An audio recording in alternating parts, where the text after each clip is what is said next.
Exploitation Hollywood 1980. Hey! Look who's back for more adventures. We love having you here to continue this story that keeps us all awake. Important note, all of this is pure fiction. So don't try any techniques you hear here in real life, your neighbor might call the cops. This amazing novel and all its rights belong to the original author. We're just the ones giving it voice and drama. Are you enjoying the show? Prove it by subscribing to our YouTube channel and leaving that like that motivates us so much. And if you want VIP access to exclusive content, our Patreon is waiting with things you won't find anywhere else. Chapter 276 Bariatric Surgery. The bed of Procleuses is an ancient Greek fable. The son of Poseidon, a sea god, ran in on the road to Athens. In the inn was an iron bed. Anyone taller than the bed was shortened, and anyone shorter was forcibly lengthened. The next day, all the travelers leaving the inn were the same height. Walter Murch's idea was to reverse the current editing process. Instead of a cutting time from the rough cut, a 90-minute time frame was established first, dividing the film into a 3-act structure, beginning, middle, and end, and then filing in the time slots with footage. George's Star Wars did it this way. If you're lucky, you'll get an exceptionally good story, but you also have a good chance of ending up with a story lacking important parts. Like the 12 people in the fable who had their feet cut off by the innkeeper, Ronald hung up the phone and reconsidered Murch's new method. Indeed, it was a completely different approach from the original. The original approach was like an overweight person exercising. Some insignificant fat could be surgically removed. The advantage of this method was that it didn't cut out important plot points, maintaining the film's narrative integrity and emotional impact. However, this was also its downside. Like an overweight person losing weight, the initial stages were always quick, but after reaching a certain weight, further weight loss became very difficult. The Procrustean bed method, on the other hand, was like setting a weight loss goal. If the goal wasn't met, surgery was performed to remove the excess fat. Surgically cutting the film would always achieve the desired runtime, but if done carelessly, it could distort the original story. It's like someone who has undergone weight loss surgery. The fat is removed from their stomach, but the skin remains the same size, wrinkling easily when pinched. After much consideration, Ronald decided to try the Procrustean bed method. This fill-in-the-blank editing method has also produced classic works. Perhaps some previously unthinkable angles can allow the material to tell a better story. Moreover, and more pressingly, Universal's top management would send a film director to inspect the final cut. If it couldn't be reduced to 90 minutes, it would give them another reason to criticize. Ronald had been thinking about how to fully utilize the advantages of this method while ensuring the integrity of the story and emotions. After all, it was a multi-protagonist story, with each character having their own beginning, middle, and end in 3 acts. He tossed and turned in bed for a long time, but couldn't find a good solution. However, Ronald couldn't give up on finding a suitable way to edit the film well. Directing this film himself had indeed been a long and arduous process. From reading Crew's novel to script preparation, to David Lynch declining the directorship, and finally competing with heckling for the director's position, he wouldn't give in easily. Suddenly, half asleep in bed, Ronald remembered the card method he used when writing the script. Back then, because there were so many characters and plot points, he had written the plot points on 40 cards and arranged them on a pine board. He immediately jumped out of bed, found the shoebox where he kept the plot cards, and dumped the cards onto the table. After months of preparation and filming, these scenes had been transformed into segments of film and audio tapes. Through the actor's creative interpretation, some scenes were completely different from their original intentions. Relying on his memory, Ronald took out a stack of cards and wrote down the plot of the final cut, his own feelings, and his evaluation of the performances. After a busy night, Ronald went to the editing room the next day, brought out a whiteboard, and magnetically attached the new cards one by one. "Eric, look at this. I want to edit it another way. We'll first define the plot lines for a few main characters, and then fill in their storylines." "Oh, you've already come up with a new method." Eric leaned closer. Ronald had marked the character names on the whiteboard with various colored highlighters. Scenes with Brad were colored green, Stacy pink, finally, Spickly red, and Mr. Hand blue. Eric felt that these colors seemed to follow a pattern. They appeared slowly at the beginning, then increased in density halfway through, and finally stopped abruptly after a scene. "Did you notice?" Ronald pointed to the cards and said to editor Eric, "These colors are like the beginning, development, climax, an ending of a character's story. We need to ensure that each character's story is complete. This makes it very intuitive. Then, we fill in these times with shots. Eric looked at the winding track formed by the cards on the wall, like race cars preparing to sprint on the NASCAR track. Yes, if an actor performs well, we give them more screen time. If the performance doesn't move the audience, we use editing techniques to fill in the plot. Don't you think this is much more convenient? At least it's faster than running to lose weight. You're a genius, Eric said, looking at the cards on the wall, as he picked up the snapshot of Romanes walking across the street into the mall at the beginning and pasted it under the first card. Ronald had previously made a photocopy of each shot to represent a shot. There was only one for short shots, and 2 or 3 for long shots. Using snapshots to represent shots allows for a one-to-one correspondence with the content on the cards. It also makes adjustments easier later. I have the length of each shot written in my notebook. Write it down on the snapshot. Ronald handed his notebook to Eric's editing assistant. The assistant took it and saw a table with each shot number and its length. We re-edited it later. Please recalculate the time. The assistant agreed and hurried off to check the editing log. Soon, Ronald and Eric sat in front of the editing machine, reviewing each shot from a new angle. Stacy, you're much prettier than those cheerleaders, Linda said to her best friend Stacy in the cafeteria on the monitor. I know, but they know so many tricks. I'm afraid the boys will dislike me. What tricks? Don't you know them? Linda asked. Well, with your mouth, that's easy. Just put a carrot in your mouth, Linda boldly demonstrated in the cafeteria. Good job. The male students on the other side saw Stacy imitate Linda and put a carrot in her mouth, and they started clapping and whistling to cheer her on. Oh, Stacy laughed so hard she collapsed onto the table, then covered her head in embarrassment. Should we put this part on? Eric asked Ronald. Yes, it's good. Linda and Stacy are both here. Their storyline here is actually a small second act, if you only watch Stacy's part. Actually, Jennifer Jason Leigh's performance of Stacy in the scene was more skillful. You could see the emotional shifts in Stacy. However, compared to Phoebe Cates' Linda, the less skilled Phoebe Cates was more outstanding. Perhaps Phoebe and Linda's personalities are closer? Or maybe Phoebe has less experience, so the newcomer's reactions are less formulaic, which makes the audience like her more, Ronald thought to himself, realizing that directing actors was still a weakness. He posted the snapshot on the whiteboard. Next was Linda's scene. In Brad's imagination, Phoebe Cates' Linda proposed to him under a sun shower, making him intoxicated in a fantasy world. Linda was swimming in the pool when water got into her ear. She went to the bathroom to get a cotton swab, and upon opening the door, she suddenly saw Brad, who was imagining her and comforting himself. Phoebe's face showed a complex mix of surprise, disgust, and fear, and she quickly fled the bathroom. How did you direct this scene? The actress's facial expression is so realistic, Eric asked, pointing to Phoebe on the monitor. Haha, I had Jack Renniefield, who plays Brad, buy a fake toy, and he picked the biggest one. Phoebe didn't know he had a toy hidden in his waistband, and that expression was completely real. You're amazing, Eric said, posting a snapshot of the scene. Then came the scene of Brad and his desire to break up with his girlfriend. Brad saw a newspaper at home with lines on how to break up with a girlfriend. He memorized them several times. He wanted to ask his girlfriend over that evening, but she rejected him, as they both worked at Hamburger All America. He wanted to say the breakup message, but seeing his beautiful girlfriend, he didn't. Later, Brad got into an argument with an annoying customer and was fired by his boss. He wanted to seek comfort from his girlfriend, but unexpectedly, she recited the breakup declaration verbatim. It turned out she had also read the newspaper and wanted to break up with Brad.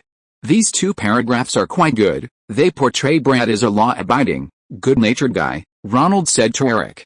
Yes, he's a typical example of someone with more book knowledge than street smarts, Eric nodded in agreement. Let's keep that. Ronald reached out and pasted snapshots of the 2 paragraphs onto the whiteboard. Let's continue. Brad quit his job at Captain Hook's Fish and Chips and started working at 7-Eleven. Today was his night shift. Spicoli came to buy something, taking out a few coins, just enough for some candy. Why don't you work like me? Brad looked at Spicoli.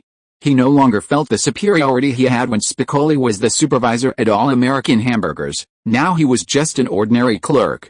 I don't need one, Spicoli replied. I just need to surf. Do you have a restroom here? I'd like to use it, Brad pointed upstairs. Next, a car pulled up in front of the convenience store. A young man got out, suddenly pulled out a gun, and pointed it at Brad. Give me the money from the register, quick. Okay, coming right away. Brad turned to get his keys. Brad, Spicoli came out of the restroom. Do you have any tissues? Taking advantage of the robber's turn, Brad grabbed a pot of hot coffee from the heater and poured it over the robber's head. Then he rushed over the counter, grabbed the gun the robber had dropped in pain, and yelled, "You son of a bitch, you dare point a gun at me again, you're really something, Brad," Spicoli exclaimed from the side. This is Brad's end. And the end of all the characters' development. Editor Eric pasted a snapshot of the scene under the sixth to last card. Yes, then it's all over for all the characters, Ronald nodded. 1, 2, 3, 4, 5, there are 5 more characters whose endings: Brad, Stacy, Nerdy Mark, Mike the Bully, Stacy's best friend Linda. What about Spicoli? He's a supporting character, like that black football star, he doesn't even have his own ending, Ronald explained. But I always felt Spicoli was a main character. He had quite a lot of screen time. Yes, Sean Penn's acting was very good. I gave him opportunities on set, and he always managed to deliver a different kind of surprise, so I added some scenes on the spot. Ronald, honestly, I think Spicoli deserves an ending. His performance was like a star, very eye-catching, and the audience wouldn't accept it if he didn't get an ending. Really? Ronald walked to the whiteboard and carefully looked at the sections marked in red. Sean Penn's performance was indeed very realistic. He played the silly surfer very well, and I kept a lot of screen time for him. Proportionally, he should indeed be a main character. It seems necessary to give him an ending, Ronald thought. Chapter 277, The Balance Game. However, to please the audience, enhance Sean Penn's role, and give him a protagonist's ending, it's necessary to first cut the less prominent scenes of others. For example, after Stacy and Linda cleaned up the pizza shop, they went down the stairs to the basement parking lot. They were discussing how to proactively call the handsome audio equipment salesman when a girl from another school, working part-time, approached Linda for advice. "Linda, I'm from high school. Judy said I can ask you some questions." "Yes, go ahead," Linda said, turning to Stacy. "I know Judy, my boyfriend, and I want to." The girl looked down, as if the question was incredibly embarrassing. "We want to, Then the girl covered her mouth with her hand and whispered in Linda's ear. "Okay, are you an adult?" "Yes, go to a place called a free clinic and tell them you're seeing your boyfriend regularly, 2 or 3 times a week. You need those little pills. They won't tell my family, will they?" "No, you're over 16, so they won't tell your family." The reel finished playing on the monitor, and the editor suggested to Ronald, "This part can actually be cut without affecting the overall story. It's 57 seconds long." From each character's perspective, these shots of Stacy and Linda talking are used to explain the background story. Actually, cutting most of it wouldn't affect the plot, but this establishes the existence of the free clinic, foreshadowing Stacy's unexpected pregnancy later. Ronald hesitated. "If we don't explain it here, won't the audience find it abrupt when the concept of a free clinic suddenly appears later?" "Ha ha ha, Ronald, you're finally talking like a film director," editor Eric laughed heartily. "What do you mean? I've worked with many directors, and they always come up with various reasons to keep their shots. Only you seem more like an editor, without much emotional attachment to cuts. But today you finally thought like a director." "Hey, I was just worried the audience wouldn't understand. Not all American viewers are familiar with the concept of free clinics in California. In many conservative states in the South and Midwest, these clinics are often vandalized, and doctors and nurses are assaulted.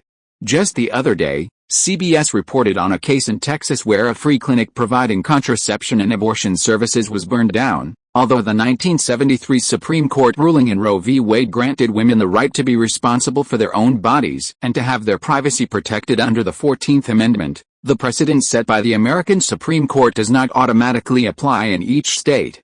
Each state needs to enact separate legislation to guarantee this, and some conservative states can use other legislation to offset it. Southern states with strong religious and conservative influences passed various state laws to counteract the impact of Roe v. Wade. In Texas, where Roe v. Wade took place, the average teenager was unfamiliar with the concept of free clinics. Come on, do you think they can understand California's liberal ideals with just 50-odd seconds of footage? Editor Eric said. That makes sense, let's cut that part. Ronald didn't insist. The name free clinic itself hinted at a lot. Free in English also implies freedom. Moreover, while free clinics don't charge consultation fees, medication and other costs aren't cheap. They deliberately use this name to circumvent state legislation, providing women with a safe haven. In some particularly conservative areas, such as Catholic-majority regions and conservative areas in the South and Midwest, women couldn't even get simple contraceptives. A doctor prescribing one for someone's wife would spread throughout the town within half a day. Strong social pressure would force women to abandon any form of contraception, resulting in one child after another. Audiences can't gain a deep understanding of a major city like Los Angeles they've never visited through a single dialogue. But the hint of a name is enough to evoke in teenage girls the image of Los Angeles as a place where they are free to express themselves. This 50-odd second shot, in its efficiency of conveying the story and emotions, is about as effective as the name of a free clinic. While films are created by artists, artists also value efficiency. What can be conveyed in a second doesn't need to take a minute. Cut this part out, make a note of it, the editor instructed his assistant, noting the shot number after Ronald agreed. Let's continue. The editor then took a roll of film and loaded it. The next shot shows some time later, when the handsome audio equipment salesman no longer asks Stacy out. A distressed Stacy talks to Linda again. My stupid mom answered his call and told her I was still in high school, and he never called me again. What should I do? Should I go to the audio equipment store to find him? Don't be silly, Stacy. He's just an audio equipment salesman. What do you want to do? Marry him and have his kids? From now on, I'll have to say I'm 18, so I'm still in high school and it won't give me away. The editor finished watching this scene and said to Ronald, let's cut this part too. Stacy got dumped by the handsome guy, and everyone can guess from the later part of the story, no, this part can't be cut. Ronald shook his head. The audience just saw Stacy on a date with a handsome guy from the audio equipment store, and he even sent flowers to her house. If we don't explain this, the audience will find it strange later, but didn't Stacy later date the nerdy Mark? The audience will guess that her relationship with the audio equipment store guy didn't last. Yes, that's why I wanted to keep the scene. To make the audience accept that Stacy is a girl who values emotions more than romance, this needs to be explained. Otherwise, what's the difference between Stacy and a wild cheerleader? How does it explain that she ended up with Mark? But isn't this redundant? No, you and I have seen the story a dozen times.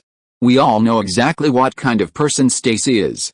But those viewers who haven't read the original novels are seeing Stacy on screen for the first time, and they are the audience the film is trying to please.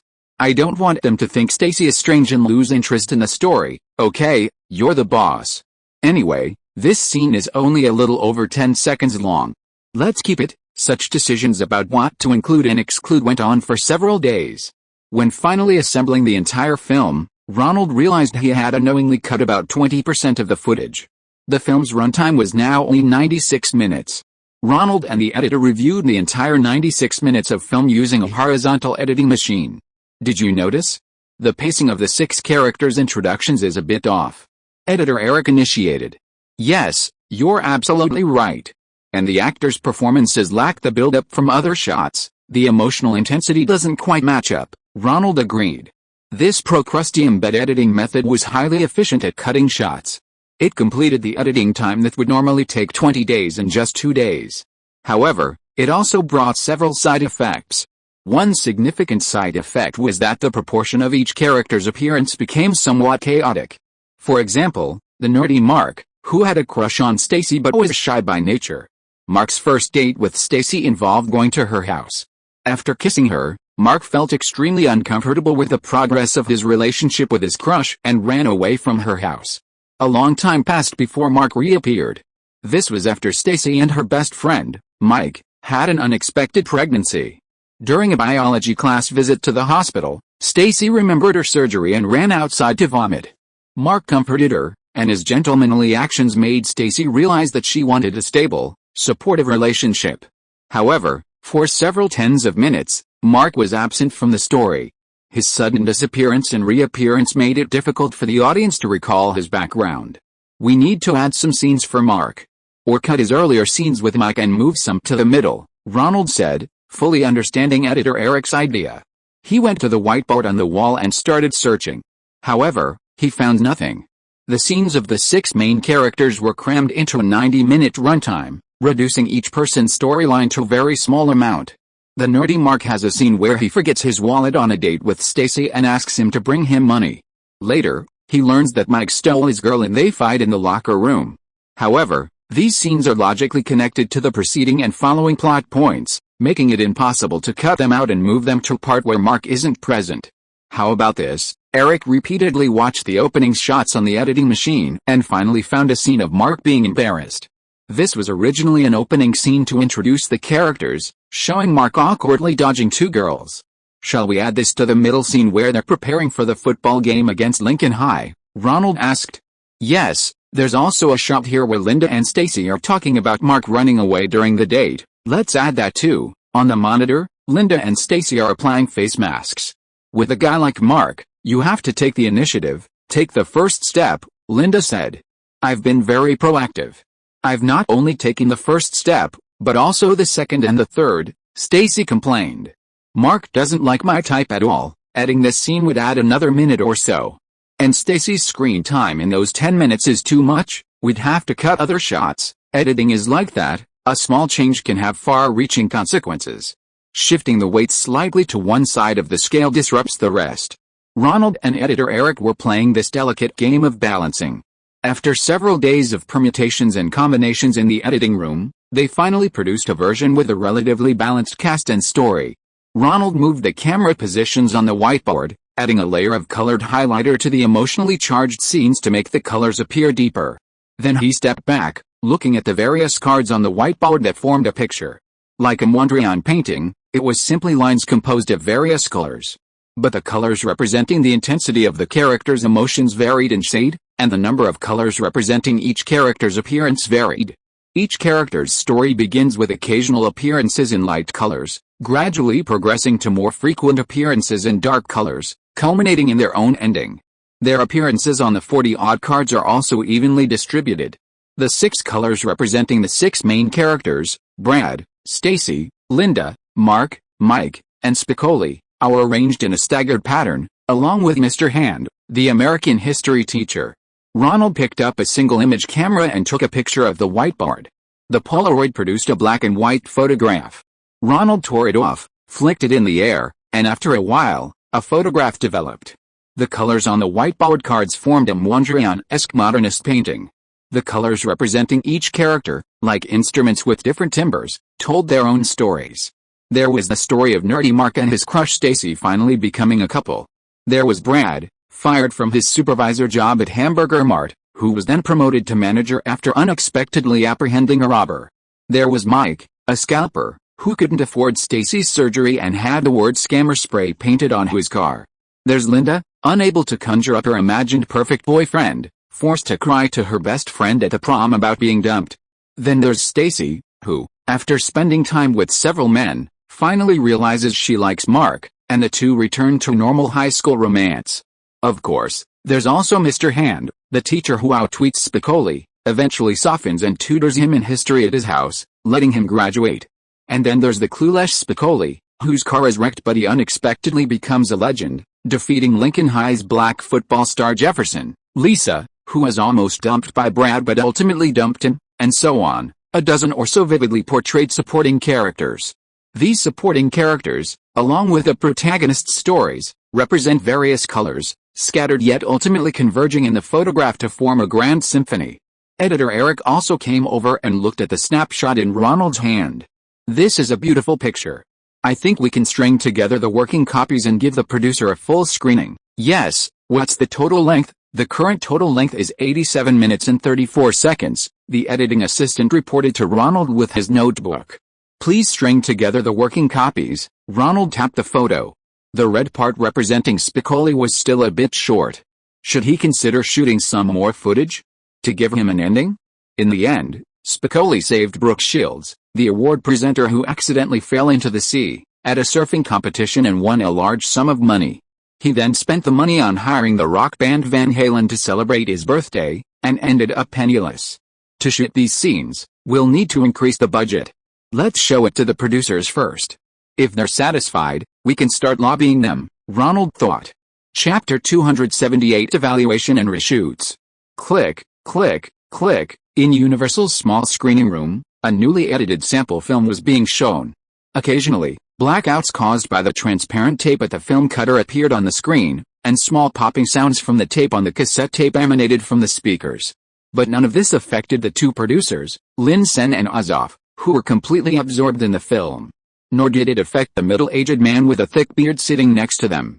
Ronald was also seated. This was the working copy of fast-paced Richmond High School, being shown on screen for the first time. In the film's final scene, Mr. Hand was grading students' homework, dejectedly covering his head. Among the new students were many like Spickley, who smoked excessively and wrote sloppy homework. With a snap, the screen went black, and several handwritten white numbers appeared and disappeared, small markings made by the editing assistant. This working copy hadn't yet connected to the opening Universal Pictures logo and the end credits. 2 seconds later, the blackout ended, and the lights in the small screening room came on. Producer Art Linson turned to the bearded middle-aged man sitting next to him and asked, "Great movie, isn't it?" Because some unfounded rumors circulated within Universal Pictures about the film, such as the director turning a comedy into a tragedy, or the director not shooting enough footage to produce a finished film. Universal executive Ned Tannen invited this renowned director to come and see the real situation to see if it was truly impossible to edit a complete film. This middle-aged man, commissioned by Universal executives to view the sample footage, was none other than the recently acclaimed comedy director, John Landis. In the past 2 years, Landis has been a darling of investors, second only to Spielberg. His two most recent comedies, An American Werewolf in London, grossed $60 million and The Blues Brothers, $120 million. Adding to this his earlier work, National Lampoon's Animal House, released in 1978, which grossed $140 million, he has hit 3 home runs in a row, making him America's best comedy and horror film director. In particular, The Blues Brothers, a collaboration with comedy star John Belushi, secured a $30 million investment. In an era of declining film investment, this investment was only less than Spielberg's $35 million budget for 1941. The studio had complete confidence in him. Moreover, The Blues Brothers performed exceptionally well at the box office, quadrupling its cost, while 1941 was a box office flop. Before Spielberg's comeback with Lucas's The Lost Ark, Landis was actually more sought after by the studios than Spielberg. "What do you think?" Another producer, Azov, also asked Landis for his opinion. They urgently needed this middle-aged man to report the truth he saw to Universal and dispel the rumors. John Landis pushed up his glasses. He himself didn't particularly appreciate the film. The jokes were rather subtle and loose.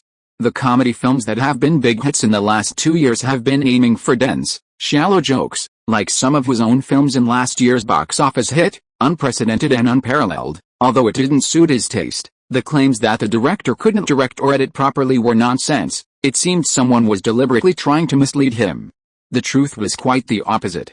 The young director, Ronald, not only knew how to direct, but for his first film, the production quality was surprisingly high. Aside from the actors' performances, there was the common problem of mismatched emotional intensity for novice directors. But even experienced directors can't completely solve this problem unless they have a long-term working team or return to the big-budget Hollywood studio model of the Golden Age, where actors form fixed partnerships. Otherwise, there's no way to fix it. As a debut film, it's already very good, Landis replied. The two producers breathed a sigh of relief. They hoped Landis could convey the true situation of the film to the executives at Universal, so that appropriate publicity resources could be allocated before the premiere, and the number of theaters to be shown after the release. "I'd like to ask, what was your consideration in having the actors speak with so much Southern California Valley accent?" Landis turned to ask the young director. "The California lifestyle is loved by most young people elsewhere, and I wanted to use Valley accents to express that," Ronald replied. "Good idea." Landis turned back, somewhat unconvinced. The use of dialect accents in comedy films is usually meant to create some humor. Such extensive use of dialect accents without corresponding humor actually limits the viewing experience for audiences outside of Southern California. John Landis didn't say much. He got up to leave. This film wasn't worth his time. It would be better to talk to his old partner, John Belushi, about ideas for the new film. He hadn't seen him in a long time. "Ronald, it seems director Landis has a good impression of you. Your film will be shown in many theaters, editor Eric whispered to Ronald. Oh, yeah. I didn't know. I hope so. Ronald didn't say much to Landis, and seeing that he didn't point out any flaws in the film, he figured Universal wouldn't reject this cut. Well done, Ronald. Producers Linsen and Azoff came over to congratulate him. They were actually relieved today. Ronald's editing progress had suddenly accelerated, and he had quickly made a copy before Landis came to see it, so he wouldn't have to show the Universal executive's envoy fragmented footage. Ronald stood up from the sofa and said to the two producers, with a soundtrack tracks Hecklin chose, the story and mood would be even better. Now all that's left is Motown music. We haven't finalized the rights with Led Zeppelin yet, but the recording engineers have already started mixing. The other producer, Azoff, vice president of MCA Records, replied, Motown has agreed to let us use the rights to their artists. You'll soon be able to use Donna Summer songs. There are some issues with the rights to Led Zeppelin IV songs. Could we use songs from their other albums instead? Azoff countered. Ronald turned to Cameron Crowe, a former freelancer for Rolling Stone magazine and very familiar with the rock scene. No problem. Audiences won't notice that when Nerdy Mark and Stacy go on their date, they didn't use the album that Mike recommended. Led Zeppelin's music sounds the same to the average viewer. I wanted to talk to you about reshooting some scenes. Sean Penn's performance was unexpectedly good, and Cameron Crowe and I discussed it. We're hoping to get 2 more scenes for him. We'd like to get talk show star Johnny Carson and rising star Brooke Shields to make cameo appearances. The 2 producers were taken aback, then became very interested. Getting 2 stars to make cameo appearances would be a great help for the film's promotion and marketing. It would be a free headline-grabbing topic. Do you have a way to invite them, Ronald? Linsen asked cautiously. Johnny Carson's agent and my agent work for the same company. I've already asked my agent to inquire about his willingness. As for Brooke Shields, I remember now, you directed her CK Jeans ad, right? Yes, I've known her for a long time. I asked someone to pass on a message to her agent first. Her mother manages her acting career, so I want to approach her through official channels first, Ronald replied. Terry wasn't an easy person to talk to, so he had his agent find out her thoughts first. Very good idea, Ronald.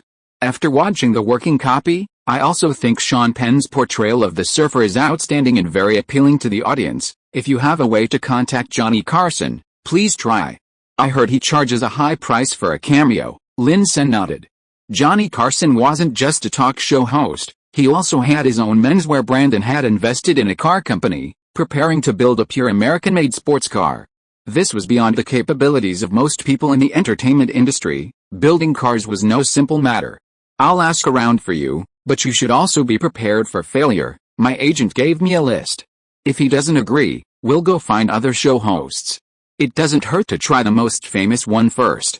What if he agrees? Haha, that's it. Keep that mindset. That evening, John Landis returned to the office of Ned Tanning, vice president of Universal Pictures, and shared his thoughts on fast-paced Richmond High School. The director's technique is quite refined and experienced. No flaws, Tanning asked.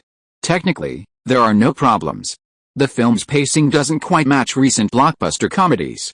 It seems like he's made a slow-paced, slapstick comedy, like those old Hollywood films, with some nudity reminiscent of 1970s X-rated movies, Landis commented. You mean the box office won't be very high? That's hard to say, but it definitely didn't use the comedy formula that audiences have been liking in recent years. The pacing is slower than recent blockbuster comedies. Look at the editing rhythm of Flying High, it's much faster, including your blockbuster movies, right? Landis smiled, tacitly agreeing with Tannen. Thank you, John. How's your new film going? It looks like my new film will be delayed. I might accept Steven's invitation to co-direct a movie based on one of those TV series. Which Warner Brothers movie, eh? When are you going to make another comedy for us? With your old partner John Belushi. John Belushi is in a bad situation. I think he's deeply mired in drug addiction, Landis sighed.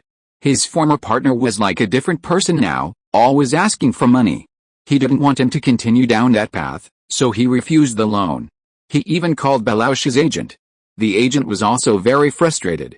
He said he had called several of Belushi's close friends, including Robert De Niro and Robin Williams, to persuade him to go to a rehab center. God, he's a guarantee of box office success in comedy. Too many Hollywood actors have been ruined by illicit drugs lately. Ned Tannen said, seeing Landis off and taking out an annual film marketing plan from his desk. He crossed out the name Fast Rhythm with a red pencil. In that case, just allocate some resources and sell it to Universal's TV network. A few days later, Ronald came to the producer's office to discuss reshoots with Linsen and Ozoff. Johnny Carson has officially declined the cameo invitation. He said he doesn't work on Tuesdays and doesn't want to give up time with his wife for a small film, Linsen said. He had directly inquired about Johnny Carson's availability through personal connections. Then let's go with the list. Carson seems to have a protege, and David Letterman also hosts a morning show on NBC. Okay, let's ask them one by one. How about Brooke Shields? Is she willing to make a cameo appearance? She's willing, but her mother asked for $500,000, which angered me. I've arranged to talk to her. I hope she can lower her price, Ronald said. Whether she can come depends on how much additional budget you can secure for reshoots. We'll try our best. Brooke Shields is very charismatic. Many viewers of Endless Love are there to see her. We'll make a request to the top management at Universal. If you can persuade Brooke Shields, I think they'll agree, Ronald nodded. It seemed he had to handle Brooke Shields first. Also, there's good news.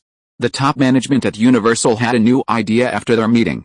They want you to edit a version that meets the G-rated standards of the network. They'll sell Fast-Paced to a network under MCA.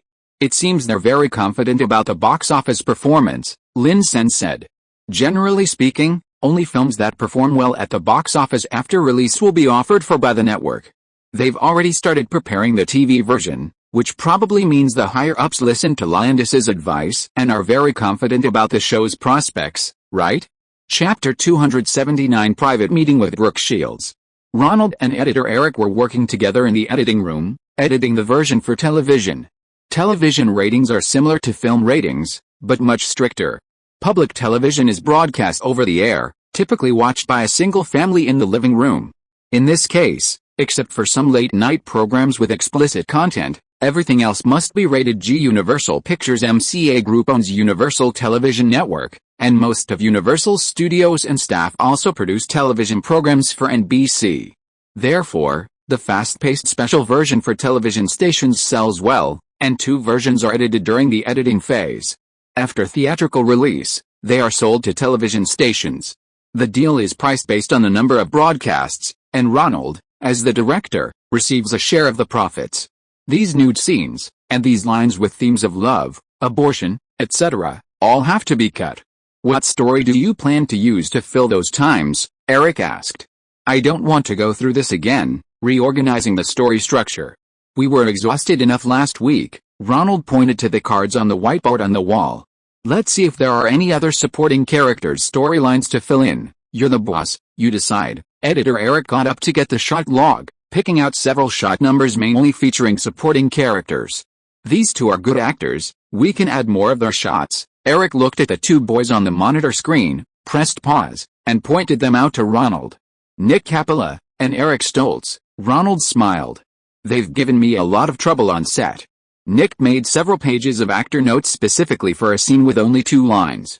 Stoltz also wants to be like Sean Penn, having people only call him by his character name on set. Isn't that a good thing? It's good for the actors, but not necessarily for the director. Ronald rewound the film and played it again.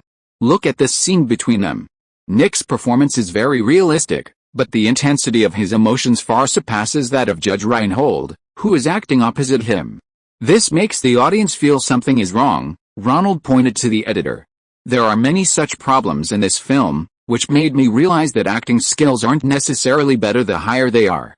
What's needed is a match with a character and the co-star. Indeed, Eric also watched the playback.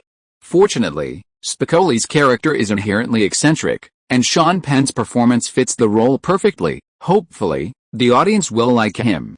I've already talked to his agent, and as long as the host and Brooke Shields agree on the cameo, he'll come back from Chicago to reshoot a day's worth of the ending scenes. Also, add some screen time for Brad's girlfriend. She's very beautiful, and the audience prefers to see beautiful women. Ring ring ring ring. The phone in the editing room rang, and Ronald grabbed it. It's me, Ronald. Hi, Ronald. This is Lynn. Senator David Letterman is very interested in a cameo in your film and wants a copy of the script. His agent wants to see it. No problem. Do you have a copy? Ronald perked up. David Letterman's morning show was very popular, and he had been nominated for an Emmy Award as the host. If they could get him to guest star and host the Spicoli Surfing Award segment, it would be a lot of buzz. Yes. But I have to warn you, Letterman's agent is difficult to deal with. He had a chance to star in Flying High, but his agent ruined it. Let's try him first.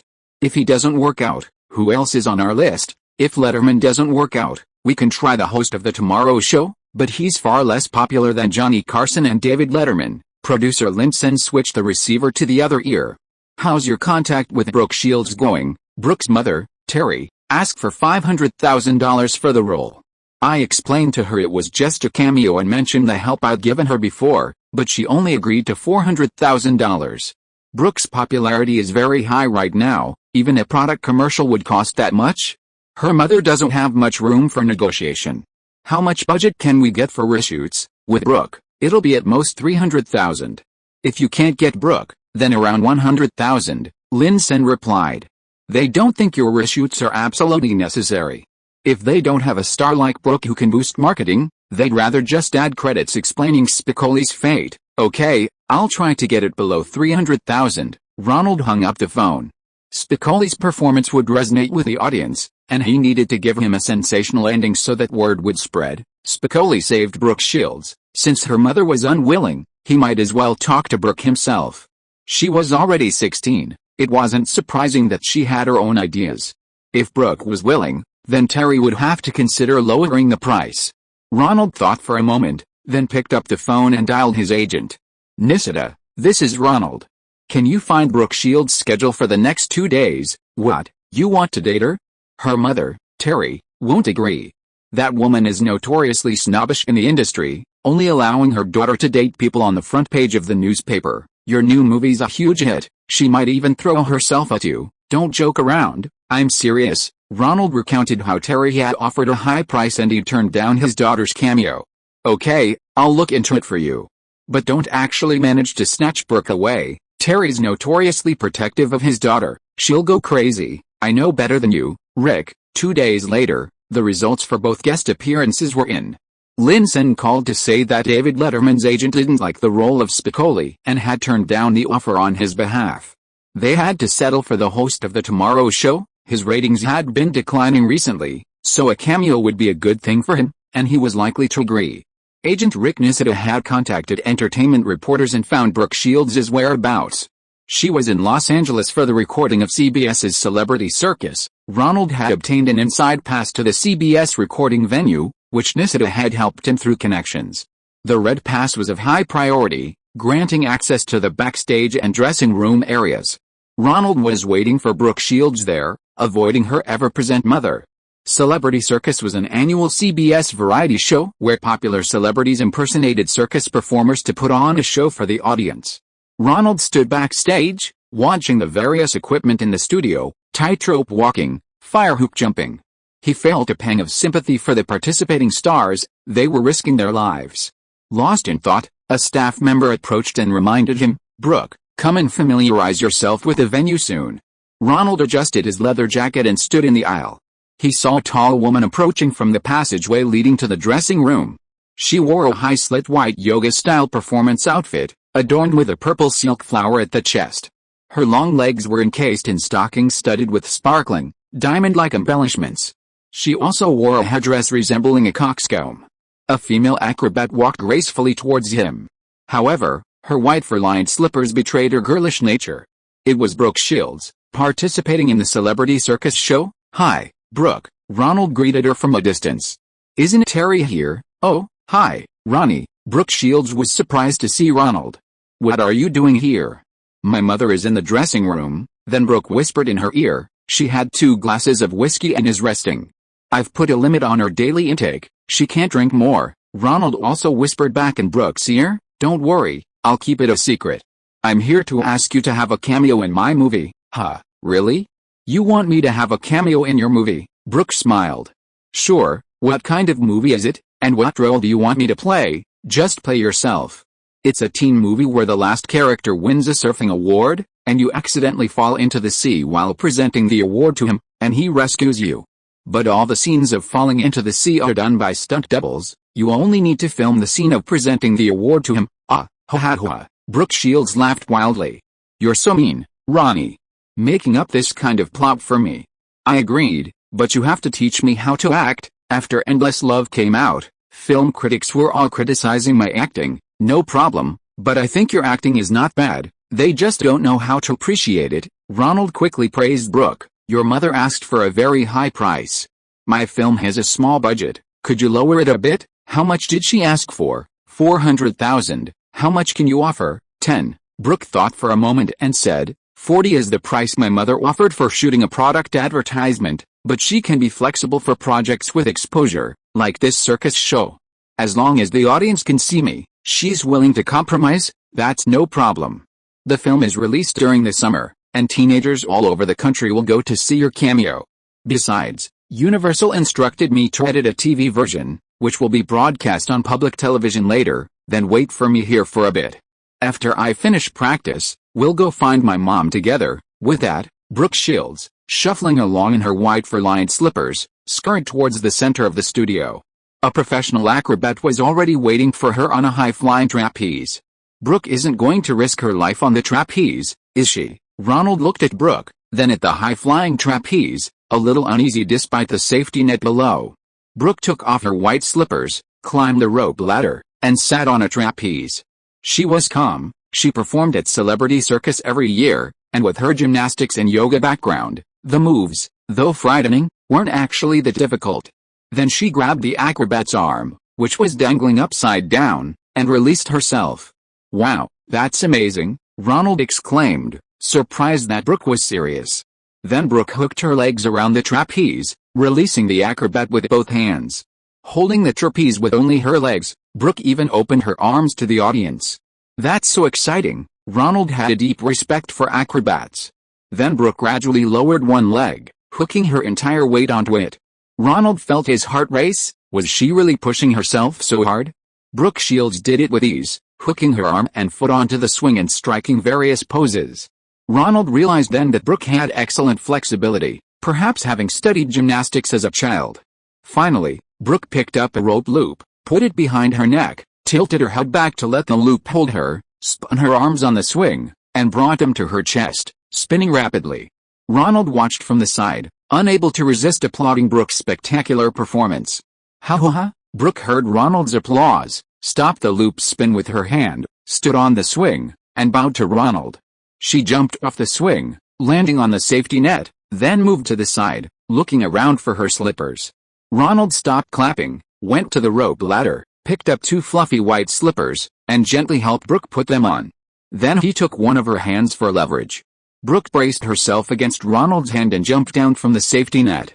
My technique was pretty good, wasn't it? Ronald noticed that Brooke seemed a bit fuller than when he last saw her on set. Her frame had always been larger, and now she looked more like a grown woman, no longer the skinny little girl she used to be.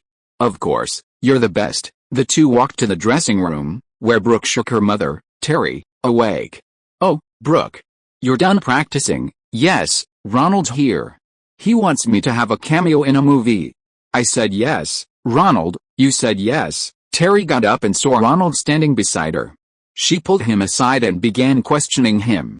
What did you tell my daughter that made her agree? I just invited her to have a cameo, and told her that her budget was limited, but the film had already been sold to a TV station, so she would have great exposure, a terrestrial network.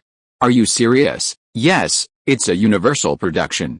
It's guaranteed to air on Universal. You know Universal and NBC have a good relationship. If it does well at the box office, selling it to NBC isn't out of the question. Mom, I want to play this role. Ronald will inspire my acting, and he's helped us before. Terry looked at her daughter and Ronald suspiciously. Ronald's height was a rare match for Brooks in the film industry. She continued to pull Ronald along, whispering, "Don't let me catch you and Brooke talking nonsense again. Understand, it's just a half-day cameo. I didn't mean anything by it. This is my first film as a director, and I wanted Brooke to have a cameo. I hoped she would come, so I offered Universal a price they could afford, $100,000. She agreed, and that's it. Besides, Brooke loves acting, and it's good for her to get familiar with different roles. She's my daughter. What I'm doing is for her future. Is there any mother in the world who doesn't think about her daughter? Terry was a little excited when he heard about the acting and the character. I don't mean anything else, I just hope Brooke can make a cameo appearance. Ronald repeated his purpose. It seemed Terry was also a bit sensitive to the topic of acting. Then that's settled. Since Brooke agreed, have the producer contact me. After all, you helped us before, Ronald. Seeing that he had achieved his goal, happily said goodbye to the two and left. Mom, I just love acting. Ronald is very good at inspiring me on set. I know you love acting. We'll have plenty of time to improve later, daughter. Right now you're still a child, the most important thing is to act naturally and perform happily. As for improving your acting skills, we need to find an experienced, older director, not someone like Ronald who's just starting out. When you're an adult, there will be roles that suit you. Right now you're playing girls, acting naturally is the best. You're the most beautiful girl, I understand, Mom. Brooke turned around. She'd been playing little girls for 4 years, never having tried a real role. Terry closed the dressing room door and helped his daughter remove her headdress. Brooke was 16 now, with her own ideas. She'd never expressed her ambition to be an actress before. Had Ronald said something to her? He'd observe her more closely when Brooke had her cameo in one of Ronald's movies. Chapter 280 Asking Helen Slate for Help. Brooke Shields is coming for a day of filming. She won't be filming any water scenes, and the intimate scenes are limited to hugs and a kiss on the cheek. Ronald sat at the mixing console, explaining the situation regarding Brooke Shields' cameo to Cameron Crowe and his girlfriend Nancy Wilson, who had come to help. Hey, that's Brooke Shields. If we can get her to do a cameo, won't the box office be huge? Cameron Crowe was excited. As the author of the original novel, he hadn't expected his character Spicoli to end up saving Brooke Shields. The negotiated price is $150,000. Whether we make a profit or a loss depends on the final box office results. $150,000 a day? That's not much less than the current top band Van Halen, Nancy Wilson exclaimed in surprise. We also got Van Halen to make a cameo appearance, but they've been busy touring for the past few years and haven't even had time to release an album. Luckily, Azoff got the rights to use footage from their concerts, which will be edited into scenes from Spicoli's birthday party. Oh, he paid a hefty price. Crowe, a former columnist for rock magazines, knew that the rights to use footage from popular rock bands weren't cheap. Yes, it'll cost around $300,000, Ronald nodded. And the host of NBC's Tomorrow's Show agreed to a cameo, which might elevate our film to another level. When we first started discussing the script, I never imagined this movie would be on such a scale. Well done, Ronald. Crowe gave Ronald a high five. If Amy Heckerling had directed, she wouldn't have been able to get Brooke Shields. Ronald grinned. But the soundtrack she chose for us was pretty good. This end credits song, Goodbye, Goodbye, fits perfectly in explaining the fate of each main character. Where is she now? I haven't seen her in ages. Crowe's girlfriend, Nancy Wilson, unaware of Ronald's competition with her for the director's role, assumed Heckerling was just an ordinary associate producer. She said she was writing the script, preparing to create a parody of gangster films, a comedy inspired by Flying High. While Ronald and Crowe were chatting, the sound engineer nearby was also winding Oingo Boingo's single cassette tapes onto various reels and starting to play them. Each character's ending scene was perfectly timed with the rhythm of the 4-bar melody, concise and powerful. The vocals were adjusted in sync with the recording, and once the appropriate volume was reached, they were mixed into the live soundtrack. Ronald, any feedback? The sound engineer asked Ronald after listening to the mixed track once. You're an Oscar winner for Best Original Song. I know you're an expert. I trust you. I have no objections to this part. Ronald knew that the Oscar was a plagiarized phrase and didn't represent any musical expertise of his own. Okay, if you have any thoughts, be sure to tell me. The recording engineer put on his monitoring headphones again. By the way, is the Led Zeppelin IV album still not finalized? No, it's their best-selling album. Producer Azoff put in a lot of effort, but their asking price was just too high. In the end, they only agreed to license it to us with another single, Kashmir. After giving Cameron Crowe face, "You're the boss," Ronald gave Crowe a high five again. Cameron Crowe glanced smugly at his girlfriend, Nancy. Nancy Wilson also looked at Crowe with admiration and affection. Watching the couple gaze at each other so affectionately, Ronald felt a ripple in his heart. He seemed to think of a girl, and a smile appeared on his lips. This is the list of rights purchased for the TV version. Replace these songs in the TV cut. Cameron, can you take a look for me? I'll go find producer Mr. Linson. Ronald handed a list to the sound engineer and got up to leave. The music rights that Azov had coordinated the purchase of were only for theatrical release. Television stations were unwilling to buy the rights to so many songs, so some soundtracks were replaced with cheaper or unlicensed generic tracks. Ronald walked out of the mixing room and strolled along. He reached the office of producer Linson, and before he could knock, he heard Linson on the phone. What? When did this happen? What about his guest appearance that he agreed to? What happened? Ronald pushed open the door and entered. Tomorrow's show host Tom Snyder was just fired by NBC this morning because of low ratings. His agent called me. What do we do? Ronald was also stunned. What a coincidence. He had just agreed to a guest appearance and was fired by his employer. We'll go find him at the NBC studio. Linson picked up his coat from the hanger and put it on. NBC and Universal Pictures had extensive collaborations. Many NBC TV shows were filmed in Universal Studios. Ronald and Linson arrived outside the Tomorrow's Show studio, just as the recently fired host came out. Reporters waiting outside immediately approached to ask questions. Tom, what are your thoughts on NBC firing you? No comment. Will you continue your talk show hosting career at another network? Yes, but I need to take a break first. What questions do you have? The host, having answered several reporters' questions, noticed Ronald and Linson standing behind them, without any photographers, perhaps newspapers. Mr. Schneider, we're from fast-paced Richmond High School, and we'd like to ask you to make a cameo appearance as a host in a movie. Oh, I remember you guys. I'm feeling down today and just want to find a bar to get drunk, but thank you for remembering me anyway. Ronald and Linson had no choice but to say goodbye. Now they were without a host again. What do we do? Ronald asked. Are there any other candidates on your list? Yes, there are, but none from NBC. It's too much trouble to contact other TV stations. How about we approach their sports presenters? Sports presenters are only known to a small segment of sports-loving teenagers. It's not as effective as talk show presenters, but Johnny Carson has already turned it down. David Letterman's agent has also turned it down, and including Tom Snyder, NBC only has these 3 talk show presenters. Wait, you said Letterman's agent turned us down. What was his attitude? He usually respects his agent's choices. Letterman is a very private person. We can't reach him by phone, only his agent can. I remember you said that Letterman once had the opportunity to appear on Flying High, and after his agent turned it down, he regretted it a bit? Yes, many people know about that. Could we try to talk to Letterman himself? Ronald and Linson both felt there was hope. David Letterman was a very humorous person. Perhaps he would be happy to make a cameo appearance in a movie. However, hosts have to host shows every day, unlike movie actors who have rest time. Their daily affairs are usually handled by their agents. Otherwise, it would disrupt their daily live broadcasts, which would be troublesome. So, after their shows, they disappear to enjoy their private lives at home, preparing for the next day's super challenge and making millions of viewers laugh again. 1 hour at a time, 5 days a week. Therefore, the agent's preferences have replaced Letterman's own as the principal for Letterman's other engagements. Ronald and Linson each looked for ways to contact Letterman himself, hoping to bypass his agent and attract his attention. Ronald's first thought was of his own agent. That's right, Letterman and Mr. Ovitz are old acquaintances.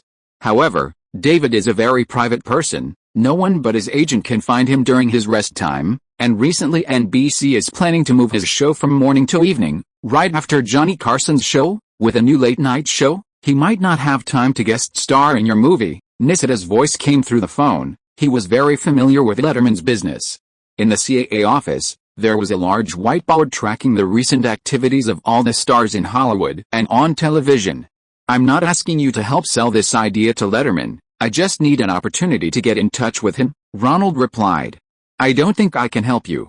An agent's first loyalty is to his client, and you don't want me to go against your wishes and give your phone number to someone else, do you? Ronald thought about it and realized he was right.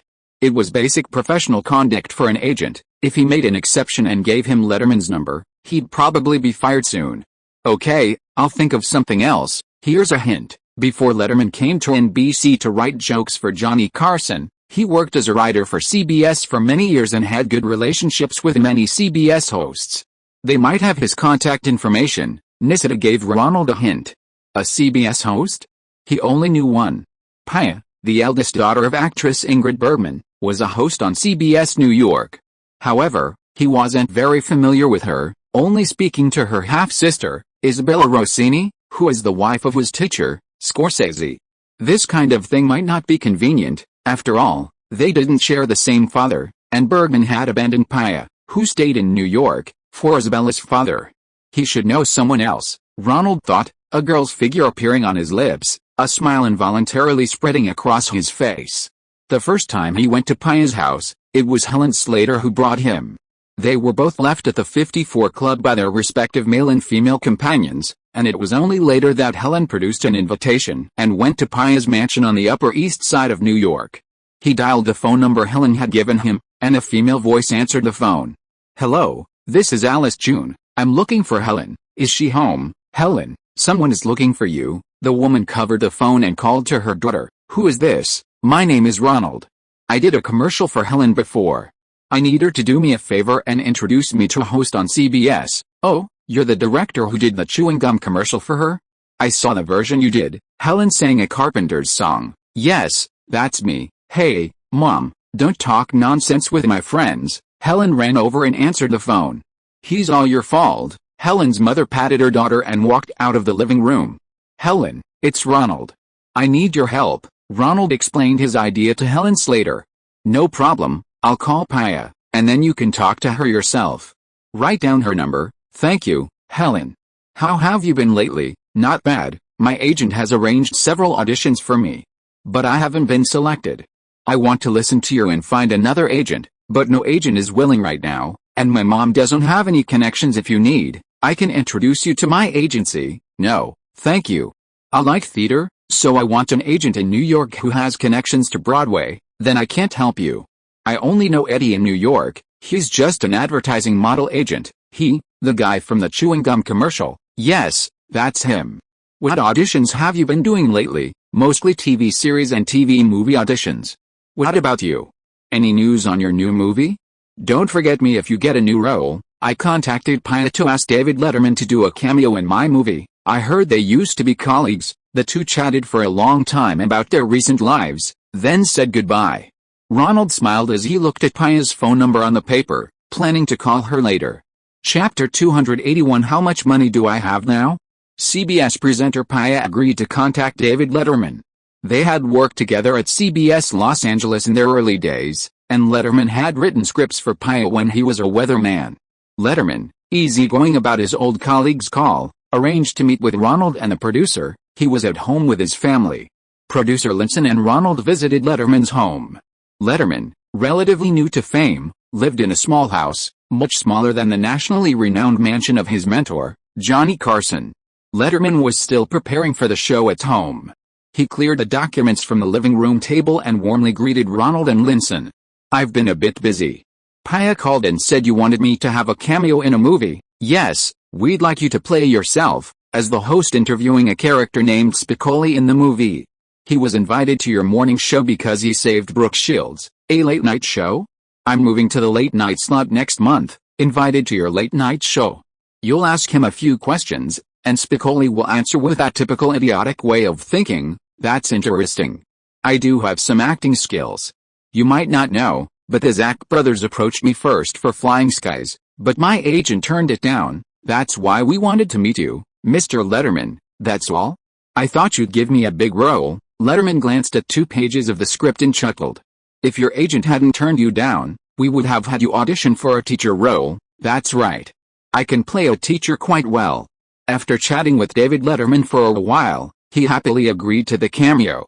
"I didn't expect Letterman to be so easy to talk to, while his agent is overly forceful," Ronald said to producer Linson, who had come with him, after leaving the studio. "It's probably because he's so easy to talk to that his agent is in charge of screening all the opportunities. Letterman is essentially a naive person. Maybe that's why he's so good at hosting talk shows," Linson replied. Perhaps he was right. Letterman's naturally friendly and approachable personality meant that if he had to handle all the business collaborations himself, he would probably accept every offer, which would be a disaster. Several big-name guest stars had already agreed, and Ronald began to have his assistant contact Sean Penn, who was currently in Chicago performing in his stage play. The three actors needed to find a suitable shooting time to film the reshoots in one go. Just when everything was ready, Ronald suddenly received a call from producer Lynn Senator. Their reshoot plan had been questioned by Ned Tanning, senior vice president of Universal Pictures, and he needed to go to Universal Productions the next day to meet with Tanning and other senior executives to discuss the matter. Why? I don't understand. This is just a small production. The reshoots will only cost a mere $300,000. Why is this Vice President Tanning suddenly questioning us? Don't be angry.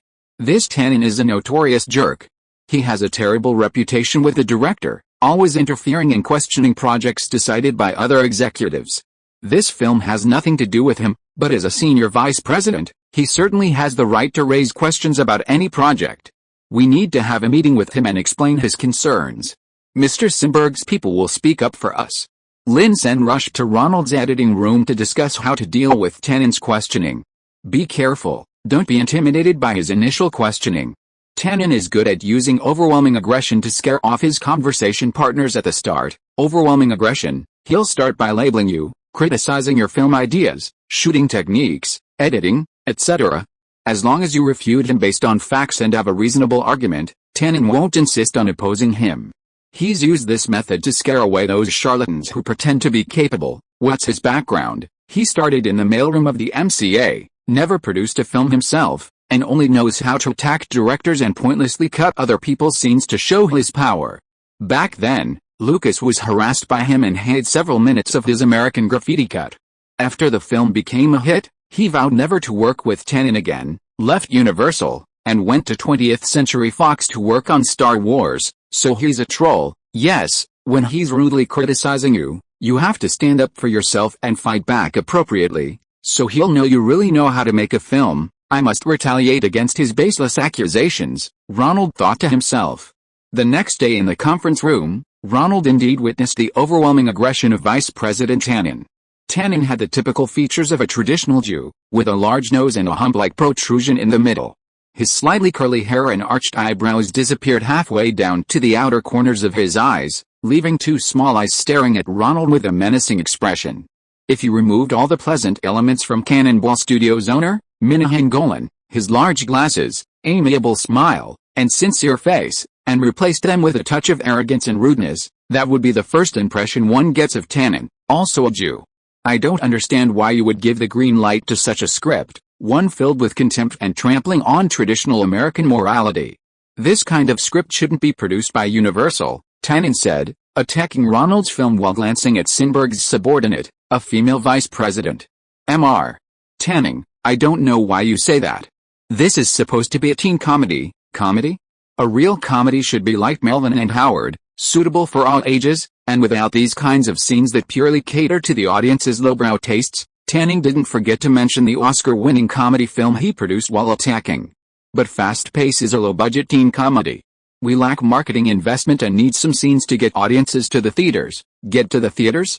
You want to get even more people to see your movie. When Tanning said the word movie, he crossed his arms in front of his chest, hooking two fingers on each side. This was a way of putting quotation marks around movie, implying that Ronald's film wasn't a movie at all. Ronald's temper was instantly ignited by this gesture. How could my film not be a movie? Your green-lighted Melvin and Howard was a box office flop, and you only got a few Oscar nominations and critic praise through PR. Does that mean you know how to make movies? Of course, I don't see anything wrong with that. A director makes a film, and of course, he wants it to do well at the box office. Even with a small production, I hope it will be a box office hit, not just a few million, Ronald retorted. Tanning had just mentioned that his greenlight film, Melvin and Howard, although it won several Oscars, only grossed a little over $4 million. This startled Lynn Sen, who was sitting next to him. He glanced at Ronald, wondering if the young man had misunderstood him. A proper retort shouldn't be so sarcastic, exposing the other person's past. Mr. Tanning, Ronald means, I know what he means. Tanning looked a little angry. You anti-Semite. Even the female vice president next to him frowned. Where did this anti-Semite label come from? How could my film have anti-Semitic content? My two leading ladies are Jewish actresses. Ronald himself paid close attention to such details. In Fast Pace, he had given ample representation of all races. Of course. Jennifer Jason Leigh and Phoebe Cates are both Jewish actresses. You have them nude in the movie, playing two naive and shallow girls being deceived by men of other races. I don't understand, why is filming beautiful Jewish girls considered anti-Semitic? Does finding an ugly Jewish girl, or a Jewish boy dating a beautiful woman of another race, mean supporting Jews? I'm afraid that would worsen the reputation of Jews. Ronald had another thought he didn't voice. However, the female vice president next to him understood his meaning and smiled at him. Tanning's unreasonable and domineering attitude made her, also a vice president, dislike him. You've never directed a movie, why should I believe you? Can you guarantee your movie will be a box office hit? If so, why invest $300,000 in reshoots? Tanning questioned him again from the perspective of the reshoot budget. Of course I can guarantee it. Ronald thought to himself that the original film had already released a 15th anniversary edition. How could it not be a box office hit? Moreover, the scenes he filmed were even better than the performance in his dream. Do you really believe him, Linsen? Will $300,000 for reshoots really boost the film's box office? If this investment can't increase the box office by more than $900,000, we're losing money. The female vice president under Sinberg also raised a question. Of course, she was actually giving Ronald and Linsen a chance to explain. Of course, Brooke Shields and David Letterman are both very popular stars. Their participation will attract more teenage viewers to the cinema. Once they see the film, word of mouth will make it a huge hit. We don't have a marketing budget. These reshoots are our best marketing. How can you prove your film will be popular? That our reshoot investment will definitely pay off. Tanning frowned, staring at Ronald. He disliked film directors who talked nonsense the most. But listening to the young man's slow explanation, it seemed he did have his own ideas. In this era of a sluggish film market, only by finding directors who could truly bring in box office returns could they make an investment. Otherwise, if the company's annual report showed significant losses, he might lose his job. With Spielberg as his cash cow, Sinberg didn't need to question every single film like Spielberg did to maintain his voice. If the film was a box office hit, no one would raise their objections. If it flopped, it would be considered foresight.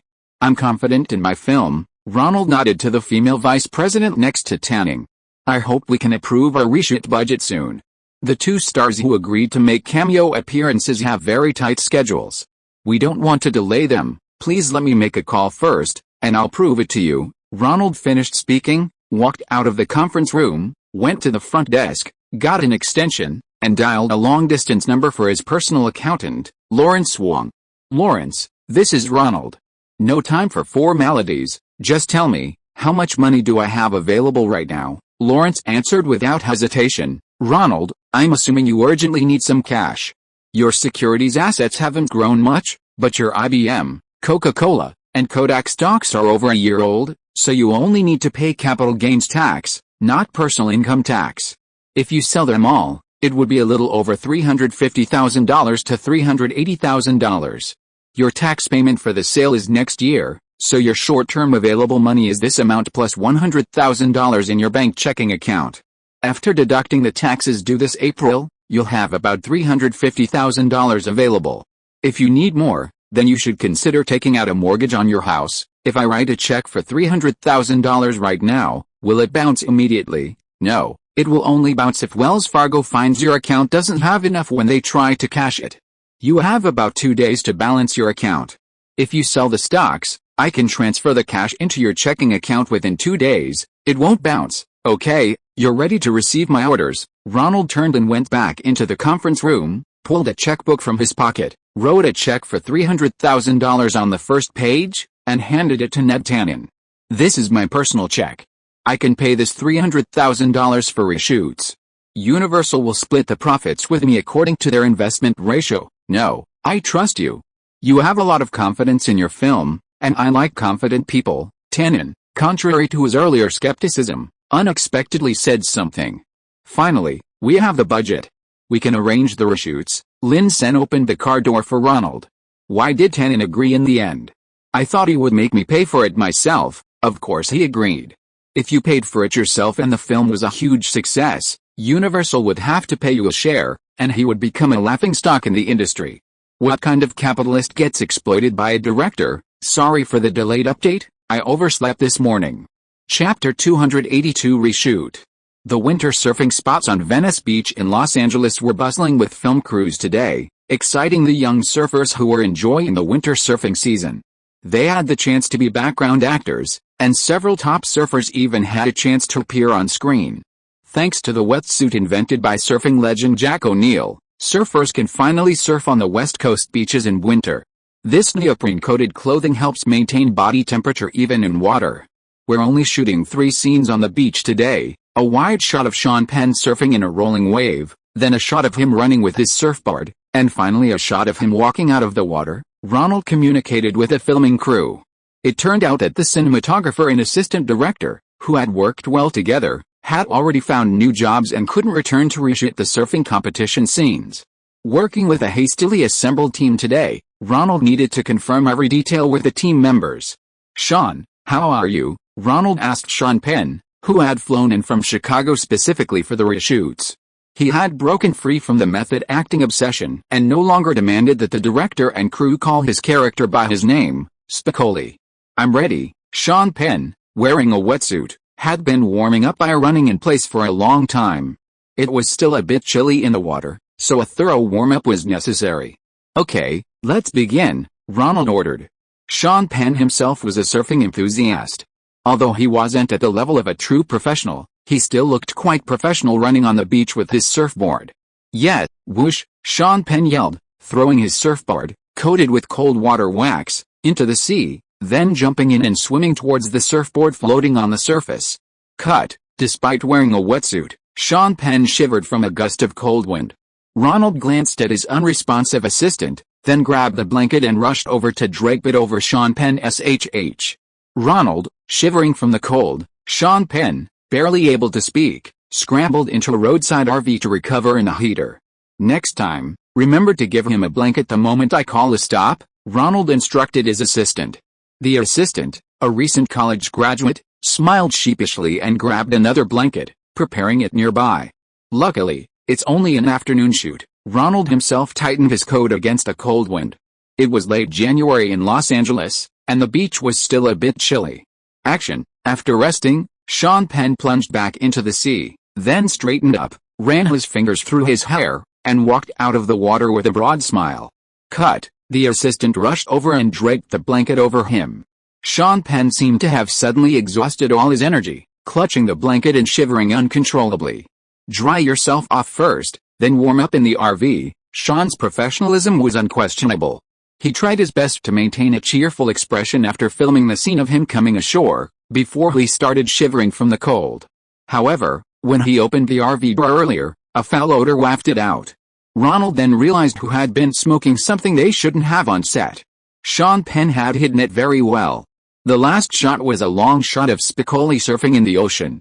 Ronald personally directed the professional surfers who regularly surfed there through a megaphone, getting them into the water to perform various background movements. "We're filming a shot without Sean now. Show off your best skills. When he's in the water later, tone it down a bit, highlight Sean's level," Ronald shouted to them. Most of these surfers, who were still surfing in the winter, were professional-level competitors. Asking Sean to surf among them and outperform them was asking the impossible. He could only ask them to give him some leeway. "Director, we're all really good surfers, when are we going to get to star in a movie? $4 million for a theatrical run, from script to filming, all inclusive," Ronald joked with them. "Ha ha ha." Taking advantage of their good mood, Ronald picked up the megaphone and instructed, "Anyone who shows off their skills too much will have their scenes cut. Keep an eye on each other. As long as you listen to me, I'll give you a shot to show off, no problem." "Director, who do you think you are?" There were all sorts of attitudes in the crowd, but Ronald didn't care. It was just a long shot anyway. If it didn't work out, he could just cut it shorter, and the audience wouldn't notice.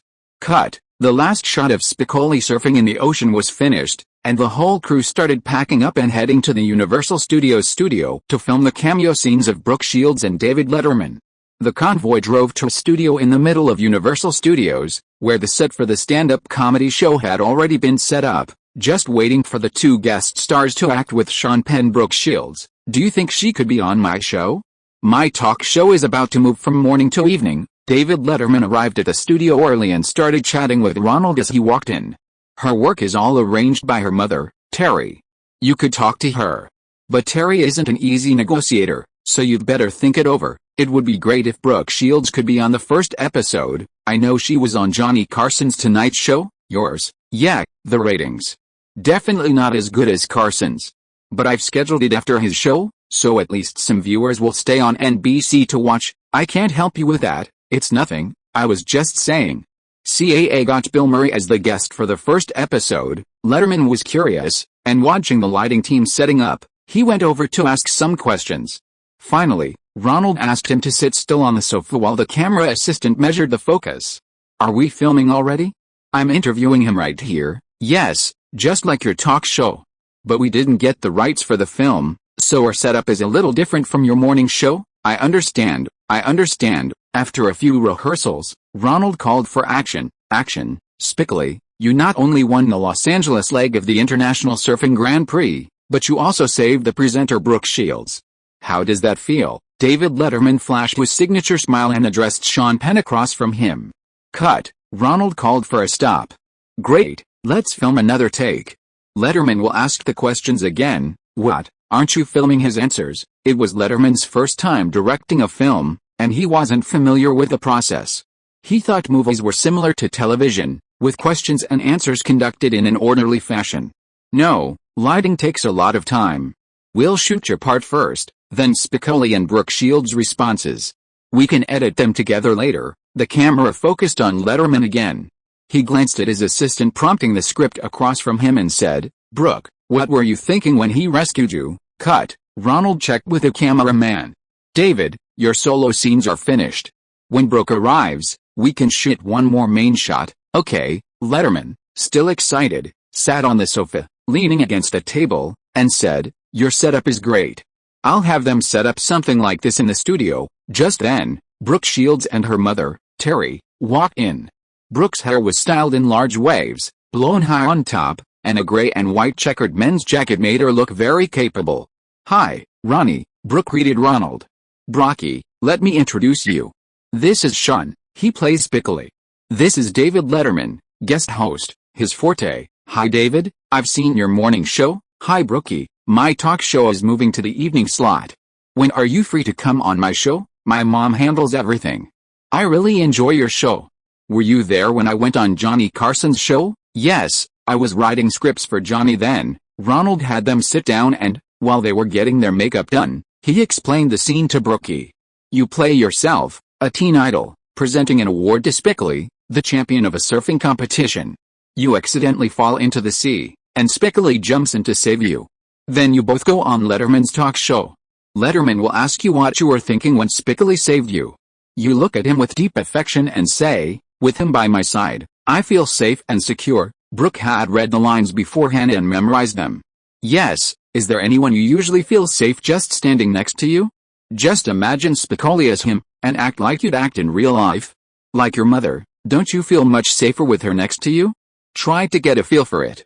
If needed, I'll have Terry stand next to you when we shoot close-ups. No need, I can manage. Brooke waved her hand, indicating that she didn't want her mother to come over. Terry's drinking problem had been under control lately, but Brooke was already quite nervous standing next to her. Okay, let's try it right away. Recording? Camera? Action. Brooke, what were you thinking when Spicoli rescued you? Brooke glanced at the camera. Ronald was standing behind the cameraman watching her. Brooke felt a little relieved. She knew her acting was terrible. The 2 times she had a good performance were both because Ronald guided her on set.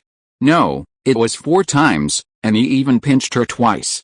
With him by my side, I feel very safe and secure. Brooke said her lines to the camera. Cut. Ronald confirmed. Great job, Brooke, you did a fantastic job. It seems Brooke is finally getting the hang of it. Next is a key shot. Let's do the dialogue again. Action. Letterman asked the same question again. Brooke, what were you thinking when Spicoli rescued you? I felt safe and secure. Brooke looked at Sean Penn, who played Spicoli. Ronald was puzzled. Brooke's expression wasn't as natural as before, but thankfully it was a wide shot, and they could just insert a close-up from before. What were you thinking, Spicoli? Okay, Spicoli flashed his signature goofy smile and chuckled. Cut. After a few more takes, Ronald called a halt. The reshoots for today were complete. They just needed to be developed and added to the unfinished copy to create a complete working copy, used to make a copy without cuts or pops, ready to be played in front of an audience. Thank you, Brooke. Thank you, Mr. Letterman. Ronald stepped forward to thank them.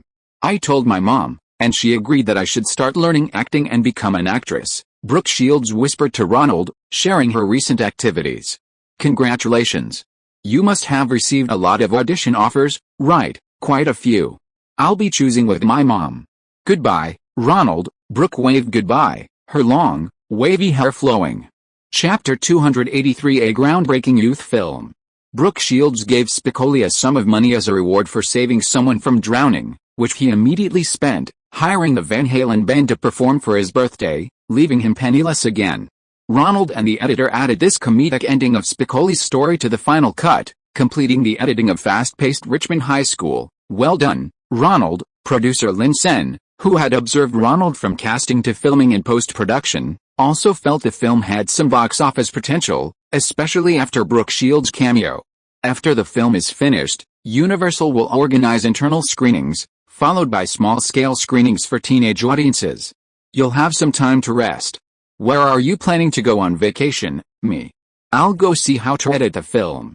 I haven't thought about vacation yet. Ronald was a little lost. He had spent 6 months preparing, 2 months filming, plus the subsequent editing and sound mixing, and it seemed he had developed some kind of supernatural connection with the film. The editor packed the edited work copy into a metal case, but Ronald still seemed able to pinpoint exactly which segment of the Spicoli scene lay in which film canister. It was as if, with a mere flick of his wrist, Spicoli would leap out of the film and shout, "Great!" Ronald shook his head to dismiss the strange thought, tucked his thermos into his hand, and went with the editor to Universal's film editing department. Each clip on the work copy had a film number recorded. The film editor, based on these records, cut out the corresponding sections on the negative and then pieced them together. The film editor, a woman, wore silk gloves to prevent scratching the film. She then used an editing machine to locate the recorded number, align the negative with the machine, and press the guillotine. The snip sounded as if it were guillotining Ronald. He felt a jolt of fear. Hopefully, she hadn't cut the wrong piece. The film editor, oblivious to the director's unease, used a special metal clip to connect the two negatives together. Because the film needed to be reprocessed at the film processing plant, the negatives couldn't be connected with transparent tape. Special clips were required to ensure a good printing result. Film editing errors could cause significant trouble, and this was usually handled by meticulous women. Ronald felt he couldn't stay there any longer. Watching her work, he was constantly worried that a mistake might ruin his hard work. Staying there wouldn't help her work and might even cause interference, so he went home. Several days passed, and the film editing was finally complete. Ronald planned to go to Universal's screening room to watch the finished film with the producer. Today, he also wanted to wait for 2 potential target viewers to watch it together, hoping to get some objective feedback. A doorbell rang, and Ronald opened the door to find Diane Lane, target viewer number 1. Diane was currently in Hollywood, having finished filming the beauty pageant story, and was now, with her father, searching for new opportunities and auditioning for various films. Accompanying her today was a slightly younger friend, Laura Dern, who co-starred with the cast of Ladies and Gentlemen, The Amazing Stain Band, and was considered target audience number 2. "Hi, Ronald. This is Laura, my friend," Diane said, pulling Laura Dern into the room and introducing her to Ronald. "What would you like to drink?" "Coffee." Ronald went inside to make coffee for the 2 little girls.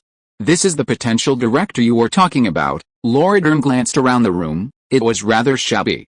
She couldn't help but regret being invited to this small hotel by her good friend Diane Lane. She had originally received an invitation to a big party today and wanted to invite Diane to a luxury resort hotel to soak in the hot springs and have a lavish meal with many Hollywood foreign journalists. One actress's husband was wealthy and had booked the entire hotel to entertain members of the Foreign Press Association who had voting rights for the Golden Globe Awards, specifically to promote his wife's Best New Actress nomination.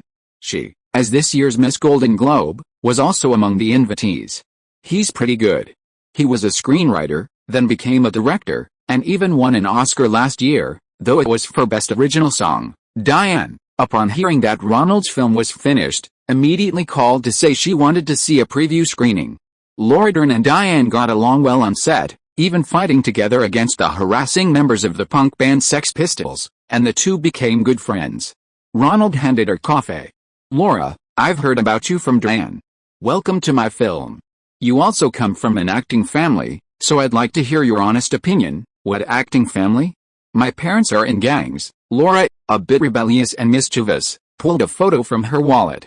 "Look, this is a picture of them." Ronald took it and saw two men and women dressed in gang attire, wearing sunglasses and riding a Harley Davidson. "Great still. Your dad is Bruce Dern, and your mom is Diane Ladd. This is a photo of them from 1966 when they filmed The Wild Angels, right?" "I worked at Roger Corman's New World and saw all his movies." Laura was taken aback, while Diane laughed heartily. The three of them went to Universal's screening room. After the film was edited, it was developed into a positive print and audio track was added. This print was known in the industry as a reaction print, meaning it was developed based on the working print and then made into a viewable copy. On the big screen, Ronald saw the results of his directorial work for the first time. Even after watching the plot and performances hundreds of times, it still stirred Ronald's emotions. However, he wasn't moved by the plot itself, but rather by the constant replays of how the filming took place on set and how it was edited in the editing room. As the final goodbye song played, the six main characters went their separate ways. A chapter of their youth had come to an end. Ronald was thrilled. This was truly a groundbreaking coming-of-age film. Previous coming-of-age films either acted like adults or were childish like cartoons. A film that so realistically portrayed ordinary high school students was unprecedented.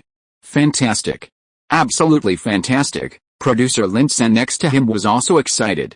"Ronald, congratulations. The film is sure to be a huge hit." The two hugged. Thank you. Ronald was a little moved, his eyes a little blurry. So many tense days and nights, so much talent and hard work from so many people, had culminated in this copy. He secretly rubbed his eyes and turned to hug the editor, director of photography, art director, and others who had come to watch the copy. "Congratulations, great, congratulations."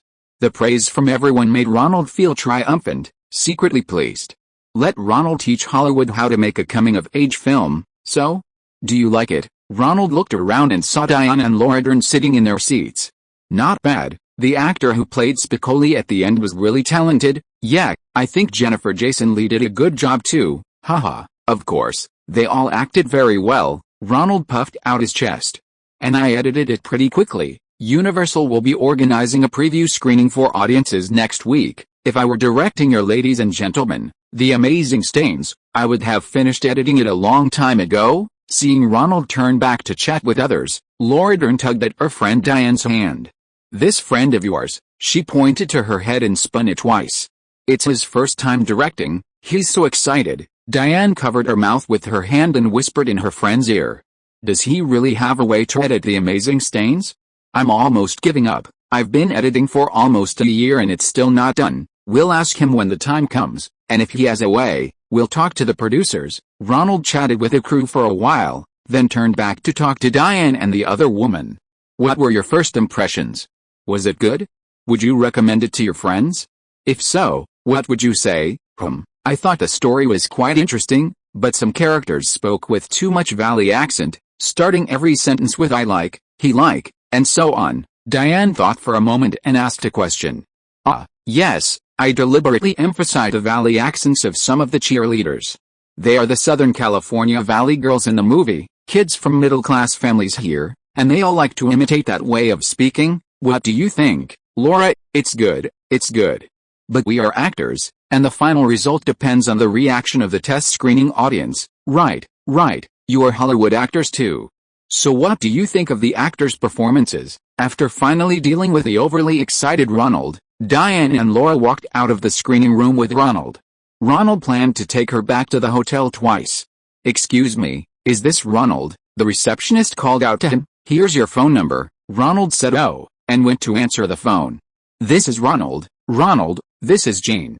I called your agent, and he said you're at Universal." "Oh, Miss Fonda, what can I do for you?" Diane and Laura, hearing Fonda's name, quietly approached. "I have a personal matter to ask you. Could you come to my house? I have some champagne and snacks." Ronald, Diane nudged Ronald, both she and Laura Dern looking expectant. "Sure, Jane. I have two companions with me. Can they come too? Yes, it's Diane Lane, who was at your party last time. The other is the daughter of your brother Peter's friend. Yes, it's Laura. Hanging up, Ronald smiled at the two girls and nodded, indicating they had spoken to Jane Fonda. Yay, Diane and Laura high-fived in celebration. Jane Fonda, along with her father Henry and Katharine Hepburn, starred in On Golden Pond, which garnered several Golden Globe nominations.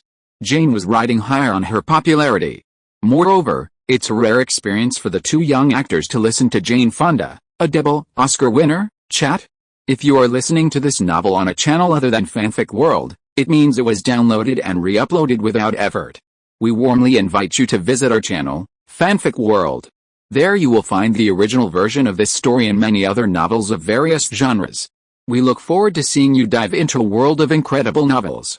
Chapter 284 Buying Golden Globes, Choosing Oscars. Jane Fonda wore a simple sweater and jeans, her hair styled high on top, curling down from her ears. This hairstyle had become popular among American celebrities since last year. Ronald, it's great to have you here. Hello, Diane.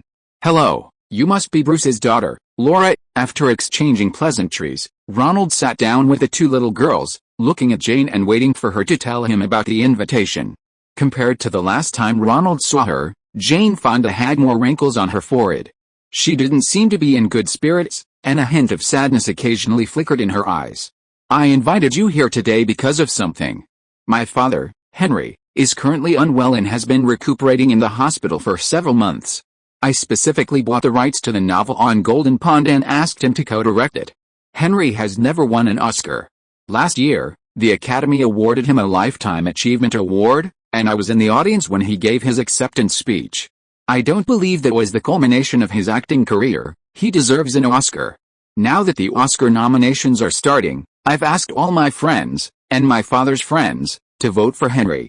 I don't want him to have any regrets. The other day, my agent reminded me, Ronald, that you're also an Academy member now, so, my vote will be for Mr. Fonda. Ronald has been busy with his own film lately and hasn't seen many other movies. He only had some free time these past few days to go to the cinema and see On Golden Pond, which had only been released a month ago. Henry Fonda truly lives up to his reputation as a veteran star. He portrays a father with a strained relationship with his daughter exceptionally well. His performance deserves an Oscar for Best Actor. Since he hadn't seen any other movies, if Henry Fonda was nominated for Best Actor at the Oscars, he would naturally vote for him.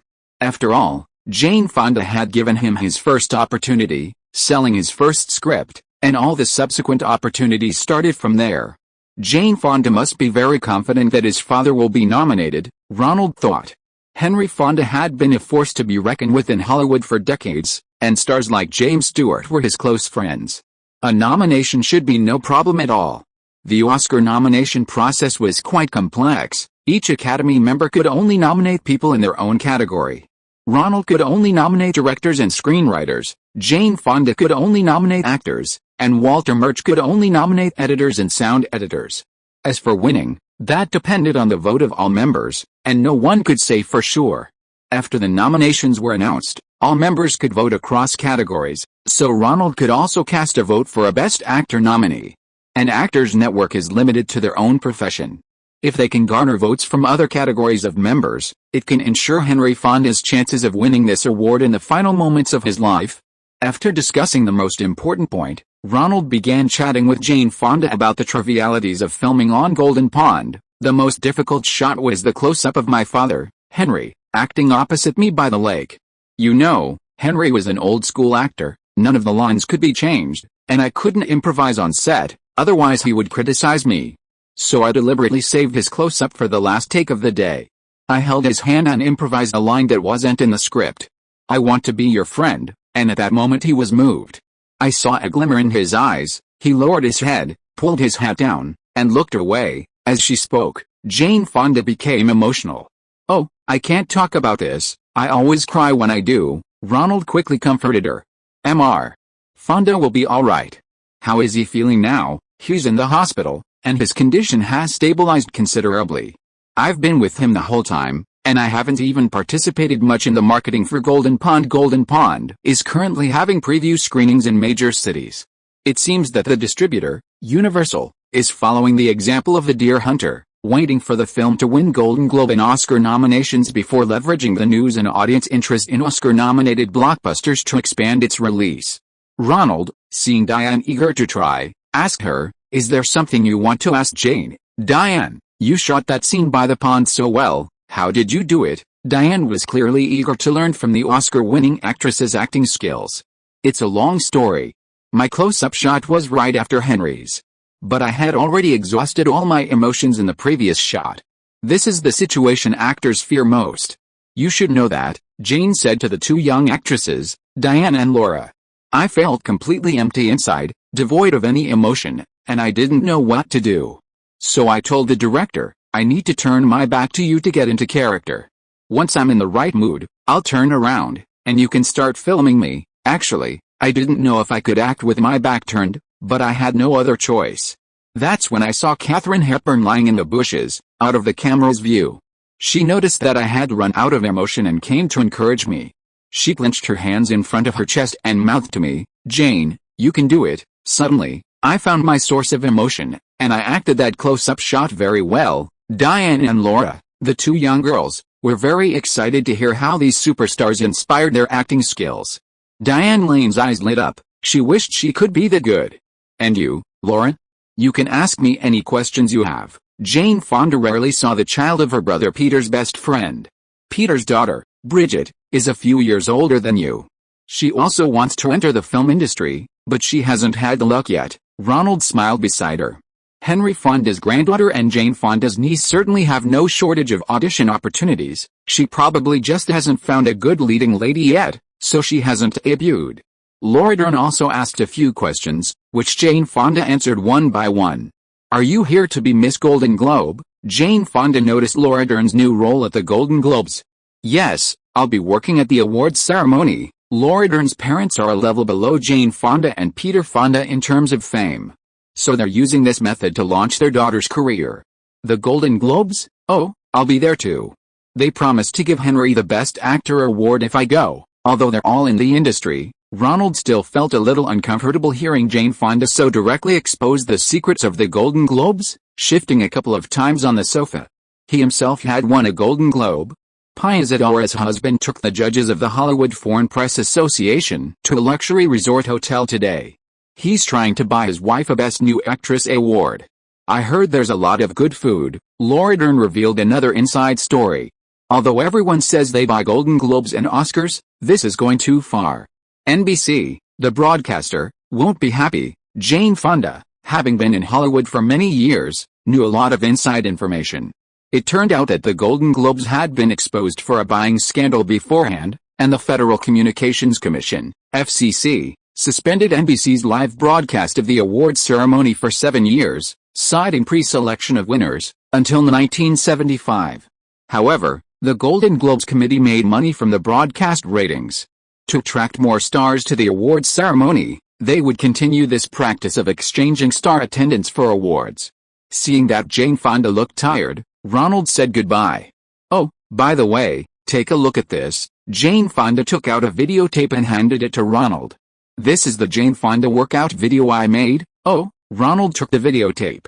It showed Jane Fonda wearing a high-cut yoga outfit and leg warmers. It was the new cover, with a number next to it, the choice of 100,000 people. "You can do it too. How's the leg warmer business?" "I haven't kept track of it in a long time." Ronald remembered his collaboration with Jane Fonda as a supplier for mail-order leg warmers. She was still a major client of his factory. About 1/10 of the customers would buy an extra pair of leg warmers, which is pretty good. So, 10,000 people had bought leg warmers? Ronald was quite happy. This idea, which he had picked up from a dream, had already found a good market. Even if the niche market wasn't huge, improving the living standards of his aunt's family and dozens of Vietnam War veteran families was a small but significant good deed. As they walked through Jane's large living room, Ronald suddenly remembered the script he had written for Jane Fonda, My Brother's Protector. "By the way, Jane, how is that script coming along? The 2-year deadline seems to be almost up, right? Has Columbia started production?" "No, I just want to spend more time with Henry right now. This is the closest we've been in decades." Jane Fonda shook her head. indicating she wouldn't be acting in a film during this period. And didn't you know? After Columbia was acquired, Frank Price, the president who initially bought the script, was heavily impacted by the executives sent by the new owner. He has neither the energy nor the interest to push the project forward. Is that so? Ronald felt he should call his agent to see what would happen to the script. If his fast-paced new film was a box office hit, he could move the project forward. Oh, right, I forgot to ask you, how's your new film as a director? Jane Fonda saw Ronald and the two girls off, remembering Ronald's role as a director in the porch. The film is already edited, and will be having a preview screening soon. If there are no problems, it will be released in 6 months, at the end of July or the beginning of August this year. Waiting for the first movie to be released is always agonizing. You remind me of when I made my first film. I waited for the release every day, and it took a whole year before I saw myself on the big screen. After that, scripts started coming in. Yes, I hope it can be released tomorrow. Ronald said goodbye and left. Ronald, if you're the director, could you really edit the ending of Ladies and Gentlemen, The Amazing Stains? Diane asked Ronald. Diane Lane and Laura Dern had also been waiting for that movie to be released for a long time. Unlike Jane Fonda, their first movie wasn't a huge hit, and now they weren't getting any new scripts and had to audition for various productions. If Ronald could edit Ladies and Gentlemen, The Amazing Stains well and release it in theaters, it might become a hit. Of course. Your director is a newbie. He used to run a record company. Professional tasks should be left to professionals like me. Chapter 285 Audience Reaction to the Test Screening. Diane Lane and Laura Dern were skeptical of Ronald's claim that he could edit and release the film Ladies and Gentlemen, The Amazing Stains. Do you really think he can edit it? Laura and Diane were at the hotel booked for them by the Golden Globe Awards committee, Laura still preoccupied with the possibility of her debut film being released. Last year's Golden Globe Awards had a 15% viewership rating, and the annual broadcast fees were in the millions of dollars. Compared to the fewer than 100 judges, the committee had more money than they could spend. So, they even booked a large 5-star hotel room for Laura, who was to be Miss Golden Globe, at the Beverly Hilton Hotel, the venue for the awards ceremony. I don't know, but Jane Fonda seems quite respectful to him, even inviting him to her home for a private talk. Maybe he really is a genius. Diane wasn't familiar with Ronald's directing and editing skills, only knowing that he won an Oscar for his lyrics. That makes sense. You can't judge artists by common sense, Laura thought. Born into a family of actors, she knew that the skill of a film artist wasn't built on years of experience. It was common for a fledgling filmmaker to defeat veterans with a single punch. Among the film director biographies on her father's bookshelf was one about the child prodigy Orson Welles. Welles directed the radio drama Mars Invades Earth at the age of 23, convincing half of America. I need to call my mom and ask her, Laura Dern said, unlike Diane who already had several film credits. Laura was still eagerly awaiting the release of her first film. A week later, Ronald finally received the audience for the preview screening, paid for by Universal. At a Hollywood movie theater, over 100 people invited by the theater attended a preview screening of an anonymous teen comedy, Go to the women's restroom later and listen to what the female audience members think, Ronald whispered to his agent, Paula Wagner, from behind the back door of the theater before the film started. The women's restroom, Paula nodded in agreement. Could you go check what they were saying in the men's restroom? Ronald then assigned a task to Richard Lovett, the youngest of the three. What task are you assigning me, Rick Nisseta, the highest-ranking member of the CAA, asked Ronald with a grin. Did you want to talk to me about something? Oh, Ronald realized what was happening and quickly thanked Paula and Richard. Please help me out, I really have no one else to help me. I need to go to the lobby to hear the audience's reaction.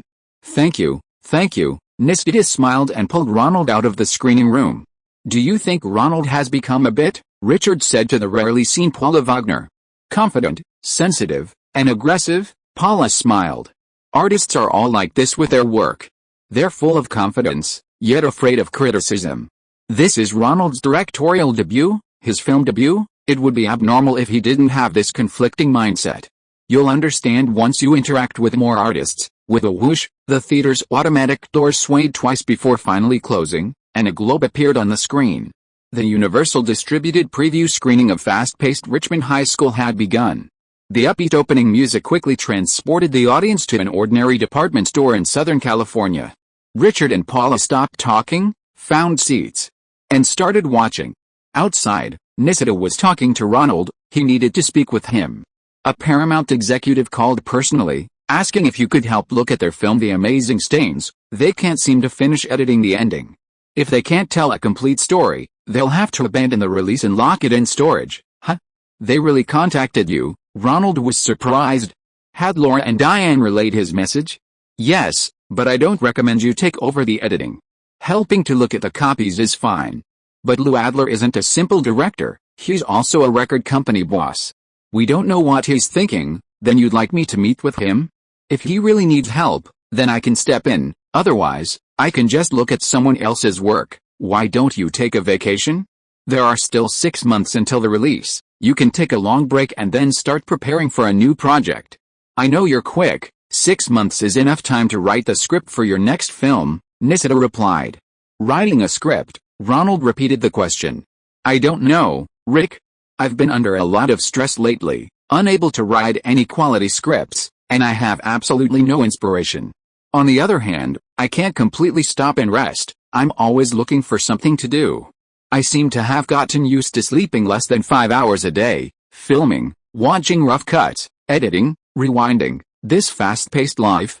This film has also sped up my own pace. I feel uncomfortable if I stop, but I'm not in the mood for script writing. Why don't you go on a trip abroad, Ronald? Many directors fall into this kind of anxiety after finishing a film. What they need is to find a girl and go on a 2-month vacation. I don't expect you to waste your time on vacation, but timely rest and adjustment are necessary. If you need, I can also give you some party invitations, as long as you don't get carried away. Nisita noticed Ronald's anxious tendencies and became concerned about her client's mental health. I don't need to pay for girls to accompany me. Ha ha ha. Ronald laughed and chuckled. He didn't really like the kind of parties Nisita talked about, with their excessive drinking and partying, which easily made people lose their minds. Besides, there were no truly high-quality beauties there. They were all girls who wanted to get into the entertainment industry but couldn't get in. He continued, sigh, I know, I might have developed ordinary life syndrome. The fast-paced and dramatic stories in movies have assimilated me, and the mundane rhythm of real life makes me feel abnormal. Ronald also vaguely felt that his mental state was a bit too excited, craving work but unable to calm down and write a script that required planning. As for girls, he couldn't find a suitable short-term vacation partner anytime soon. After filming, the beauties from the crew had all scattered to find new jobs. The prosecutor he could talk to directly without any probing was in New York, and the girl he wanted to date was also busy auditioning in New York and didn't have time to come to Los Angeles. I think I should adjust my state with work. Do you have any short-term job offers? Ronald asked. Aside from Paramount Stains, which they asked you to see if you could salvage the editing, you've only received a few scattered script offers, but you said you can't settle down to write scripts. I actually don't recommend you immediately jump into writing scripts commissioned by studios. Once your new film is released and receives some positive reviews, the asking price for these commissioned scripts will be higher. What about work other than screenwriting? There's an open position as an apprentice director for Coppola's new film, but it requires competing with many people from the directors' union, and with your qualifications, it's actually a bit too much. You've already directed a feature film, you don't need to learn from other directors to increase your qualifications. Isn't Coppola's new film not released yet? That Old Flame, New Love starring Nastasia Kinski? Is he starting a new film so soon? It's a long story. Paramount was originally going to release his new film, but Coppola released his own edited version in Los Angeles without Paramount's consent, and the distribution contract was terminated. Columbia Pictures, acquired by Coca-Cola, took over distribution at the last minute. However, Coppola also incurred a heavy financial burden as a result. His agreement with Columbia was a performance-based one. Now he has to keep taking on new jobs to resolve his bankruptcy crisis. Ronald nodded. If it were early last year, he would definitely have fought for this opportunity. How is the quality of Old Love, New Love? Have you seen it? No, but it premieres soon. You can go see it yourself. I heard it's technically groundbreaking, but the format is a bit old-fashioned. It's an old-fashioned musical. Also, director Peter Bogdanovich wants to meet with you. Why does he want to meet me? I don't know him, Ronald asked curiously. This famous director, who made Paper Moon back then, had been terrified by the murder of his girlfriend Dorothy Stratton a while ago and had disappeared from the industry for a long time. Perhaps it's about his deceased girlfriend, Stratton. You used her poster in the film, and I heard he owns many of Stratton's image rights now. Let him talk to the producer. I'm not interested. Ronald had seen Bogdanovich's films, but didn't have a strong desire to discuss them with him. Aren't you going in to watch your own film? To be honest, I've watched it hundreds of times in the editing room. Now, I can't feel the charm of the film itself at all. It's all scenes from when I was shooting and editing. Besides, it's dark in there, and I can't see the audience's expressions. I'm waiting here for them to come out and rate it. Okay, then I'll go in. Nisida carefully pushed open the screening room door, making sure it didn't make a sound, and then slipped inside. Today was the first time Ronald's client's film had been screened for an audience, so CAA's 3 agents were all there. Ostensibly to help, but actually, it also included an evaluation, to see Ronald's performance and potential, and then consider how much resources to invest in him and what opportunities to strive for. Ronald waited at the door for the screening to end, bought a bag of popcorn and a Coke, and ate and drank by himself. 6 months of doing absolutely nothing and just waiting was unbearable. Every day was filled with worry about the film's box office performance. Like a defendant awaiting a judge's verdict, only the fall of the gavel could bring relief. If I can't find work, I'll go back to New York and help my aunt sell egg warmers. Being with family might make things better, Ronald thought as he ate. A little over an hour later, the theater door was flung open from the inside, and many viewers filed out. Universal staff had set up a small stall at the entrance, offering forms for ratings and comments. Ronald went over to help distribute and collect the forms, listening to the audience's feedback. The scene that impressed me the most? It was Linda by the pool. Haha, what did you think wasn't filmed well enough? I thought the scene where Stacy and Mark fell in love wasn't very good.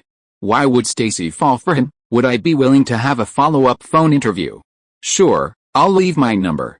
Ronald had read many audience ratings, and many people had given them relatively high scores, with the average score probably between B+ and A. What did you guys think? After the 2 agents returned from the restroom after hearing the feedback, Ronald quickly asked them what they had heard. The restroom was often a cue, a time when audiences would reveal their true feelings. Girls generally appreciated Phoebe Cates' performance in the daydream scene. Although it involved nudity, they didn't find it offensive, Paula Wagner said. Maybe they also have a fantasy complex. Ronald, you just happened to film the actor playing Brad in the dream scene looking really handsome. What did they say about Stacy's scene? They didn't mention that scene much? Maybe it was too realistic, Ronald nodded. In Stacy's scene, Mike the Bull became a quick shooter, and Stacy got pregnant at the end. The ending of that plot wasn't good. The audience might have selectively forgotten it. What did they say over there? Ronald turned to Richard. A lot of people liked Spicoli. Male viewers were talking about how he ended up with Brooke Shields, appeared on Letterman's talk show, and had the Van Halen band sing for his birthday. Richard replied, maybe everyone wants to be Spicoli, playing around all day and still getting a high school diploma, and becoming a winner in life. He's the only character who gets applause when the ending is revealed at the end of the movie, Nisida added. Could I keep a copy of these audience members' phone numbers so we can follow up? Ronald asked the Universal staff member who was sorting out the ratings and reviews after the audience had left. I need to organize these first and discuss them with the company's senior management. I can send you a copy later, Director Ronald. Could I have your phone number? I'm his agent, and I'll contact you later. Richard quickly took out a pen and wrote down his phone number. Chapter 286 Assessment and Scheduling. The following morning, Universal's distribution department compiled audience feedback data and submitted it to senior management for a meeting to discuss the film distribution plan for this year's summer blockbuster season. The special effects for E.T. the Extraterrestrial are still in production, and we expect to finish editing and open screenings to audiences by early March, said Kathleen Kennedy, producer of E.T. the Extraterrestrial. She was representing Spielberg to discuss the film's release date. I have a lot of confidence in Steven, so how about putting E.T. the Extraterrestrial at the start of the summer blockbuster season on June 4th? Sinberg, a staunch Spielberg supporter, also attended the meeting, proposing a potential opening date for Spielberg to choose from. June 4th is the release date for another Steven-produced film, Poltergeist, and we hope it can avoid clashing with E.T., Kathleen Kennedy suggested, highlighting Ambelin's production ideas. That's a MGM United Artists release, Tom Mount interjected, dissatisfied. Amblin wanted his two films to have staggered release dates, but this conflicted with Universal's interests. The weekend before Veterans Day in May coincided with the scheduled release date of United Artists' Rocky III. If United Artists were to release Noisy Ghost in early June, Universal's E.T., whether it was released earlier or later, would face heavy competition. Releasing it earlier would mean going head-to-head with a third installment of the two consecutive blockbuster Rocky films. Delaying it would mean facing Paramount's Survivor Series sequel, both already proven successful in the market. E.T. was likely to suffer a crushing defeat. Tom Mount hadn't been optimistic about the box office performance of a children's film like E.T., and now it seemed he would collapse under the pressure of strong competition, making Universal's financial report for the year look terrible. However, this was also a blow to Sinberg, who had strongly advocated for the filming of E.T., so he simply kept quiet, letting Sinberg shoulder all the responsibility. E.T. can be released a week later, on June 11th. Sinberg ignored Mount's response and instead discussed the matter amicably with Catherine.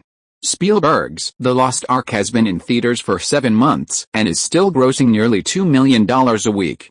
This is a result of fewer than 700 theaters, averaging $2,800 per theater, higher than most new releases. After winning the summer box office crown in 1981 and the Christmas and New Year holiday box office crown, the film industry has begun to joke that The Lost Ark will also win the Valentine's Day weekend's box office crown. A director who makes a blockbuster film like this has no shortage of studios to work with, and Mount doesn't understand what kind of film will be a box office hit. Now is the time for the 7 major studios to compete for Spielberg, and no matter how unreasonable his demands are, they can be negotiated. We are very satisfied with this release date. As for the following summer season, Universal can guarantee that no new films will be released before July 16 to compete with E.T., Sinberg continued. Kathleen Kennedy expressed her satisfaction, said goodbye to several Universal executives, and went to report to Spielberg. But we also have The Best Chicken in Texas starring Dolly Parton. How are you going to schedule her release? Mount asked. I'll explain to Dolly that her film is a period musical, and it would actually do better in August, and there's fast-paced Richmond High School. Could we put it in July? Ned Tanning interjected. He remembered Ronald's courage in writing a check to back him up, coupled with the excellent feedback from the test screenings, and he was now a supporter of fast-paced. I remember this film had a test screening. What was the feedback? How did it perform? Sinberg asked. The audience gave it an average score of B+, which is very good for a teen drama. A female vice president looked at the report from the distribution department and said, "Great, let's schedule it for July 16th, and we'll adjust it based on the box office performance of E.T. the Extraterrestrial." Sinberg looked at the report prepared by the distribution department, the outline of which stated the conclusion of positive audience feedback, recommended for summer release. He smiled as he recalled going to the scene with Spielberg to support this young director. Spielberg was quite impressed with it. The test screening results were positive. It was a teen movie anyway, as long as the audience liked it, that was fine. Several high-ranking officials finalized the summer distribution arrangements. After the meeting, Ned Tanning called his secretary.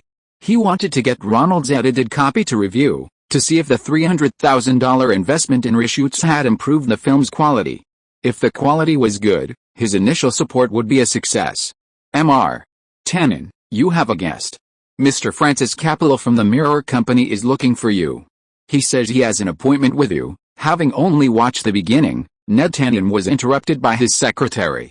He waved for the projectionist to stop the screening and asked his secretary, "So I have an appointment with him?" "Yes, Mr. Capello has an appointment to discuss the distribution contract for the new film with you." Tanning stood up and said to the projection room, "I'll continue when I get back." "Hi, Francis, long time no see. You're still so young and energetic." Tanning hugged Capello. He had once served as the executive producer of George Lucas's film American Graffiti, a film in which he was affiliated with Capello, and had dealt with Capello quite a bit. "Is your new film Old Love, New Love premiering on the 17th of next month?" "I'll try to see it, thanks. It will be a film that fully expresses my ideas. I came today to talk to you about a distribution contract for the new film." Ned Capello also kissed Tanning twice. He knew this Universal executive had a fiery temper, but he seemed to be in a good mood today, perfect for discussing business. "Tell me about your new film plans. I heard you acquired the adaptation rights to S. Hilton's best-selling book, Tannen looked at Coppola and replied directly. Coppola's financial situation was precarious. To make up for the financial losses of Apocalypse Now, he rejected MGM's $2 million director's commission, insisting instead on using his own Dreamin' company to produce Old Love, New Love, hoping to pay off the loans in one fell swoop. The film's production was severely over budget, and Coppola's editing was not well received by the studio. It went through 3 distributors before finally securing a distribution contract thanks to Frank Price, an Anglo-Saxon executive at Columbia Pictures. However, after the company was acquired by Coca-Cola, Price himself faced difficulties, being besieged by the Coca-Cola vice president. Furthermore, the poor test screening results of The Old Flame were no secret, and Coppola's efforts to find a distributor for his new film were fruitless. In fact, everyone in Hollywood knew what Coppola was up to. He wanted to use the new film to revive his company and avoid bankruptcy, but he was hitting roadblocks everywhere. As a competent Jewish film company executive, Tannen knew that many people, like him, would rather wait for Coppola to go bankrupt before signing him to a directing contract than offer him a helping hand and help Columbia Pictures out of its predicament. Tannen's novels are selling very well right now. Last month, Disney finished post-production on the film adaptation of her other novel, The Texans, and held a test screening, with positive feedback. If this film is a big hit in May, I don't think anyone would be unwilling to give you a distribution contract. Francis, I understand, you want to see how well audiences accept the film adaptation of Tannen's novels. But I can't wait that long. I really like this novel. After reading it for the first time at the airport, I felt it was Gone with the Wind for high school girls, or Godfather for high school boys. Coppola stopped beating around the bush with Tannen. He knew exactly what these Jews were up to. They simply wanted to wait for his peep show company to go bankrupt so they could pick up the pieces. Coppola had already found overseas distributors willing to distribute his new film in Europe and elsewhere. As long as a North American distribution contract could be signed, the overseas distributor's money would be in place. Chase Bank would extend his loan and provide new financing to film Tannen's most classic novel, The Outcast. In this way, the financial hole created by Apocalypse Now would slowly be filled. To finish filming Apocalypse Now, Coppola borrowed at high interest rates, draining his financial reserves. His old and new projects, undertaken to fill the hole, now seemed doomed, potentially creating an even bigger deficit. To avoid foreclosure on his vineyards and houses, he needed to continue making new films with a mirror film company to solve his problems. Fortunately, The Godfather gave all the studios an expectation that he could still make films, occasionally even blockbusters.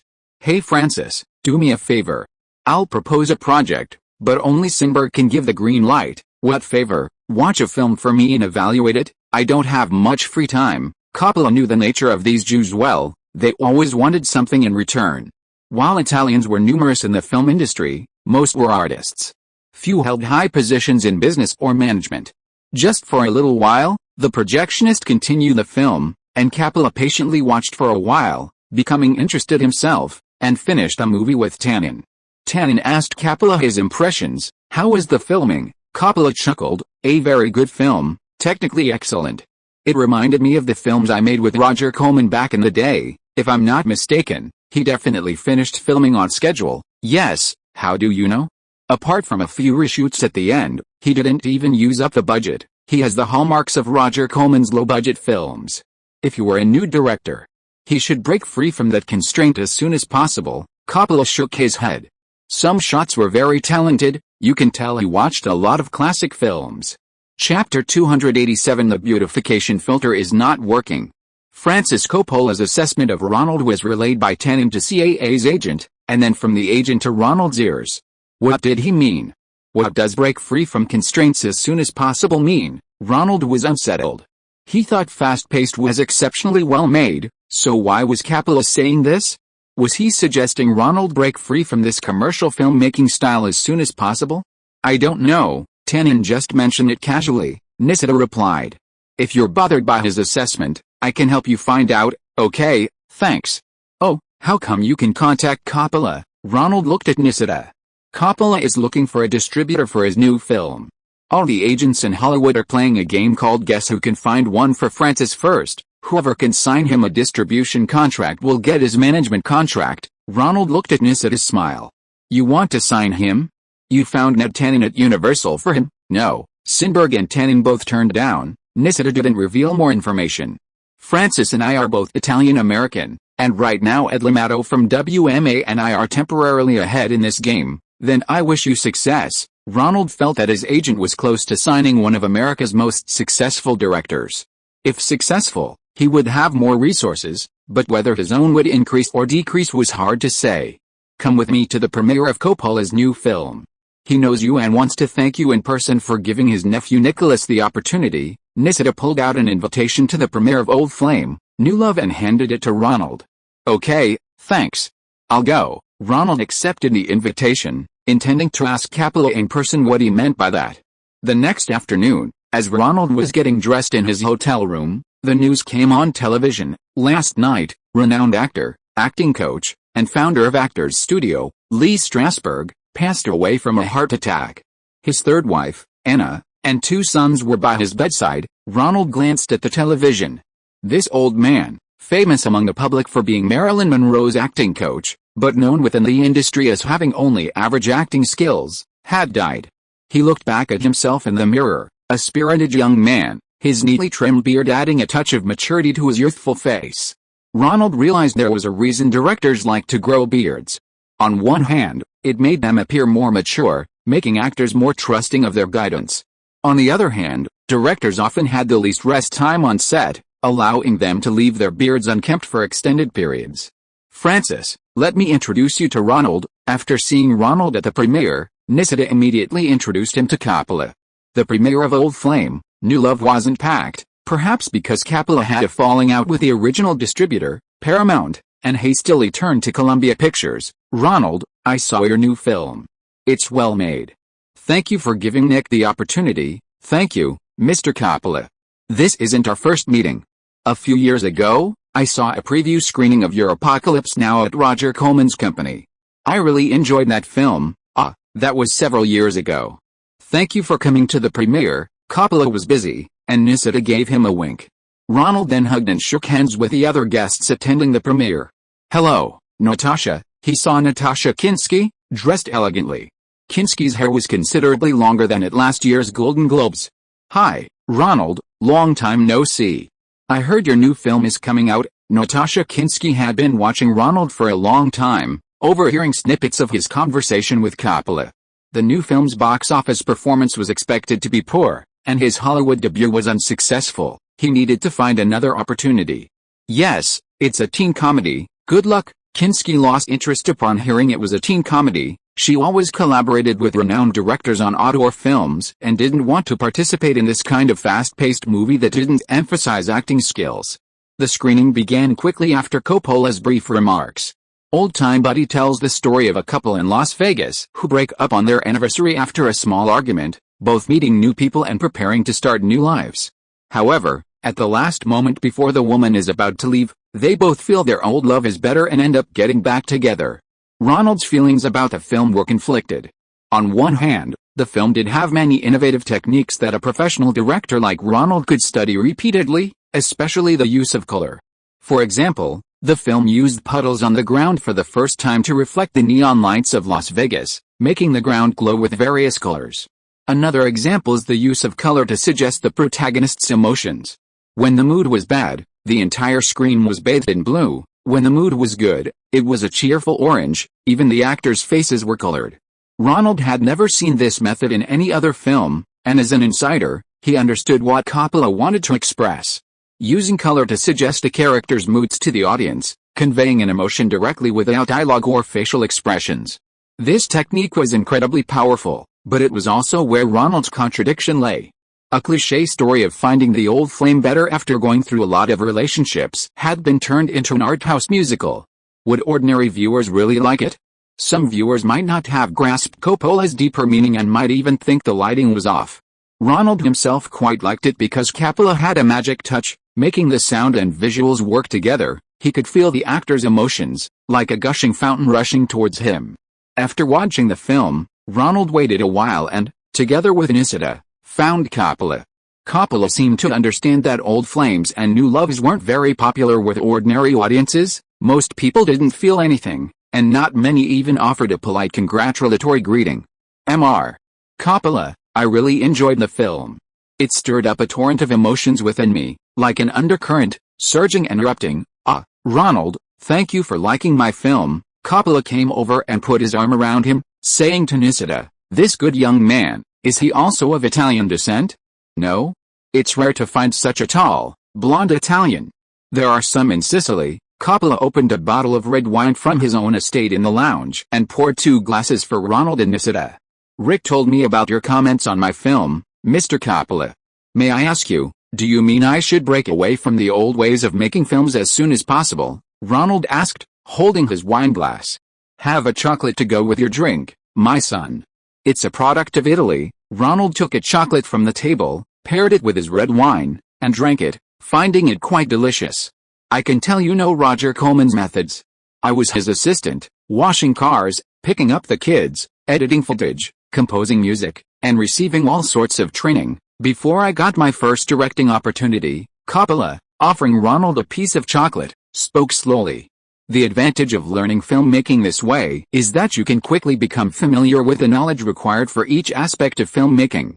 But this knowledge doesn't require a long period of training. Directing these technical experts in various departments to achieve the purpose you want to express is the director's job. Ronald understood what Coppola meant, but he wasn't quite sure what he was referring to. Mr. Coppola, what do you mean? How long has it been since you last watched your film after you finished editing it? Almost 2 weeks. The last one was a test screening with an audience. Go watch it again tomorrow, paying attention to the transitions between shots, the actors' performances, and the intensity of their emotions. Ronald wanted to ask more, but Nisida shook her head slightly. Rick, is there any progress on my new film? You saw what happened today. Coppola began to talk to Nisida about a distribution contract for the new film. Universal got Stevens E.T., Columbia is in turmoil, and Warner Brothers is the most likely candidate now. Their president, Robert Daly, just went to Warner Brothers from CBS, and they need a big-budget production from a great director. Ronald went to Universal the next day, demanding to see fast-paced Richmond High School again. After 2 weeks of cooling off, what was originally a perfect groundbreaking masterpiece became, in Ronald's eyes, full of flaws. The biggest problem with the film was the actors' performances, which relied entirely on improvisation. While there were no problems on set, the edited footage revealed a mismatch in emotional intensity.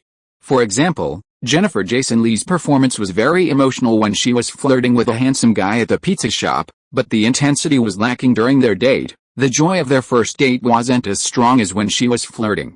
When Phoebe Cates cried to her friends at the prom about being dumped by her boyfriend, it should have contained the fear of being exposed, but Phoebe's performance wasn't as emotional as when she was bragging to her friends before.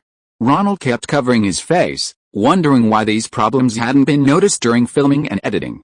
Perhaps when watching one's own work, there's indeed a filter, a tendency to idealize one's creation. Without honest friends pointing this out, only after a period of cooling off can one truly shake off the influence of this idealized filter.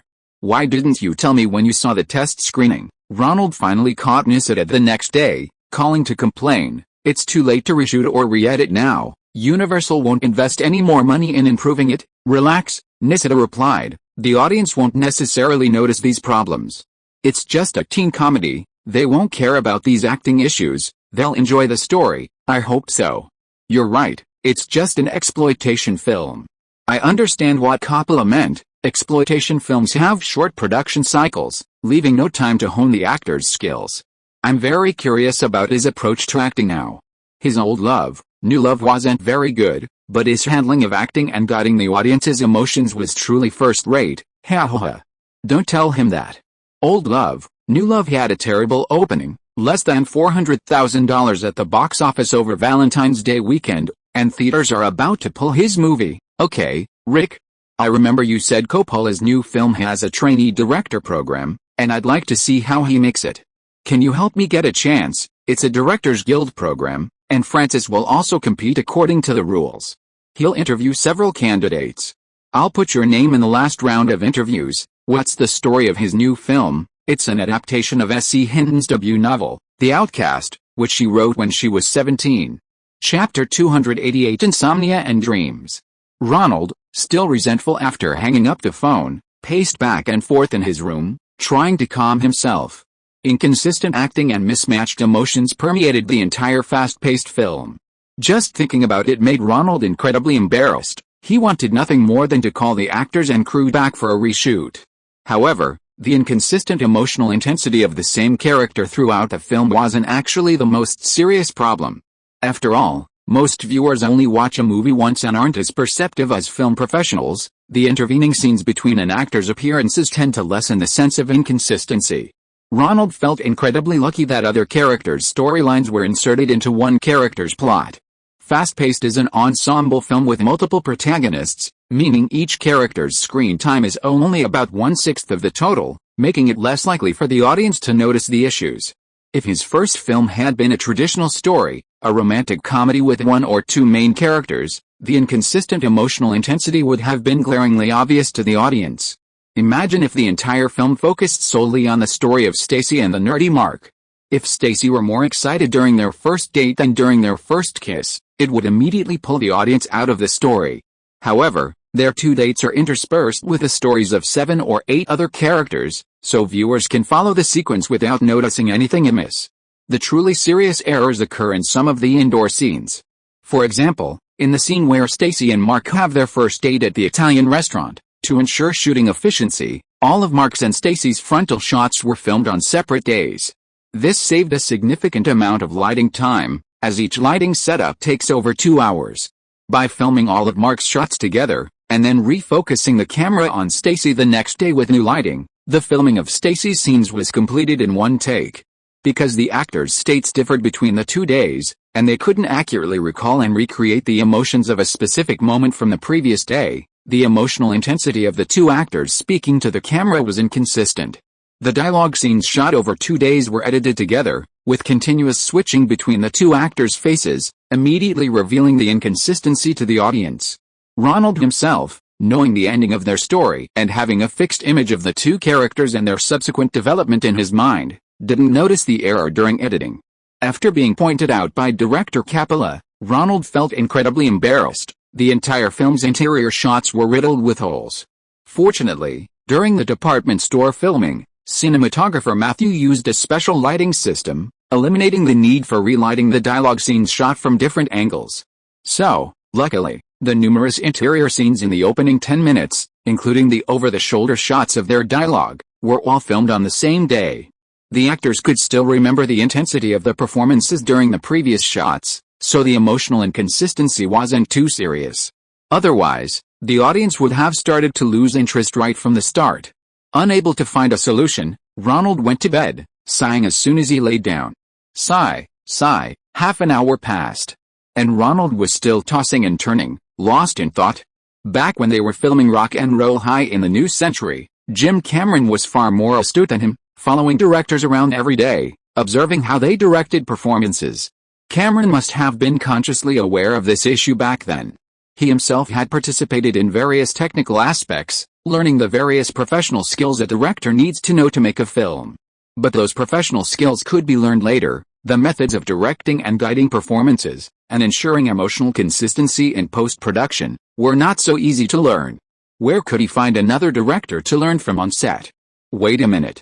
Ronald jumped out of bed. Hadn't Coppola agreed to the Directors Guild sending an apprentice director to learn from? He had to seize this opportunity to learn from him. Coppola was filming S.E. Hinton's novel, The Outsiders. Ronald remembered that Diane Lane had once given him a complete collection of Hinton's novels as a gift. He rummaged through an unopened cardboard box for a long time before finally finding the novel. He pulled it out and began reading intently, a youthful energy emanating from it. Half an hour later, Ronald quickly finished the novel, letting out a sigh. What the hell is this? The plot wasn't complicated. In Tulsa, a small town in Oklahoma, there were 2 rival teenage gangs, the Greasers, composed of poor Italian-American kids, and the Sox, composed of wealthy Onsa white kids. The Sox had cars and ice cream. The Greasers could only scrape together a few cents to watch an old movie. 2 gangs, for some ridiculous reason, were sworn enemies, constantly fighting as soon as school was over. In town lived an orphan belonging to the slicker-haired gang named Pawnee Boy, with an older brother named Soda Pop, and their eldest brother named Gary. Pawnee Boy and Soda Pop weren't nicknames, but their real names given to them by their uneducated father. Don't laugh, Oklahoma at that time was such a backward place that fathers couldn't even afford to name their sons. After paying a high school teacher to give his eldest brother a decent name, the father started drinking heavily and named his second and third sons haphazardly. The novel focuses on Ponyboy, his gang, the slicker-haired gang, and a girl from the Prince's gang nicknamed Cherry were watching a movie at a drive-in theater, and Ponyboy and Cherry started talking. When the Prince's gang discovered this, they beat Ponyboy and his friend Johnny up when they were alone, and even tried to drown Johnny in the fountain. Johnny stabbed one of the Prince's gang members to death with a knife. With the help of Dally, not the henchman's boss, a well-off young man who was involved with a gang of slickers, Maze and Johnny sought refuge in an abandoned church in another city. Later, the church caught fire, and Johnny rushed in to save children, suffering severe burns and dying in the hospital. Maze felt he had to hit Johnny's dying wish and escape this hopeless, fiercely competitive place. He began writing, resulting in The Mischievous Kid. Ronald flipped to the back cover, which read first printing, April 1967. No wonder the plot was so peculiar. It was a work Hinton wrote when he was a teenager in high school. At that time, America was still America for small-town youth. The values of small-town youth were the values promoted by the government and Hollywood. Hinton belonged to the baby boomer generation, a time when many small-town youths flocked to big cities to find work, initiating the largest wave of urbanization in American history. The material poverty, the emphasis on brotherhood, and the world where resources were determined by force among small-town youths are increasingly unfamiliar to today's generation of young people. In the years following the publication of this novel, the baby boom officially ended. The average number of children per family decreased dramatically, and many children born into middle-class white families in the suburbs were far removed from the jungle-like adolescent ecosystem of the past. They were more familiar with telephone conversations and categorized by interests rather than birth and school. Ample demand for fast food jobs and a relatively smaller number of school-age children allowed wages to rise sufficiently. Hard work could bridge some of the economic gaps caused by family background. Now it was 1982, and the first generation of children after the baby boom were nearing high school graduation. Would these new teenagers still resonate with the scenarios Hinton described? Anyway, that wasn't Ronald's concern anymore. Nissida said that Coppola highly valued this film, considering it a girl's version of Gone with the Wind and a boy's version of The Godfather. It had the potential to achieve the same box office success as the original Godfather films. Perhaps it was because of the exciting scenes in the young and dangerous novel that Ronald suddenly couldn't sleep. He, who usually slept very well, was now suffering from insomnia. Ronald wanted to get up and do some exercise so he could fall asleep after he was tired. But there was no gym for him to work out in the middle of the night, and he was also a little worried about safety going out for a run in Los Angeles at night. Ronald inspected the equipment in the room and suddenly found the videotape Jane Fonda had given him. Jane Fonda's Rhythmic Gymnastics. Ronald looked at the cover and saw Jane Fonda, who was in excellent shape. He opened the box, found the videotape, and put it in. Several beautiful women dressed in ballet leotards and leg warmers were doing various stretching exercises in the practice room. The camera slowly zoomed out and focused on the woman on the far right, who was Jane Fonda. "Are you ready to do some exercises?" Jane Fonda called out to the camera. The women replied, "Yes, let's start with some simple movements. Stand with your feet slightly wider than shoulder width apart, head up, chest out, abdomen tight, then start stretching your head, left, 1 2, back, 3 4, right, 5 6. Ronald, wearing his pajamas, also stretched his neck on the floor, following Jane Fonda's movements. 1 2 3 4, 1 2 3 4, not difficult at all. Ronald felt this was a bit too easy for him, so he picked up the remote and fast-forwarded half an hour. First, we kneel down, knees together, raise one knee so that the leg is parallel to the body, 1 2 3 4, 2 2 3 4. This was alright. Ronald thought this kind of movement was somewhat interesting to him, but it got quite tiring after a while. Then comes the stretching exercise. Spread your legs as wide as possible, hold your ankles with both hands, then squat down, knees parallel to the ground, stretch your inner thigh muscles, 1 2 3 4, shxt. I'm definitely going to have sore inner thighs tomorrow. Ronald followed the video for 45 minutes, finally unable to resist. This kind of aerobic exercise was more suitable for women and long-distance runners. As a wrestler who relies on explosive power, Ronald felt inadequate. Finally, the cool down: hold your ankles with both hands, head down as far as possible, inhale, exhale, inhale, exhale. Jane Fonda's instructional rhythm slowed, and Ronald felt a wave of sleepiness wash over him. He quickly took a shower and jumped into bed. Inhale, exhale, inhale, exhale. Lying in bed, Ronald continued breathing according to Jane Fonda's rhythm, gradually calming himself down, as if he had entered a space devoid of any living beings, and drifted off to sleep. In his dream, it seemed someone was speaking to him. Ronald vaguely saw someone place a shiny, round plastic object with a hole in the middle onto a saucer-like vessel, then press a button, and with a click, the saucer retracted. Then, a screen like a computer monitor appeared in his field of vision, but it displayed a colorful blue sky, white clouds, and green grass. With a creak, a video recorder-like panel appeared on the screen, with play, pause, fast forward, and other functions. With a click, a white arrow tapped the triangular play button, and a scene appeared. A melodious tune began, accompanied by a pleasant male voice singing in the background. Seize that moment, long ago, a breath away, and you'll be there, so young and carefree. You'll see again that place and time, so golden. A faded old photograph appeared on the screen, showing 6 young men with slicked back hair, bathed in a sunset like gold. The title appeared from right to left, The Outsiders. Damn, I was dreaming about it, Ronald muttered in his sleep. Accompanied by the sunset like gold, the title and various cast and crew names began to appear. However, the names were white and difficult to see against the golden background. Only the director's name occupied the entire screen. Ronald saw it clearly: Francis Coppola. The opening music gradually faded, and a boy wearing a hoodie and jeans walked out of the movie theater. Chased by a group of wealthy young men in a car, the hooded boy desperately ran away, crossing the railway crossing into a noticeably poorer area. A few boys from a slick-haired gang appeared and helped him fight off the wealthy young men in the car. This is the beginning of the outcast. Ronald gritted his teeth, recognizing 2 of the actors playing the slick-haired boys. One was Tom Cruise, the other Matt Dillon. 2 other actors also looked familiar, though he couldn't place them. What roles were they playing?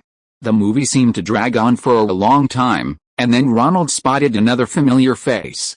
In the drive-in movie scene, Matt Dillon kept bothering a girl sitting in front of him, playing with her hair. How do I know if this red hair is natural? Is her eyebrow the same color as yours? Eyebrows. Finally, he angered the girl, who turned around and yelled, "Put your feet off my backrest and shut up." A close-up of her face appeared. It was Diane Lane. Ronald felt that Diane's makeup seemed specially done, making her look older than she actually was. The 2 continued their conversation, and Ronald realized something was wrong. Matt Dillon and Diane Lane's emotions were perfectly synchronized. Each line they took was a gradually escalating emotional barrage. Dillon constantly escalated his tactics to provoke Diane, whose reactions shifted from indifference to annoyance, then to outburst, before finally being amused by Dillon. The switching between over-the-shoulder shots and close-ups perfectly mirrored the emotional build-up. Ronald desperately wanted to rewind and watch it again. How was this filmed? How could Coppola capture the emotion so perfectly? He tried to reach for the screen, but couldn't. The scene continued, shifting to nighttime. The slick-back hair gang and the young masters gang lined up, ready to decide who was on the side of justice with a brawl. The people on both sides might be good friends or teammates on a football team, but they were grouped together by their backgrounds and hairstyles. At a signal, the 2 sides charged forward and began fighting. Ronald was anxious. These kinds of shots were easy to film. What he wanted to see was the dialogue scene from earlier. Why were the emotions so perfectly synchronized? He wanted to watch it again to study it. He reached out to touch the screen again, when suddenly he felt the floor beneath him give way. He fell off the bed again. Mr. Coppola, how did you film this? Why are all the dialogue scenes so emotionally consistent? Did you shoot every shot of the scene in sequence, regardless of cost? Or is there some special method? Ronald scrambled to his feet and shouted immediately. Ronald woke up, still in his room. It seemed like he had another dream, dreaming of scenes from the finished film of The Outsiders. Ronald went to the kitchen to boil water, made himself a cup of tea, and calmed himself down. Tomorrow he would call Nisida, and try to contact the original author, Ms. Hinton. He absolutely had to go to the Outsiders set to learn how the great director solved the problem of consistency in performance. Chapter 289 There are even worse than me.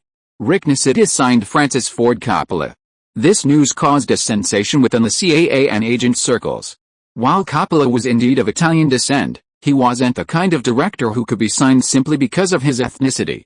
Nocita's ability to beat out competitors like L'Amato to sign Coppola stemmed from his role in securing a distribution deal for Coppola's new film, The Outsiders, with Warner Brothers. A newly appointed Warner Brothers president desperately needed to establish this professional authority.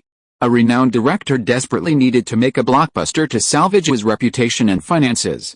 A successful agent understands the true needs of both parties and has the connections to communicate those needs with the right people.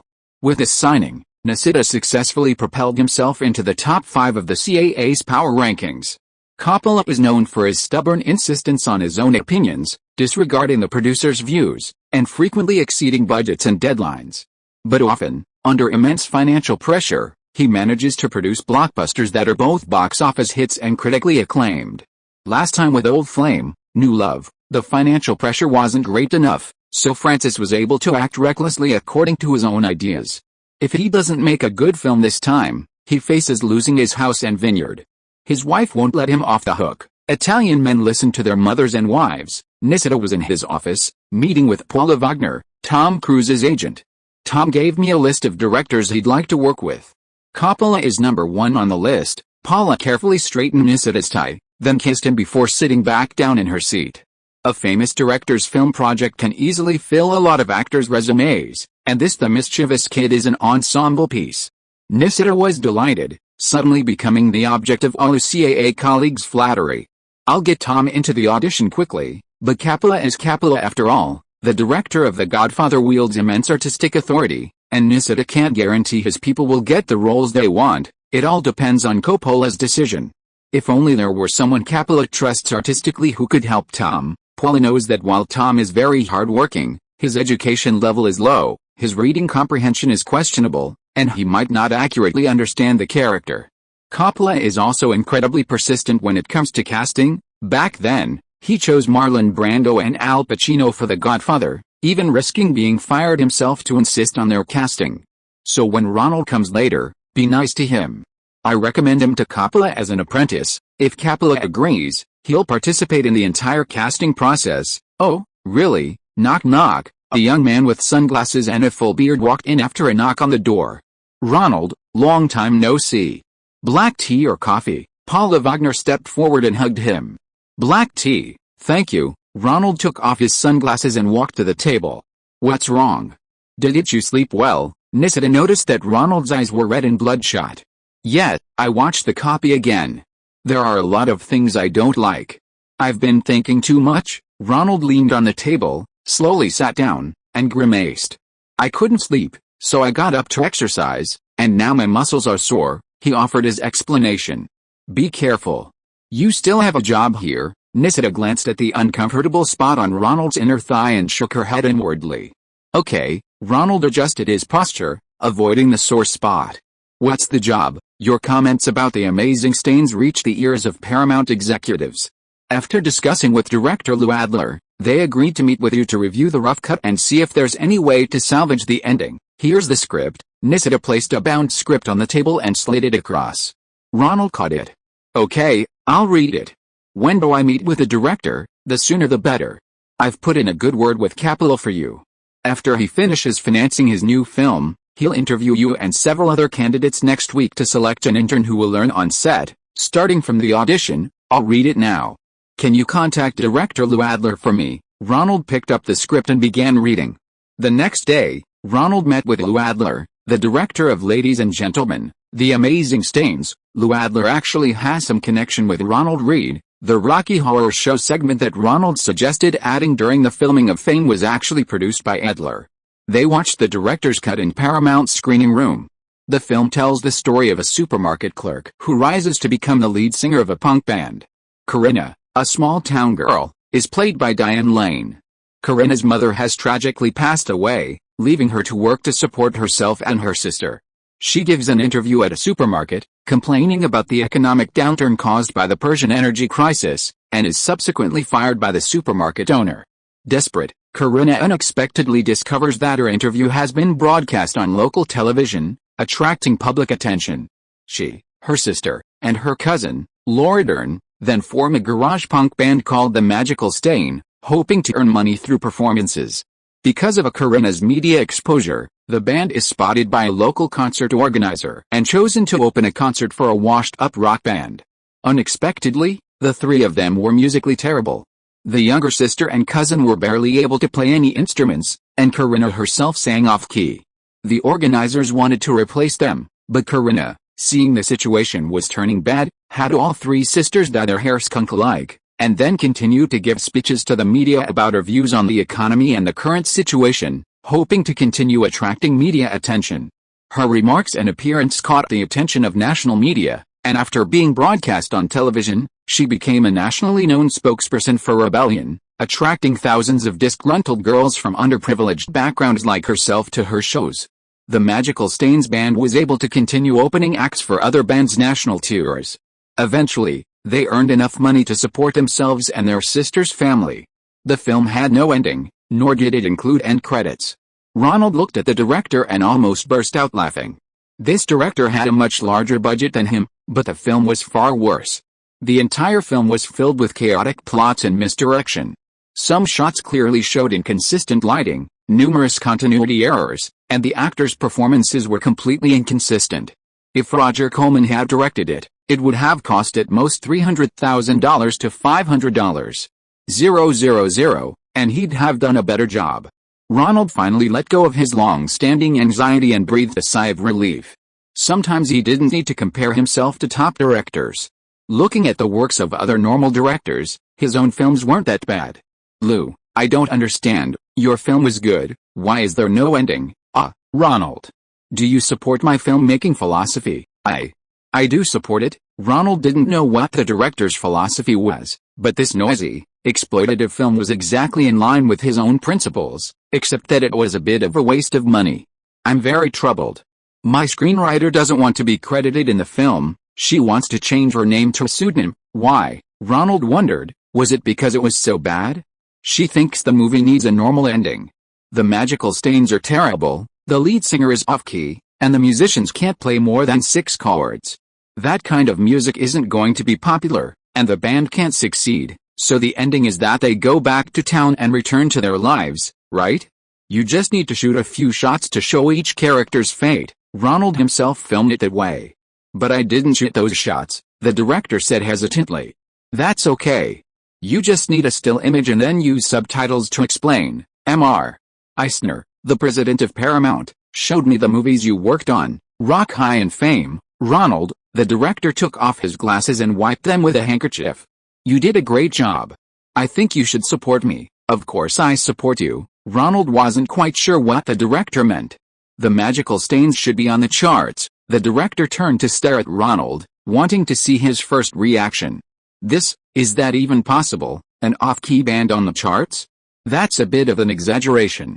Anything can happen in the music industry. The Ramones from High School Rock are super popular right now, even though they sing off-key. You're the boss, and you know the music industry well.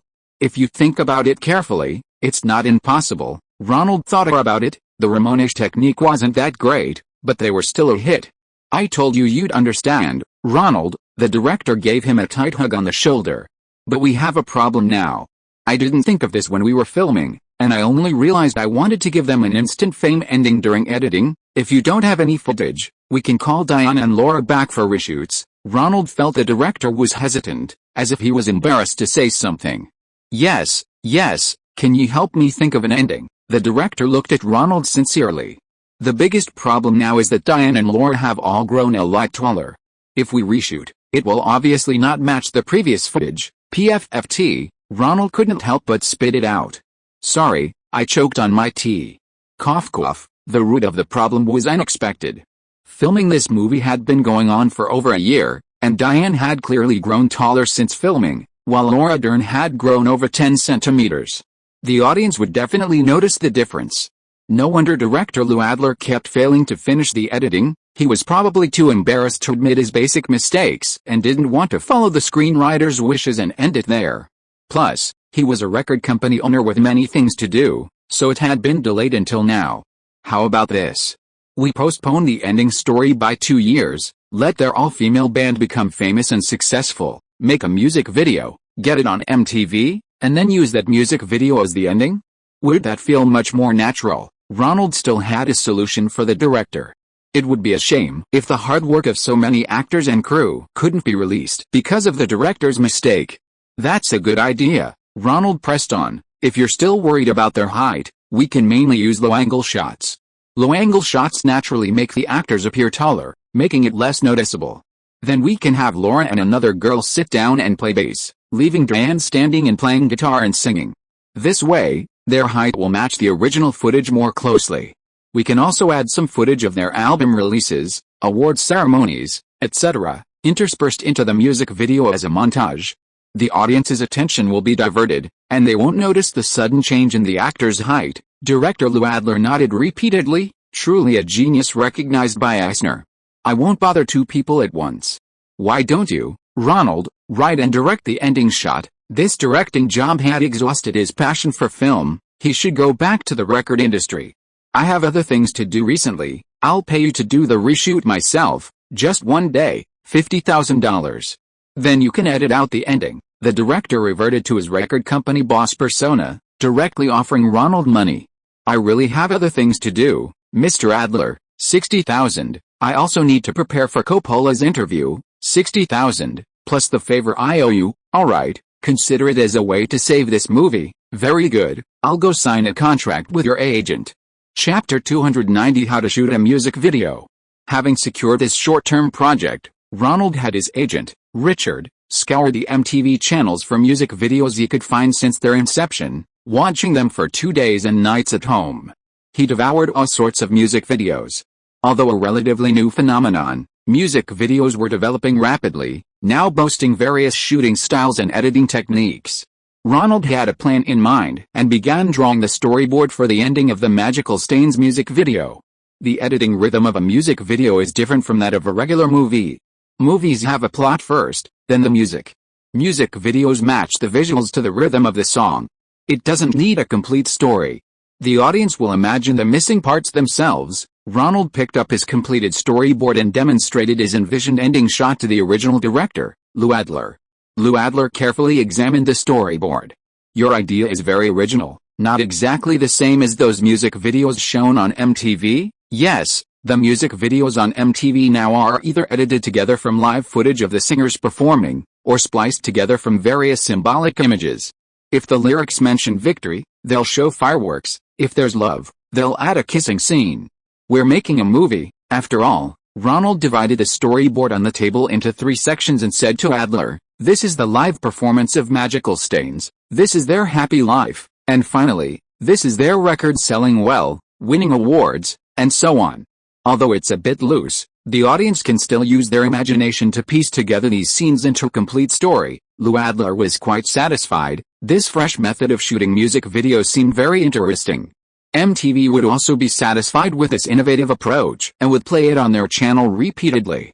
Before the film's release, this music video could also be used as an advertisement and trailer for the movie, playing on MTV, where the audience is mainly teenagers, which happens to be the film's main audience. So he agreed with Ronald's idea and started calling together the filming crew and the 3 lead actors playing band members. Filming was scheduled to begin the day after tomorrow. I'm very satisfied. I'll add your name to the directing team. Lou Adler, having assembled the team, handed Ronald a glass of whiskey and said with satisfaction. Huh? Ronald was actually reluctant. He didn't want to be credited in such a bad film, he was just happy to get the money and the director's gratitude. Actually, I don't really care if my name appears in the credits, Mr. Adler. To be honest, the price you offered is already very generous, and I'm very satisfied. Besides, I've already directed 1 film independently, so appearing in another directing team wouldn't be a step forward for me. I understand what you mean. That's settled. Lou Adler was also satisfied with Ronald's professionalism in getting paid. Why hadn't he encountered such dedicated professionals during his own filming? They were all just paycheck thieves who didn't put in any effort. On the day of filming, Ronald arrived at the location early. It was Lou Adler Mansion, a large villa on a hillside. This rooftop can be used as a stage for band performances, and the satellite dish there can serve as decoration, expressing a modern element. Lou Adler showed Ronald the various performance locations. Okay, Ronald thought this filming method was also a good idea. At least they wouldn't have to find a large performance venue again and waste another day's work. This is my Hall of Fame, with all sorts of record awards. Ronald looked around, picked up a gold record certificate and looked at it. It read, "The Mamas and Papas, all the leaves are brown 1967. This is good." Diane will hold it up. "This is my practice room, fully equipped with all kinds of sound equipment." Ronald felt that Adler's house could be used to run a small record company, complete with a recording studio. After the makeup room and costume designers finished dressing the three main characters, even though Ronald had already seen the sample footage, he was still shocked by the makeup of Diane Lane and the other two. So this is the all-female punk rock band? Huh. Diane Lane, wearing an Indo-style Van Gogh-inspired mini dress with bright red stockings and pale purple high heels, exclaimed. "Hi, Ronald, what are you doing here?" Diane Lane, wearing a long, deep red wig, brushed aside her windblown bangs and was surprised to see Ronald. "Did the director tell you? I'll be shooting the reshoots today." "No, Bird and I have been busy with auditions these past few days. A big-budget movie has summoned actresses from all over the country to Los Angeles," Diane replied. "It really is you." Laura Dern arrived, her makeup complete. After relaying Ronald's suggestion to Paramount through her mother, she hadn't expected to be summoned so quickly for the reshoots of the ending scenes. After the Golden Globe Awards, she had gained some fame as Miss Golden Globe, and if the film could be released, she should have a chance to play the lead role again. Ronald looked at Laura, who was wearing a purple tank top and a pink skirt, similar to Diane's outfit, except her stockings were white. "You two stand side by side, let me see." Ronald noticed that Laura Dern was already taller than Diane. Back in 1980, Laura was noticeably shorter. "You stand on the right," and the actress playing Diane's sister stands on the left. With Diane a little forward, Ronald took out the director's viewfinder, stepped back to observe the three's positions in the shot, and had Diane move forward a little so that the height difference between her and Laura wasn't obvious in the shot. A little further forward. "Okay, let's rehearse once. Play the music." Lou Adler asked the crew to drag a pair of top-of-the-line high-fidelity speakers out of the room and place them on the ceiling, playing a pre-recorded song, "The Fabulous Stains," which Diane had recorded. Not me," Diane Lane lip-synced to her own voice. Good heavens, Diane really can't sing, Ronald thought to himself. That off-key voice was terrible. Costumes, Ronald called over the costume designer. "Give Diane a dark coat, otherwise those bright red stockings and light blue top won't balance out." "What kind of top?" "Like this one." Ronald took off his navy blue uniform with metal buttons, called Diane over, and had her tried on. "Like this, navy blue top and bright red bottom, black would also work." "What kind of amateur crew is this? They don't even know how to coordinate clothes." Ronald shook his head, thinking to himself, as he watched the costume designer go to find clothes. "You can rehearse in this first." Ronald walked behind the camera, looked at Diane through the viewfinder. His coat was too big on her. The shoulder pads supported her shoulders, but the sleeves were still too long, making her look a little ridiculous. "Very good, like this." Ronald then went to check the recording equipment. There was a wind on the roof, and the recording boom was quite long. Ronald felt relieved after seeing that the sound engineer's arm strength was good, and prepared to start filming. This production team was of average skill. He had to review everything himself before he could start filming. Diane, carrying an electric guitar, made a few playing gestures with her right hand and pretended to strum a chord with her left, stealing glances at Ronald, who was talking to the sound engineer below. When he finished speaking and looked back at her, Diane immediately looked away and began to pretend to play. Record, camera, action. After filming this performance scene, Ronald reshot some footage of Diane celebrating with her gold record, playing in the pool with her two sisters, and various fake magazines featuring Diane's image. That's enough for now. After I finish editing, the director should arrange for a release. Okay, Ronald. The actors went to remove their makeup. Ronald then went to the editing machine at the director's house to review the original film reel's ending, thinking about how to connect the reshot footage. The original ending shot was a close-up of Diane, whose character was kicked off the tour but heard her single being played on the radio. She had a wry smile on her face. If it ended like that, the audience certainly wouldn't be satisfied. Let's add a bit of Diane's narration here. She says she won't give up. She used to be an unnoticed little girl, but now she's the lead singer of a punk band that's charted. I won't give up, and you shouldn't either. Ronald pointed to Diane's skunk makeup on the monitor and said to director Lou Adler, I think that's a good idea. I'll go get Diane to record. I was once just like you, nobody. But I didn't give up, and you shouldn't either. You made me who I am today. Diane, having removed her makeup, finished her narration in the recording studio, facing the whiteboard opposite her. Great, that's it. Director Lou Adler personally operated the recorder. Ronald was still outside the glass of the recording studio, holding up the whiteboard with the narration lines he had just written. Diane had now returned to her everyday attire, her long brown hair styled in a braid. Her face shape was perfect for filming. She looked beautiful from every angle. That's the general editing idea. Ronald put down the whiteboard and discussed the editing with director Lou Adler again. Diane came out of the recording studio and stood watching Ronald for a while, observing him and the director discussing editing, until Laura Dern came to find her. What are you laughing at, Diane? What do you think of the film? Will it be released? I don't know. I feel like adding an ending would be better. You should have faith in Ronald. I think he understands film better than the original director. The two talked as they left the room together. That's my idea. What do you think, Mr. Adler? Great, I have no objections. Let's go with it. I have an editing machine here. We can finish editing here once the prints are developed. Okay, I'll head back now. Ronald said goodbye to the director and prepared to go home. Hey, where's Diane? Ronald looked up and realized Diane was gone. Looking out the window. It was already dark. She probably left. I forgot to ask her what movie she auditioned for. It shouldn't be Coppola's The Outcasts. That one hasn't signed a distribution contract yet, the loan hasn't come through, and Coppola doesn't have money to pay salaries. A few days later, Ronald finished editing The Amazing Stains. Lou Adler had some new ideas, adding a lot of footage of his early bands to the music video at the end, as a tribute to tradition. Ronald was unimpressed. Such whimsical editing might work for a pure music video, but such an abrupt ending to a movie was clearly inappropriate. However, his task was complete. He could take the money and leave, and there was no need to say more. Lou Adler was excited and wrote a check on the spot, indicating he wanted to collaborate with him again to make music videos for his artists.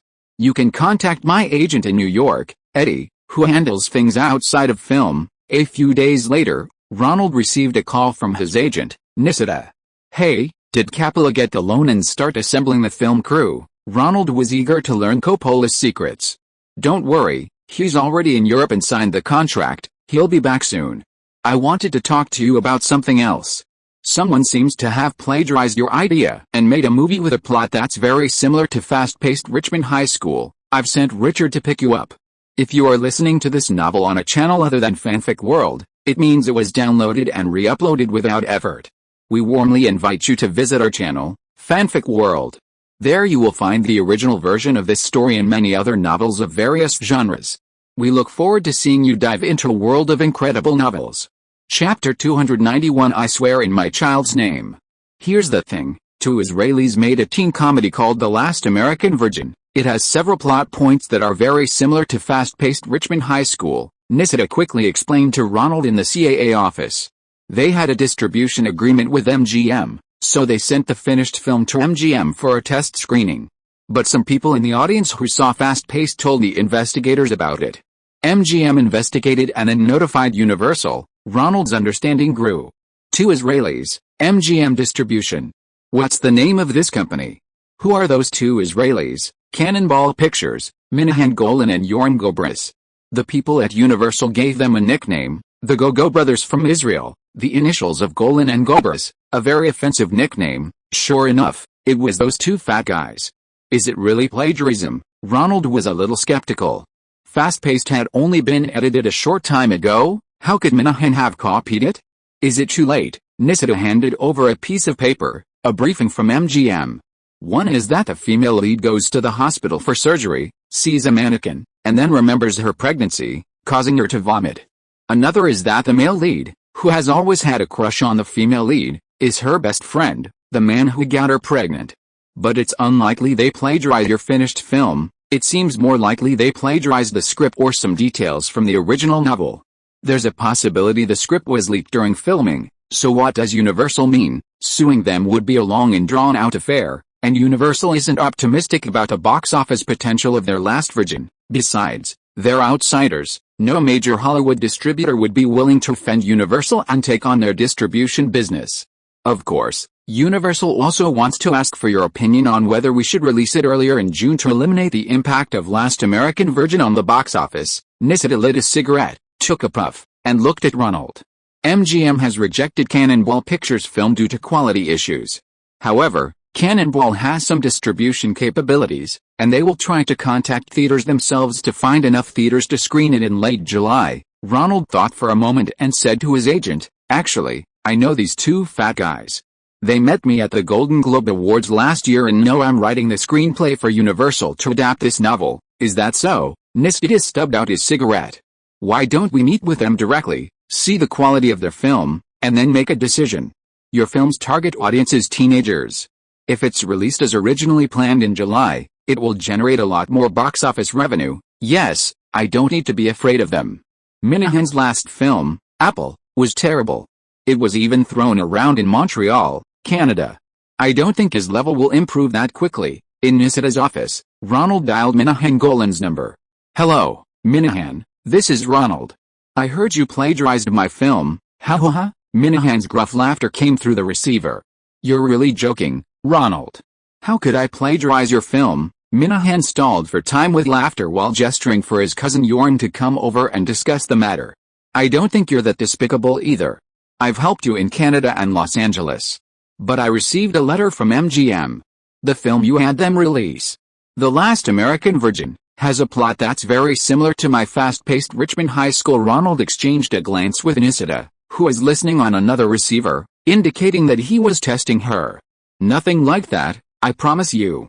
I swear on my two daughters, I absolutely did not plagiarize." At most, Yorn quickly wrote a word on a piece of paper and handed it to Minahan. "At most, it's a borrowing, a coincidence, Ronald. To be honest, this Last American Virgin is a remake of my old film Lemonade, which Yoram and I made in Israel. If you don't believe me, come to my place, I'll show it to you. It's a complete remake of our own Hebrew film, there's no plagiarism." Ronald glanced at Nisida on the other end of the phone, seeking her opinion. Nisida gave him an okay sign, indicating his agreement. "Okay, my agent and I will come to your place right now. If your new film is indeed a remake of your own old film, I won't mind. These kinds of subject matter overlaps often happen in the film industry, but if, I knew it, Ronald, you're a reasonable person. I'll have my staff prepare, we'll watch both films together and compare," Minahan said, hanging up the phone. "Minahan, you shouldn't have used your daughters as collateral again," Yoram said to Minahan. "Last time you swore to the bank that you couldn't repay the money and mortgaged your two daughters to them. Your wife was so angry she wanted a divorce." Minahan waved his hand. "I had no choice. Ronald isn't so easily fooled. I had to give him the first impression that we hadn't plagiarized, so he would be more inclined to believe that the two plot points were coincidences. It took me a lot of effort to get his script. Besides, we're in a bad situation in Hollywood. Ronald is a genius, his script is incredibly creative, and if we want to make a big production that will shake up Hollywood, we still need to rely on him. Moreover, his background and connections are unfathomable.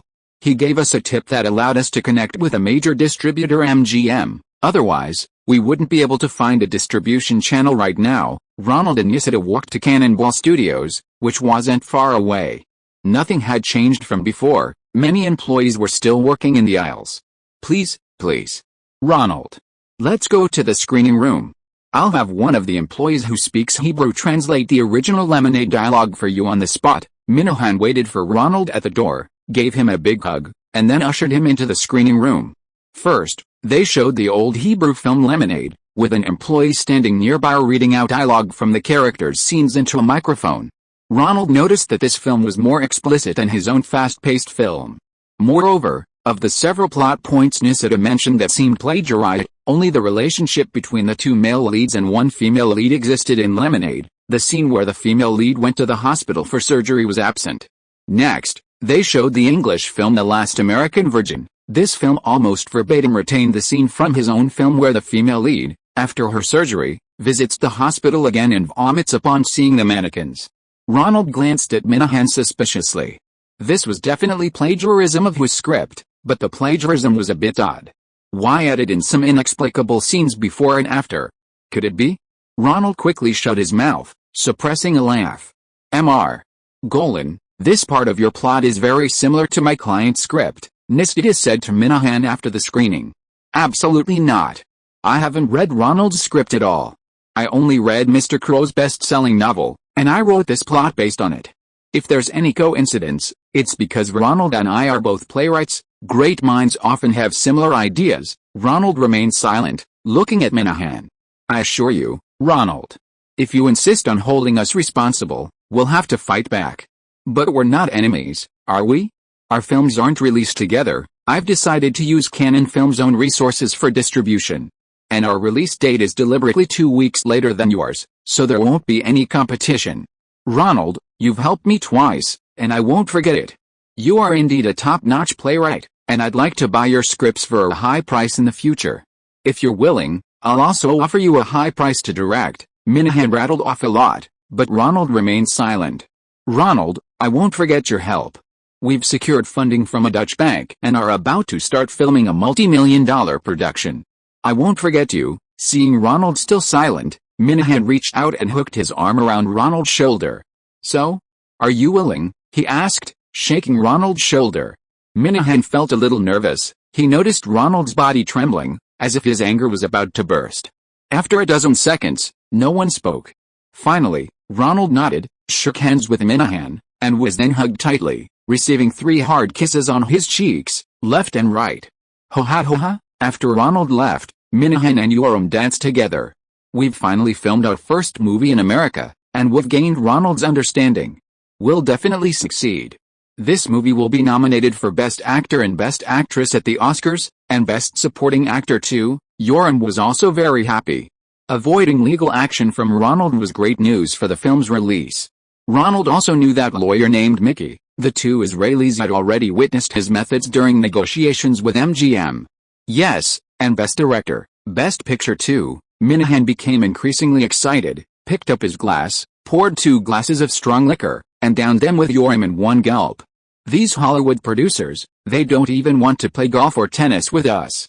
This time, we're going to make a splash and let them know about Canon Films. Ha-ha-ha-ha. After leaving Canon Films and crossing a few streets, Ronald couldn't hold back any longer and leaned against the wall, laughing so hard he almost fell over. Was it that hospital scene? Nistida gently patted Ronald's back, seeing him laughing so intensely. Yes, he actually used a pizza-cutting scene as a montage, connecting it to the scene of the female lead being wheeled onto the operating table. Ha-ha-ha. Ronald, who had been holding back for a long time, finally burst into laughter. Minahan was truly a directorial genius. Not content with just the plagiarized scenes, he also added parallel edits of scenes showing the male lead working at a pizza shop to earn money for her surgery while the female lead was at the hospital. Finally, when the female lead was being led onto the operating table and the doctor picked up the scalpel, the shot was cut back to the male lead cutting the pizza with a knife. With a whoosh, the pizza was sliced in 2. What kind of editing is this? Ha-ha-ha. Ronald felt like he was watching a cartoon. So you're not going to pursue this because of this? You think the audience won't accept this kind of editing? And that the box office will be bad? Nistida asked. That's certainly one reason. But the main reason is the ending. The hero didn't win the beauty. The male lead who earned money for the female lead's surgery didn't end up with her. Instead, he saw her reconcile with a handsome guy who had abandoned her after she got pregnant. We Americans don't have that kind of taste. The hero must ultimately win and win the beauty's heart. Chapter 292 Coppola's Interview. Ultimately, Ronald agreed to Universal's suggestion, ignoring the 2 Israelis' copycat film and insisting on his own release date. He believed his film was far superior to the Israelis. The Israeli Go-Go brothers were also overjoyed upon hearing the news. They spent a considerable amount of money to acquire the rights to use songs from well-known bands like U2 for the film. The 2 overweight Israelis believed they had found the box office secret for the American film market. That day, Ronald received a call from Helen Slater. I'm coming to Los Angeles. Really? When are you coming? No need, my agent has arranged everything. I'm going to Los Angeles for an audition. I'll call you then. That's great. What role are you auditioning for? The one all Hollywood actresses want, Ronald called his agent to inquire about the role Helen was auditioning for. It must be Italian director Leonid's Once Upon a Time in America, a film he's been preparing for 10 years, Richard answered his question. Almost every actress between the ages of 18 and 30 auditioned for the film. Leonid even turned down directing The Godfather for this project. From the younger Deborah Winger to the older Susan Sarandon, and even former Oscar winners Sissy Spacek and Meryl Streep, all auditioned for the lead role.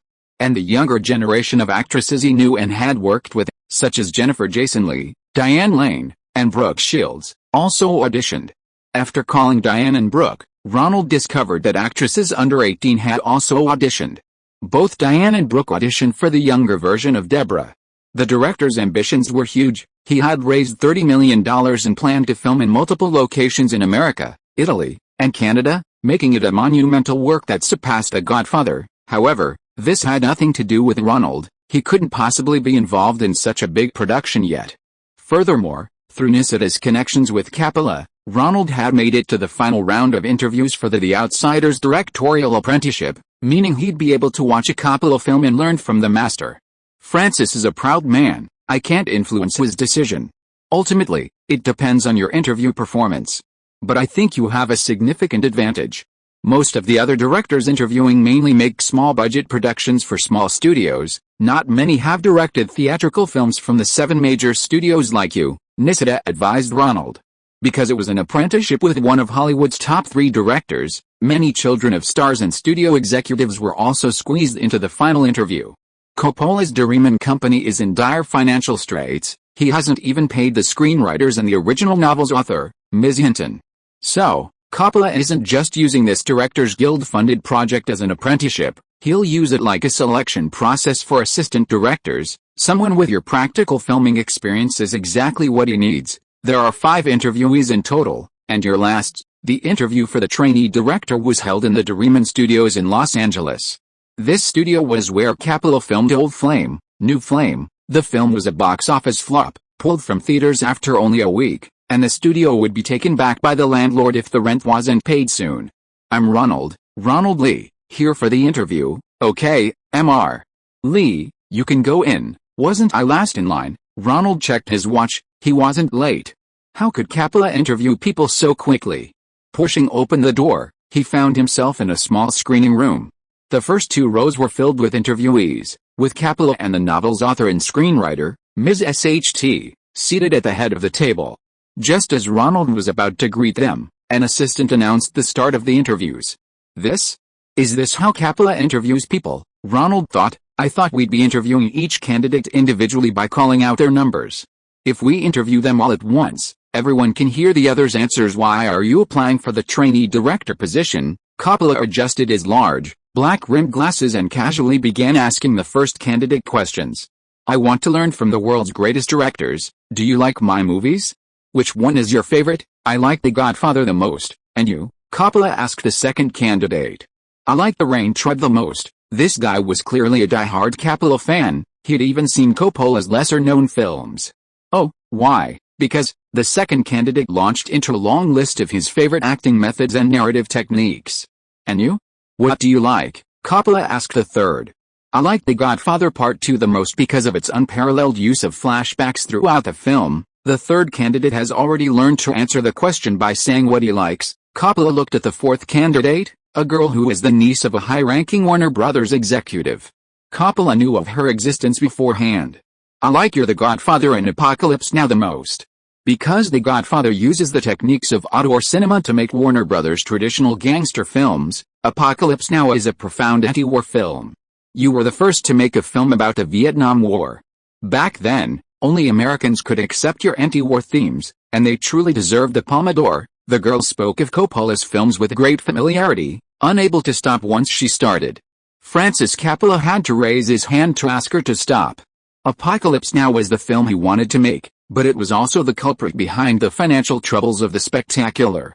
Filming took a whole year, enduring the lead actor's heart attack, a typhoon destroying the set, government troops using helicopters to quell a rebellion, and actors encountering a real tiger in the jungle, and a whole host of other problems.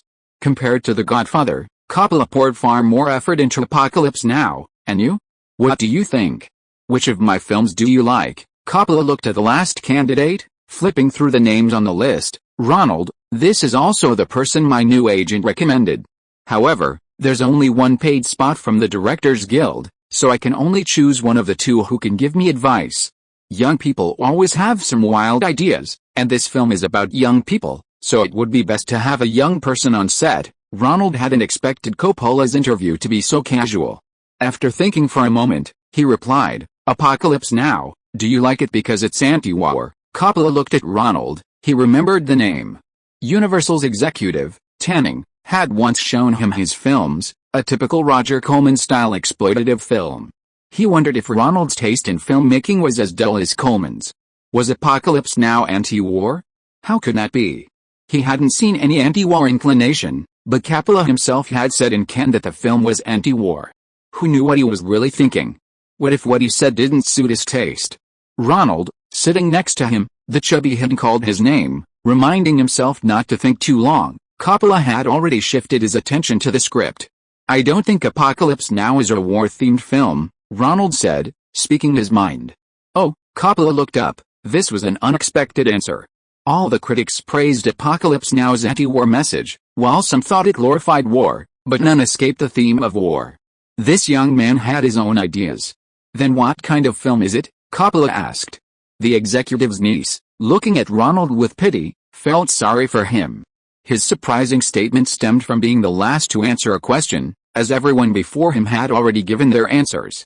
Luckily, she had answered before him, having prepared reviews of all of Coppola's films from newspaper and magazine columns, studying them extensively, allowing her to speak fluently. If she had also been the last to answer, she probably wouldn't have fared much better. "I think it's essentially a psychological thriller, huh?" The executive's niece was also quite surprised. A thriller is a genre. It's different from a horror film. Horror films often use monsters that suddenly jump out to scare you, while thrillers scare you through preset suspense. The classic examples of thrillers are Hitchcock's classic films. The suspense is set up beforehand, the audience knows from the beginning what kind of opponent the protagonist will face, but the protagonist himself often doesn't know. "I think Apocalypse Now is actually about a person fighting the beast within their subconscious," Ronald continued. "What nonsense are you talking about? Apocalypse Now is clearly a war film. What does it have to do with thrillers?" One of the interviewees couldn't help but rebuke Ronald. "No, it's not a war film," Ronald stated his thoughts, which only made his thinking clearer. War films must have war scenes, and each war scene escalates, culminating in the grand finale. But the scale of the war in Apocalypse Now gets smaller and smaller, from the initial helicopter battles to the later steamboat skirmishes, and finally to Colonel Coates' territory. It transformed into a war of cold weapons. And the final scene, Ronald paused, glancing at Coppola, who was watching him with interest. The climax of the final scene only shows the protagonist, Willard, in dim light, dueling with the villain, Colonel Coates, in the darkness. It's actually a metaphor, ending with reason triumphing over subconscious bestiality, but isn't that an anti-war theme? War inflicts indelible wounds on people's hearts. The niece of a Warner Brothers executive, also intrigued by Ronald's statement, countered. Anti-war films often depict the psychological trauma of civilians and soldiers, but this Apocalypse Now doesn't. In fact, I think the climax reveals the essence of a film. It doesn't depict the damage war inflicts on soldiers' family ties, love, and other normal human emotions. Of course, this is just my personal interpretation. The charm of a classic lies in its ability to be interpreted from different perspectives. Ronald added one last thing. Not wanting to argue with his interviewees any further, and ended his speech. "Okay, that concludes the interview. My assistant will inform you of the results tomorrow." Coppola stopped looking at the interviewees, and his assistant came over to ask them to leave. "Is Ronald right?" Novelist Hinton, interested in their discussion, asked, noticing Coppola circling Ronald's and the executive's niece's names. "Classics always have many interpretations," Coppola replied with a smile. Chapter 293. Have you ever fallen in love with someone? You weren't chosen. Coppola gave the trainee position, which was paid for by the Directors Guild, to a relative of a Warner Brothers executive. "You have to understand him, Ronald. Coppola is in a bad financial situation right now and is hoping this film will turn things around. He can't refuse a request from Warner Brothers executives." Ronald heard the bad news from his agent, Nisida, the next day, and he had to settle for second best. Okay, I understand. Rick, could you help me get in touch with director Coppola? I'd like to ask him in person about the consistency of actors' performances. I'll only take half an hour of his time. I know you helped him finalize the distribution contract for the new film, and Coppola will agree. Can you do me a favor? Consider it something I owe you. Ha ha ha. Nisida's serious face suddenly broke into laughter. Although that position wasn't given to you, Coppola wants you to help out on set as his special assistant. Because of financial constraints, he can only offer you minimum wage, and he'll pay you after filming starts. So he asked me to ask you. He knows you've already directed a feature film and is worried you won't accept this low-salary position. Ronald was overjoyed. It's okay, I'll pay you if you don't give it to me. He was willing to do anything to see firsthand how a top director handled consistency in performances. This was something money couldn't buy. This is the work location, the Mirror Studio. Remember to help Tom Cruise and the other CAA contracted actors. Nisida handed him a list. It listed over a dozen CAA contracted actors auditioning, with Nisida and Paul as clients marked with asterisks. Ronald, happily accepting the job, arrived at the Mirror Studio in Los Angeles the next day. Coppola's very busy today. He instructed me to teach you how to use this new toy, and then we'll start filming the audition video, said Fred, the casting director who had worked with Coppola for 10 years and had been responsible for casting for The Godfather. Ronald picked up a camera from the table. Its black exterior and exquisite metal finish bore the Japanese manufacturer's logo Sony, with the words Betacam below. It's made by the same manufacturer as the Walkman, Ronald thought, casually picking up the machine and slinging it over his shoulder. The zoom is here, and this is the microphone clip. Once it's attached, it'll be right next to the lens, and the sound pickup within 5 meters is excellent. This is the record button. Wait, you've used this little gadget before. Audition director Fred was surprised to see Ronald find the record and stop buttons and skillfully attach the viewfinder hood to his right eye. No, this is my first time using it, but its button design is the same as a video recorder, and it's in a convenient position. Ronald put the Betacam recorder down from his shoulder. You can attach a tripod here. You'll be in charge of that audition location. Fred pointed to a corner of the studio where there was a small room enclosed by wooden boards. Here are the videotapes. Each tape can record 30 minutes of video and audio. A red light will appear when it's almost finished, so remember to replace it. This is the audition log. Remember to write down the name and other information of each auditioning actor. Then, have them say their name, age, height, and which side of their face looks better on camera during their auditions. Then ask them some role-related questions. Here's the question list.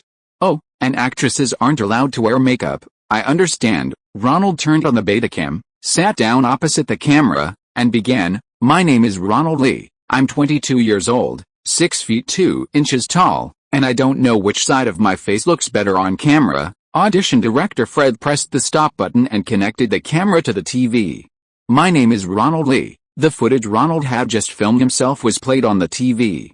A camcorder. This Betacam can not only film but also play on a TV. It's a great toy, just a bit too big to take out. Although it's much smaller than current general-purpose cameras. How much does this cost? It's not officially on the market yet. This is a sample that Sony sent to Coppola. Ronald set up the tripod and camera in the makeshift audition room enclosed by wooden boards. Then he laid the audition log flat on the table, placed the question list on it, and asked Fred, how many actors are auditioning today? Actors under the age of 35 from all over America are here. It seems that director Coppola's appeal is still very strong. Although the budget is less than $10 million, the number of actors auditioning is about the same as that of the $30 million blockbuster, Leon, The Return of the Condor Heroes. Sony's Betacam still has a small problem. Its 3 color channels are not quite equal, and the footage is slightly greenish, which is different from the colors of the real world and has a sci-fi feel. Please say your name, age, and height. Ronald turned on the recording button and asked the first actress to introduce herself. Kate Capshaw. I'm 5 feet 7 inches, a little bit more. The actress raised her hand and made a little bit gesture. Capshaw, with her blonde curly hair, looked to be nearing 30. She tried to appear younger with playful gestures, but seeing Ronald's smile, she knew her little trick had been seen through and gave an awkward laugh. What's your ideal age range for roles? Ronald knew she was deliberately avoiding the age question, but he still needed to clarify, so he used a less hurtful approach. That's an excellent question. Capshaw sadly lowered her head. She was already over 28 and hadn't yet had a chance to land a breakout role. The lead actress in this outcast film was only 16, and her agent had repeatedly urged her to try out, saying, "What if Capella likes your looks?" Those were her agent's exact words. She composed herself and looked up at Ronald behind the camera, saying, "I think 20. She watched Ronald's expression closely, adjusting her answer, 21, 21 to 30? What do you think?" Ronald sensed the actress was about to cry. "You answered very well. Director Capella will let you know after he's seen all the auditions." Next, one actress after another filmed their auditions. Just as the audition director had said, actors under 35 from all over Hollywood and Broadway had come. Ronald and another audition assistant were in charge of one camera, specifically filming the actresses' auditions. At the other end of the studio, two more cameras were filming the male actors' auditions. "Hey, Ronald. What are you doing here?" Ronald looked up from behind the camera. It was a familiar face he hadn't seen in a long time, PJ Soles, the lead actor of Rock High. "Hey, PJ. I'm auditioning for Coppola. Are you auditioning too?" Ronald couldn't help but marvel at Coppola's charisma. PJ Soles was already 32, and he was even here to play a high school student. "I'm just giving it a try. Actually, I'm here with Dennis." Soles' husband, Dennis Cade, was 28, but he looked younger and might have a chance playing the lead role's henchman. "Okay, introduce yourself to the camera." Ronald wrote PJ Soles' name in the audition log and had another audition assistant operate the camera. "We're out of tapes," Ronald reminded the audition assistant. "How do I change this?" Ronald picked up a blank tape and helped him change it. The two switched places again. Next, this time, a stunningly beautiful woman walked in, a nationally renowned teen idol. The camera assistant stood there speechless. "My name is Brooke Shields. I'm 16, and I'm 6 feet tall." "Oh?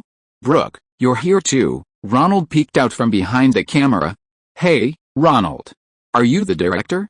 "My mom said it was Francis Ford Coppola. I'm just his assistant," Ronald quickly denied. "Let's do it again. You speak to the camera." Ronald rewound 10 seconds and started recording again.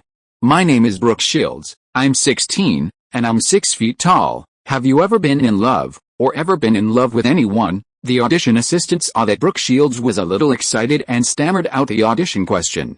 "Well, I haven't really been in love with anyone, if you mean romantic love. But I love my mother, my classmates, and my many fans. You know, I've acted in Endless Love and The Blue Lagoon, so I can play a girl in love on screen." "Okay, thank you, Brooke. Director Coppola will watch all the auditions and will inform your mother, Terry." Ronald shook his head inwardly. Although he didn't know why Coppola was asking this question, the heroine Cherry in the novel was a girl in a romantic relationship, and Brooke's audition didn't show any romantic state. Brooke Shields' acting skills have always been a problem, although her appearance is perfect for the role, and her fame helps with the film's marketing. All she needs to do is dye her hair a slightly reddish blonde. "Do you know Brooke Shields? Could I get an autographed photo?" The audition assistant smiled and pleaded. "Go ask her yourself. Her mother's here too, she's usually willing to do that for fans." The audition assistant ran off. "Next, please introduce yourself with your name, age, and height." Ronald, behind the camera, looked at the chair and semi-automatically recited the opening line for every audition. A figure squeezed into the camera's frame, quite tall, wearing a turtleneck sweater, her brown hair appearing slightly blonde in the camera's view, draped over her shoulders, looking somewhat disheveled. "My name is Helen Slater. I'm 5 feet 8 inches tall, and I'm 18. Ronald smiled and asked the audition question, "Have you ever been in love with anyone?" "Yeah, I think love is the feeling at first sight, a flame, a lightning bolt," Helen said to the camera, her big blue eyes wide. Ronald thought Helen was speaking of love in a very Shakespearean tone. Was she studying drama at a performing arts high school? "Okay, Director Coppola will review all the audition recordings, and will notify your agent then. Also, Helen, do you have plans for lunch? Shall we go grab some coffee?" "Ronald," Helen covered her mouth with her hand, a surprised smile spreading across her face. Then she stared at Ronald with her big eyes and asked, "Are you asking me out?" "Wait until I finish my last few auditions before noon, then we'll go to the coffee shop next door." "Didn't you say you were in Los Angeles auditioning for big projects?" "I thought it was Leon's Once Upon a Time in America." "I'll also be auditioning for Once Upon a Time in America. It was recommended by an agent my mom found. This The Outcasts was recommended by an agent my dad found. They're both works by big directors. There were hundreds of people here today. There are many more tomorrow, Ronald said, busy recording Helen's audition notes. Helen saw Ronald engrossed in writing in his audition log again, changing videotapes. I'll go out and wait for you. Come find me at the door when you're done. Okay, wait for me. Ronald auditioned a few more actresses, and during the lunch break, Coppola came to check on his auditions. He auditioned a total of actresses this morning. Shall we continue at 1 p.m.? Ronald reported. Good job. After we finish the preliminary selection in the next couple of days, we'll start the mixed interviews. Coppola glanced at his watch.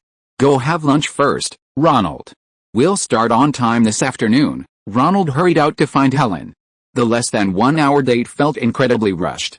What does mixed interviews mean? Could this be Coppola's secret? His casting for The Godfather was perfect. I need to learn from him. He picked up Helen Slater at the studio entrance, and the two went to a nearby cafe for a light meal.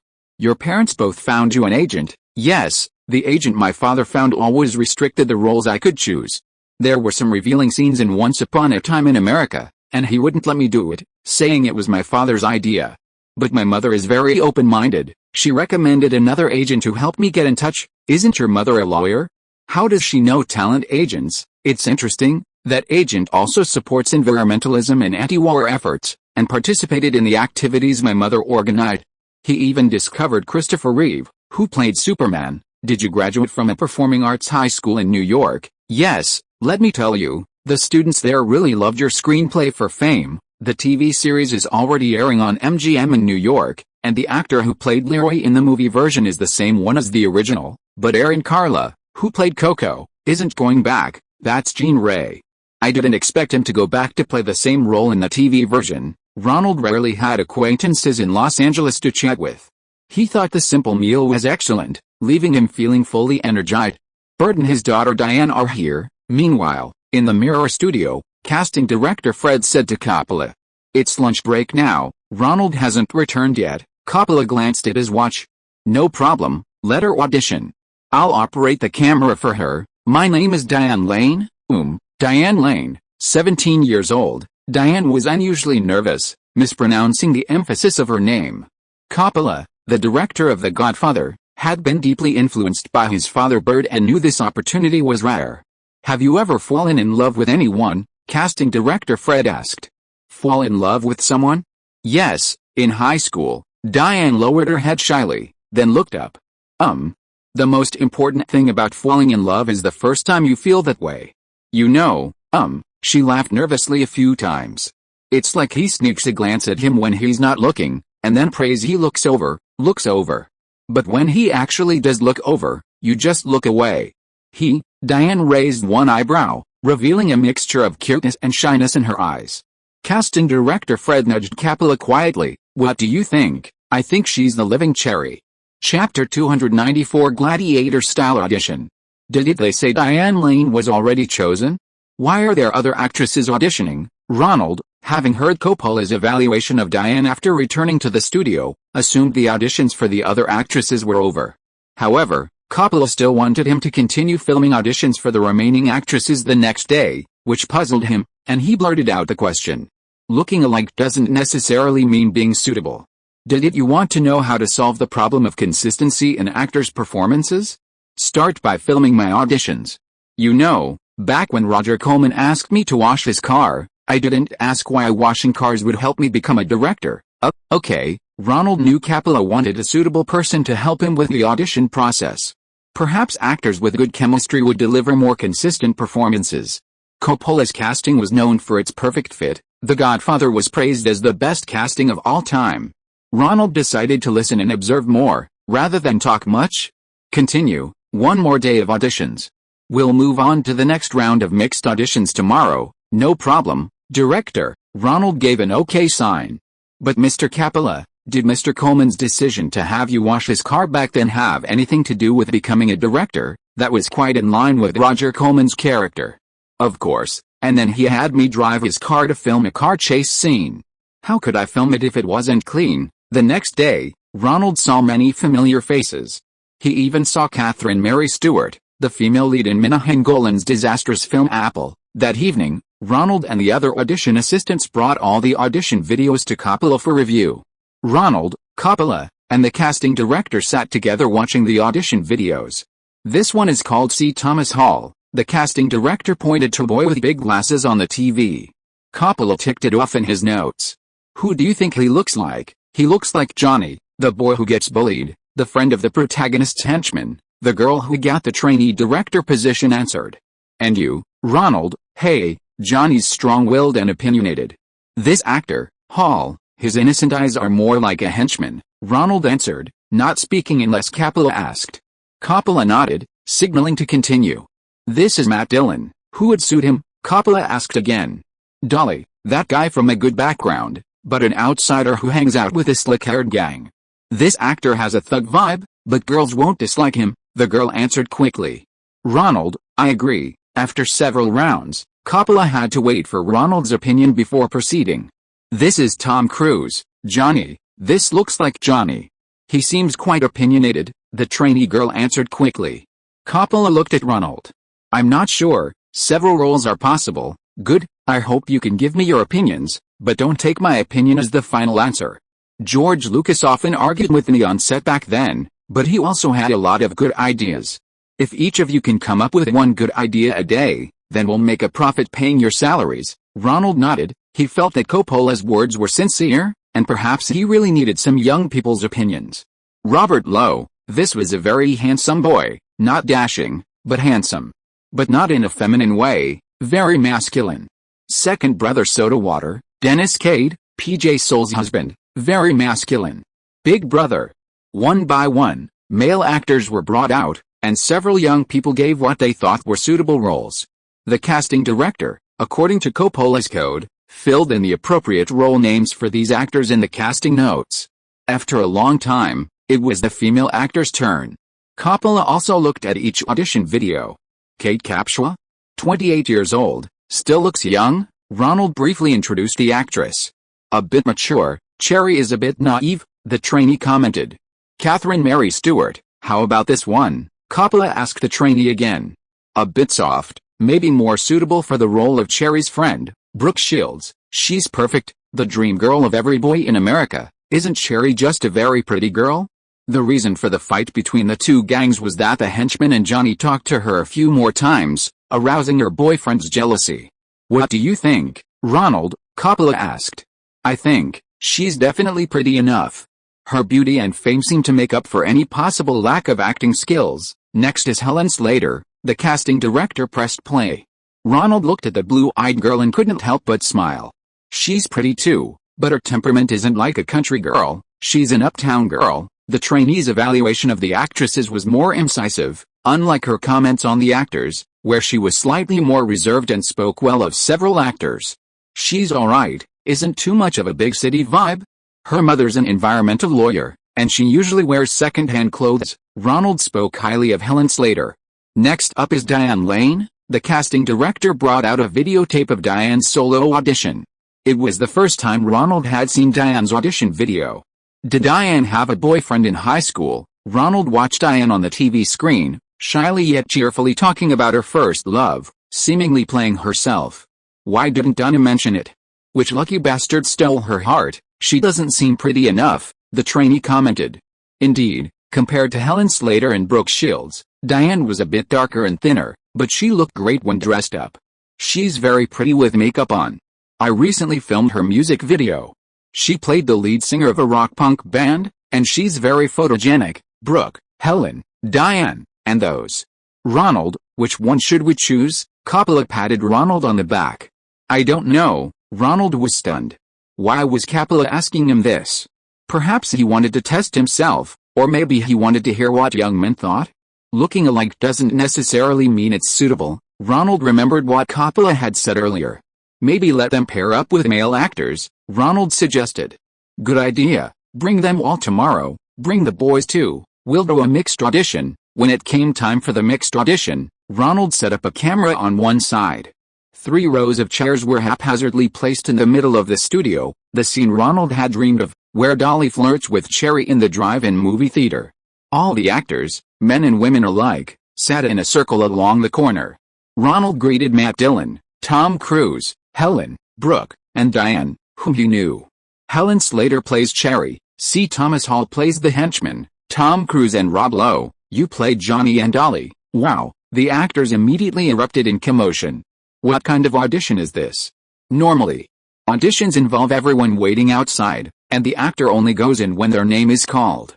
But auditioning in front of everyone like this means everyone can see everything, no matter how you act. And with so many competitors watching, how much psychological pressure must it be? Quiet, Ronald called out. Those whose names are called, come up. Then he gave Helen a reassuring look.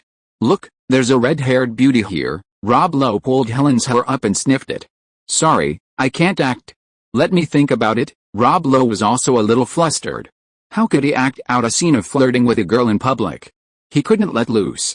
The audience wasn't staff, but his competitors. It's okay, you can switch roles with Tom Cruise. Look, there's a red-haired beauty here. Tom Cruise put down his script. He was still memorizing his lines. Then he performed the scene with his usual serious attitude. This isn't flirting, it's more like a confession. Ronald secretly touched his nose, looking at Helen in the front row. Helen felt his gaze, smiled, and indicated that she was all right. Tom Cruise, you're off the stage. Dennis Quaid isn't, Coppola said.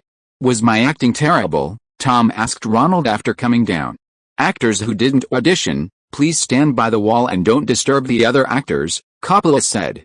It's all right, you did well, Ronald said softly, pointing to the empty seat in the corner. Helen is off the stage, Brooke is in. After several rounds of male actors, Coppola called Brooke Shields onto the stage. How do I know if this red hair is natural? Is her eyebrow the same color as yours? Dennis Quaid, playing Dolly, said his lines. Still, he wasn't the right age, he couldn't portray that kind of hoodlum. Ronald secretly shook his head. PJ Soul's husband didn't have much of a chance this time. Put your feet off my backrest and shut up, Brooke Shields reprimanded him sternly. Brooke's acting also didn't quite resemble a pretty country girl, it was more like a city girl. Brooke's acting was, as always, lacking. Dennis Quaid, you two come down. Matt Dillon and Emilio Estevez will take over. This was another actor Ronald recognized. He had seen Emilio Estevez's footage on discarded film reels of Apocalypse Now, though it wasn't included in the final cut. This is Martin Sheen's eldest son, the star of Apocalypse Now, the trainee girl whispered in Ronald's ear.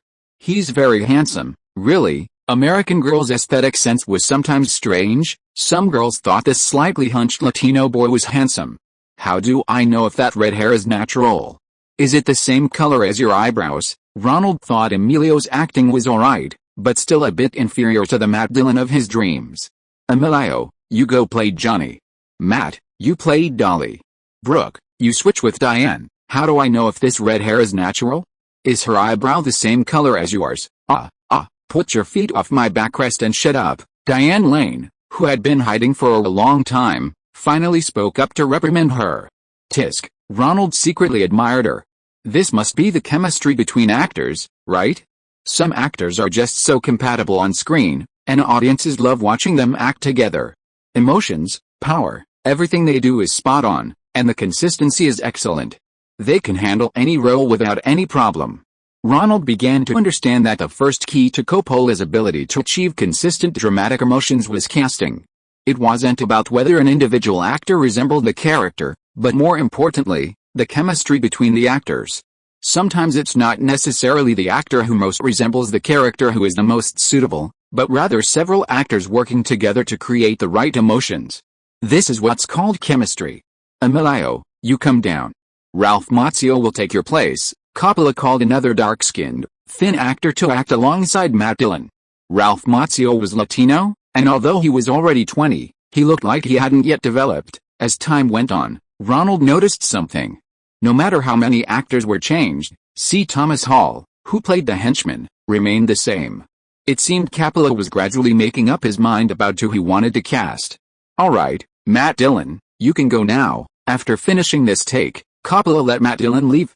Next, we'll change to a scene with the henchman and his two older brothers. You guys need to rearrange the chairs. Matt Dillon stood there, stunned.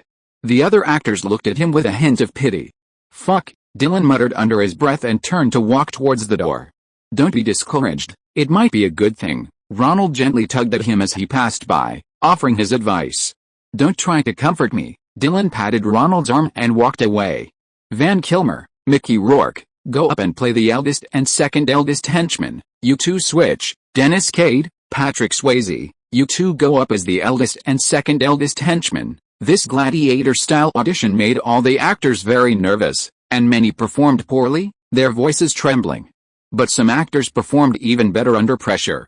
After several days of intense gladiator auditions, all the audition filming was finally completed. Clap clap, Coppola clapped twice and said with a smile, "You're all staying for dinner today. I'll cook for you myself and let you taste the skills of an Italian chef." Everyone returned to Coppola's temporary apartment in Los Angeles, where he cooked some Italian dishes and opened 2 bottles of red wine from his own estate, filling everyone's glasses. Thank you all for your hard work. Let's finalize the main roles, notify Matt Dillon that Dolly is his, and let him start reading the script early. Why? Didn't you let him leave early? The trainee girl asked in surprise. Tell her why, Coppola said, pointing to Ronald. Because he doesn't need to audition anymore. The later auditions aren't really related to the Dolly role, so he doesn't need to stay and act alongside her. Unlike C. Thomas Hall, who played the henchman. Oh, the trainee girl nodded, realizing that Ronald understood Coppola's thinking quite well. So, Matt is playing the lead role in the film adaptation of one of my novels for the second time. The novel's author, Hinton, chuckled beside her. He's definitely perfect for your novels. Ronald raised his glass. Dylan had a natural roguish charm, perfect for Hinton's type of young adult novels. Patrick Swayze for the eldest brother, Rob Lowe for the second brother, Soda. Diane Lane for Cherry. Emilio Estevez for Snobbish. Coppola assigned the roles, while casting director Fred took notes. Ralph Marzio for Johnny. Coppola continued assigning roles. Ronald, seeing that he hadn't yet landed a role with Tom Cruise, had an idea. Paula Wagner called him several times asking for help. What about Steve from the Slick-Haired Gang? The casting director pointed to the roles. There were many male characters in the film, and Coppola hadn't yet chosen one of the supporting roles for the Slick-Haired Gang. How about Tom? Tom Cruise, that blonde boy who always tries a little too hard, similar to Steve's personality. Him? Coppola nodded, then took the hand of the girl next to him, about 10 years old, and started playing with her. Ring ring ring, the doorbell rang. Sophia, go open the door, it's your cousin Nick. The little girl opened the door, and walked in. It was Nicholas Coppola. No, his stage name should be Nicolas Cage now. Nick, come here. Coppola had Nick sit next to him. I've reserved a supporting role for you this time, do your best. If you do well, you'll have a chance to play a more important role next time. Thank you for last time, for giving Nick an Actors Guild card. Coppola turned to thank Ronald. It's nothing, Nick will get ahead with your help, but you're always the first one to give him a chance, Ronald. We Italians know how to be grateful. After the meal, Ronald said goodbye. He had an appointment. Which girl? Oh ho ho, Coppola laughed as he saw him out. Helen, you've been waiting for me, haven't you? Ronald arrived at the shopping mall where Fast Pace was being filmed and found Helen Slater at the movie theater there.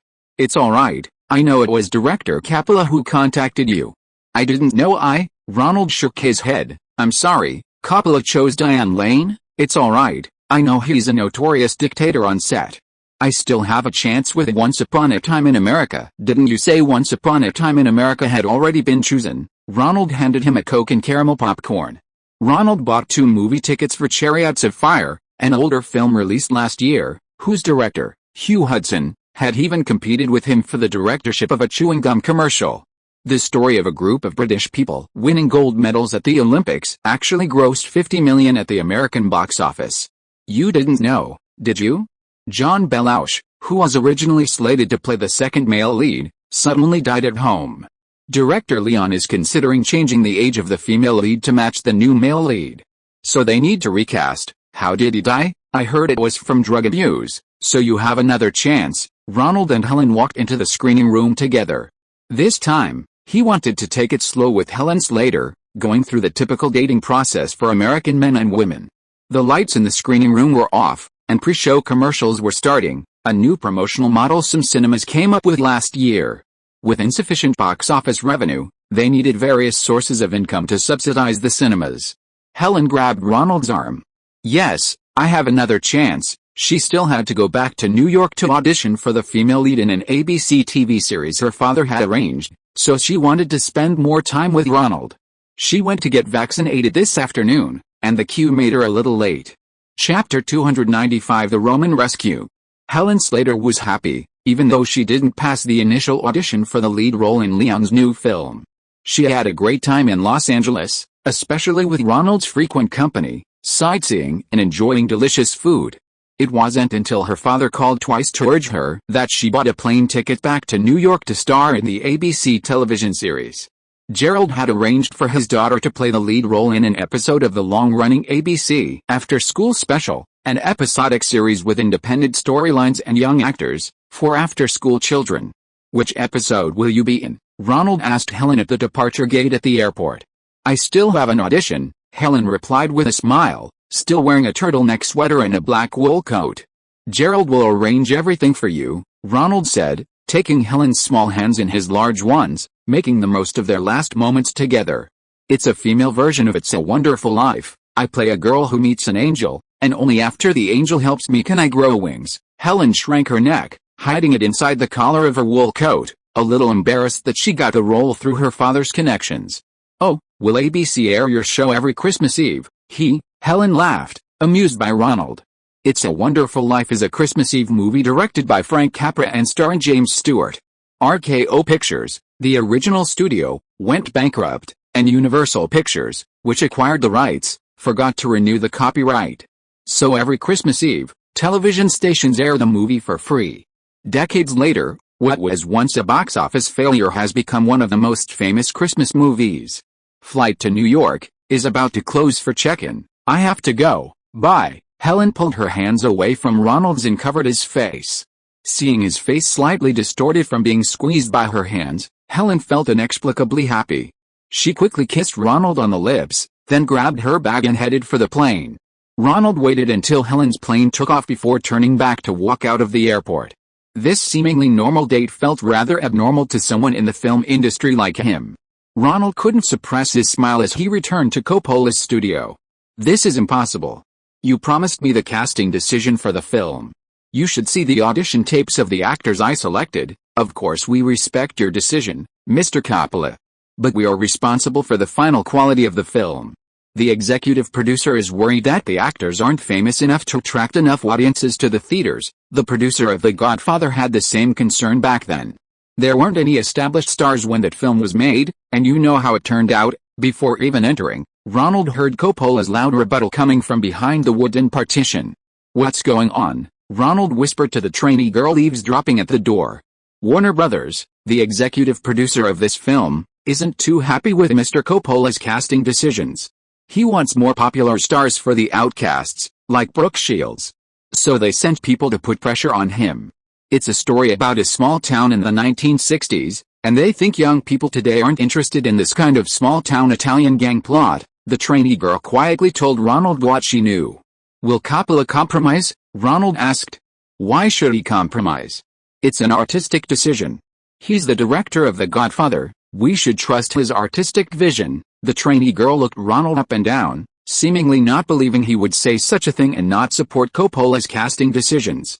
"Well, he's one of the best directors in Hollywood, able to make genre films feel like auteur films, with a rich overall aesthetic," Ronald replied. However, he felt that Warner Brothers executives' concerns about the subject matter were not unfounded. Although there were readers of Hutton's novels to support the film, the number of novel readers in 20th century America was still a minority compared to film and television. The Outer World needed to attract viewers who hadn't read the novel to recoup its costs. However, whether most moviegoers who hadn't read the book would appreciate such a film was uncertain. While the film possessed all the elements of the original The Godfather's box office success, a best-selling novel adaptation, Coppola directing, a gangster story, and a group of young and talented actors, times had changed, and audiences had changed. Coppola was no longer the same Coppola who had been begged by production companies to make The Godfather Part 2 with over $10 million, willing to do anything. Coppola refused to compromise, suspending work on The Outer World, and even canceling his planned trip to Tulsa, Oklahoma, for art direction. Casted actors were informed that filming might be delayed. Warner Brothers executive producers were also unwilling to compromise. After all, this was a $10 million investment, the new president's first major project, intended to establish his authority within the company. Success was the only option. They insisted on a popular teenage star, preferably Brooke Shields. Casting suddenly reached a stalemate. Ronald could only hone his skills by watching movies and reading scripts at home every day, while waiting for either Capella or Warner Brothers to concede. The ballots for the 54th Academy Awards had already arrived in Ronald's hands. He began voting for Henry Fonda and others. This year, there was one more award than last year. Because David Lynch's The Elephant Man had received 8 nominations and won none last year, causing considerable controversy, the Academy of Motion Picture Arts and Sciences added a Best Makeup award to quell the controversy. However, despite the amazing makeup in The Elephant Man, this year's awards couldn't honor that award. Lynch's film still maintained its record of 8 nominations and 0 wins. Having cast all his votes for Golden Pond, Ronald sealed the envelope and mailed it to the Academy. There, PricewaterhouseCoopers would secretly count the ballots and deliver them to the awards ceremony on the day of the ceremony, ensuring fairness and confidentiality. Ronald had just tossed a letter to the hotel receptionist when he heard someone call his name. "Ronald, thank goodness, you're here." Jim's in trouble. Ronald's old friend from the New World, Gail Hurd, rushed into the hotel lobby and called out to him. "What's wrong? Slow down.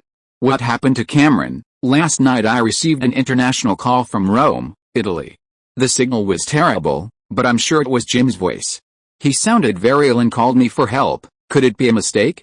He went to Rome to finish post-production work on Piranha 2. Besides, if something happened to him, shouldn't he have called his wife first? You don't know." Gail pulled Ronald aside. He and his wife had a falling out. Jim took all the money in the house and bought a one-way ticket to Rome. His wife also received a call from Jim, but they've already broken up and are preparing for divorce. Jim must have had no one else to ask for help, so he called me. What did he say on the phone? He said he felt very unwell and had no clean food or water. But the signal was very weak, and I only heard bits and pieces. Ronald hesitated for a moment, deciding it was better to believe it was true. Cameron was alone in impoverished Italy and fell ill. If something really happened to him, he would regret it if he hadn't helped as a friend. "Okay, I'll go to the Italian consulate to apply for a visa right away. I'll go to Rome immediately. You go and find the phone number Jim used to call you. I'll check it out when I get to Rome. Also, the producer's phone number and address, it's all here." Ronald, Gail pulled out a photocopy and handed it to Ronald. "I'll go with you to apply for an emergency visa. By the way, is your work okay? I just asked Roger Coleman for leave." "It's fine. The casting for the film is stalled." The two went to the consulate and applied for their visas. Ronald went to Wells Fargo, wrote himself 10 traveler's checks of varying denominations, and hurried to the airport. The two bought tickets for the first flight to Rome.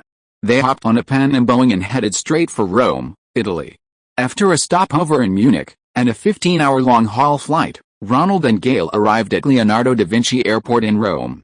After clearing customs, the two hailed a taxi and headed towards the address of the company where SYNOPSIS, the producer of Piranha 2, worked. "Buongiorno, benvenuto a Roma." The Fiat driver, who didn't understand English, uttered a string of Italian phrases, accompanied by gestures, attempting to communicate with Ronald and Gail. "Please take us to this address." Gail handed them a slip of paper with the English address of SYNOPSIS company. "Stay andando qui, Studio del Cinema." "Yes, Studio. Cinema." Ronald understood the two Italian words, studio and film. It was a language pronounced the same in Europe and America. The driver gave 2 thumbs up to indicate he understood and took them to SYNOPSIS' office. SYNOPSIS' office was crowded, but none of them spoke English. However, they all enjoyed communicating and immediately tried to speak to Ronald and Gail using gestures. "I'm looking for Mr. Asinetti." "Asinetti." Ronald spoke to the secretary at the front desk for a long time, but still couldn't understand what she meant. "Non lo conosco."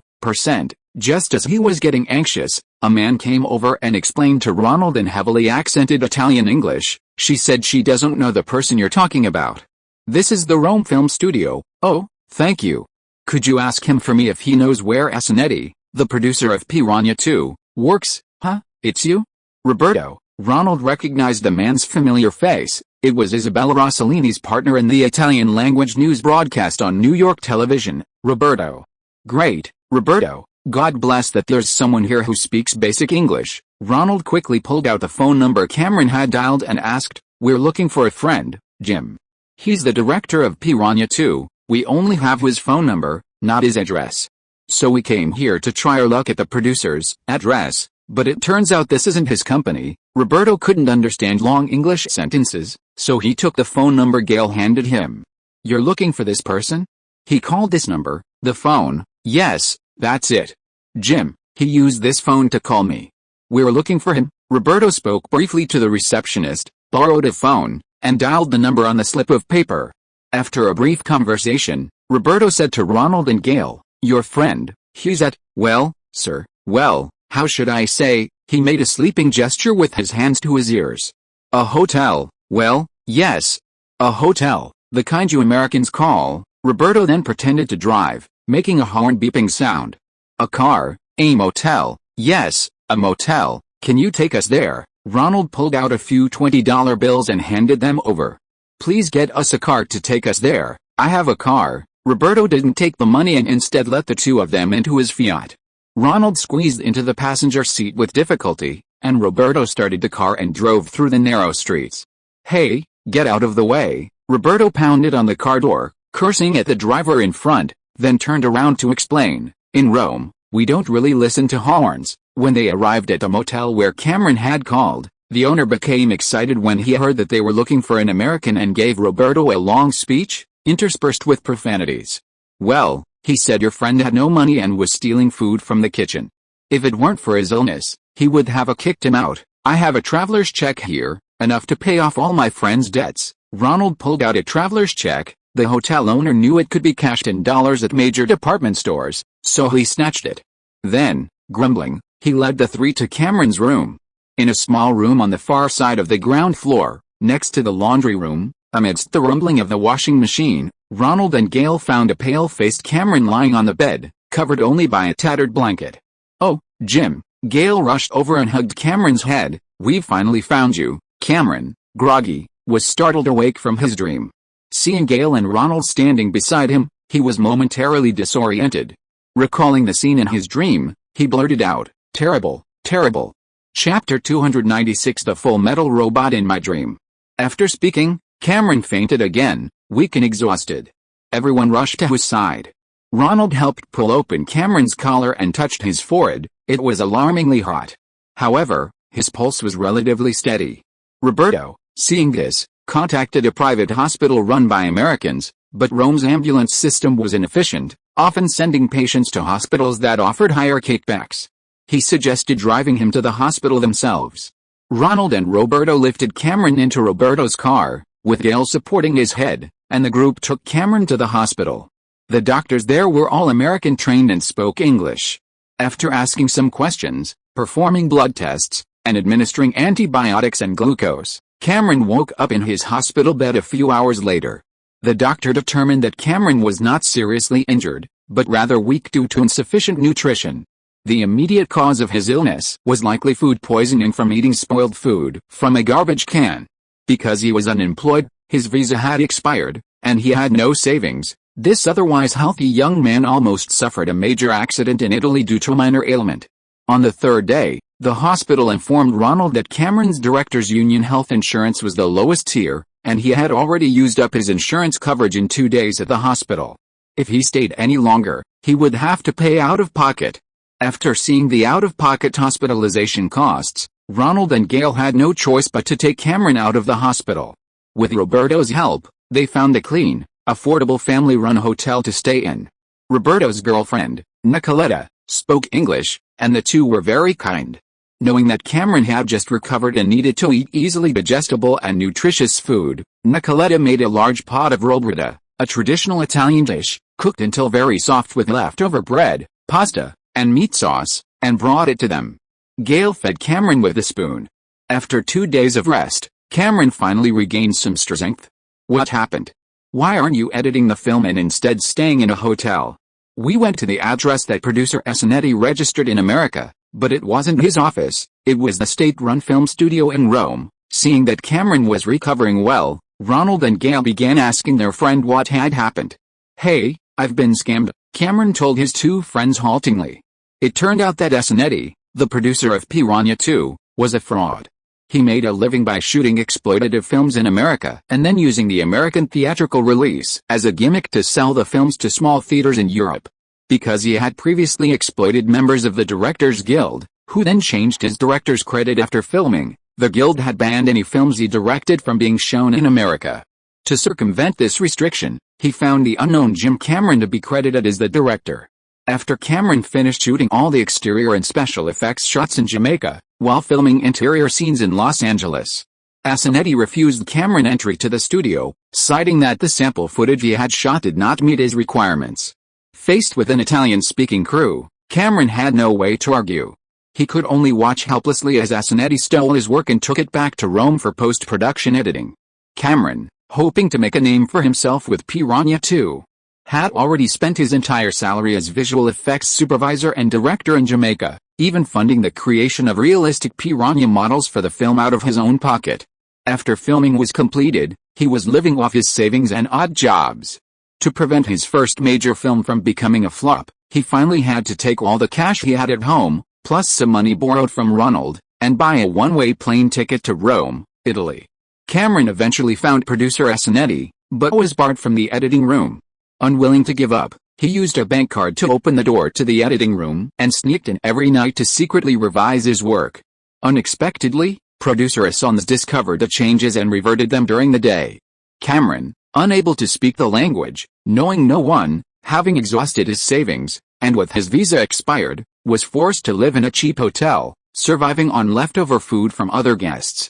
If he hadn't fallen ill and been forced to call Gail for help, he probably would have taken odd jobs in Italy to earn enough for a plane ticket back, secretly burying this shameful experience in his memory. He didn't want his friends and family to see him in such a dire situation, having been scammed and left homeless because of his beloved film. Gail, understanding the situation, felt Cameron's actions were unwise. America is a country founded on law. In such a situation, the natural course of action is to hire a lawyer and sue the other party. I'll introduce you to my lawyer. You must get justice from SYNOPSIS. The director must credit you. If he made too many changes to your film, appeal to the directors' union to have your credit removed, preventing his film from being shown in America. That will force him to give in. Gail Hurd immediately devised a solution. Ronald also felt Cameron should hire an agent to avoid being caught off guard by fraudulent producers. Agents take a commission, so it's crucial to clarify these matters, or you risk being fired. You should get an agent, Jim. Having them will save you a lot of trouble, even though they'll take a cut of your earnings. Also, remember us as your friends if you encounter similar difficulties in the future.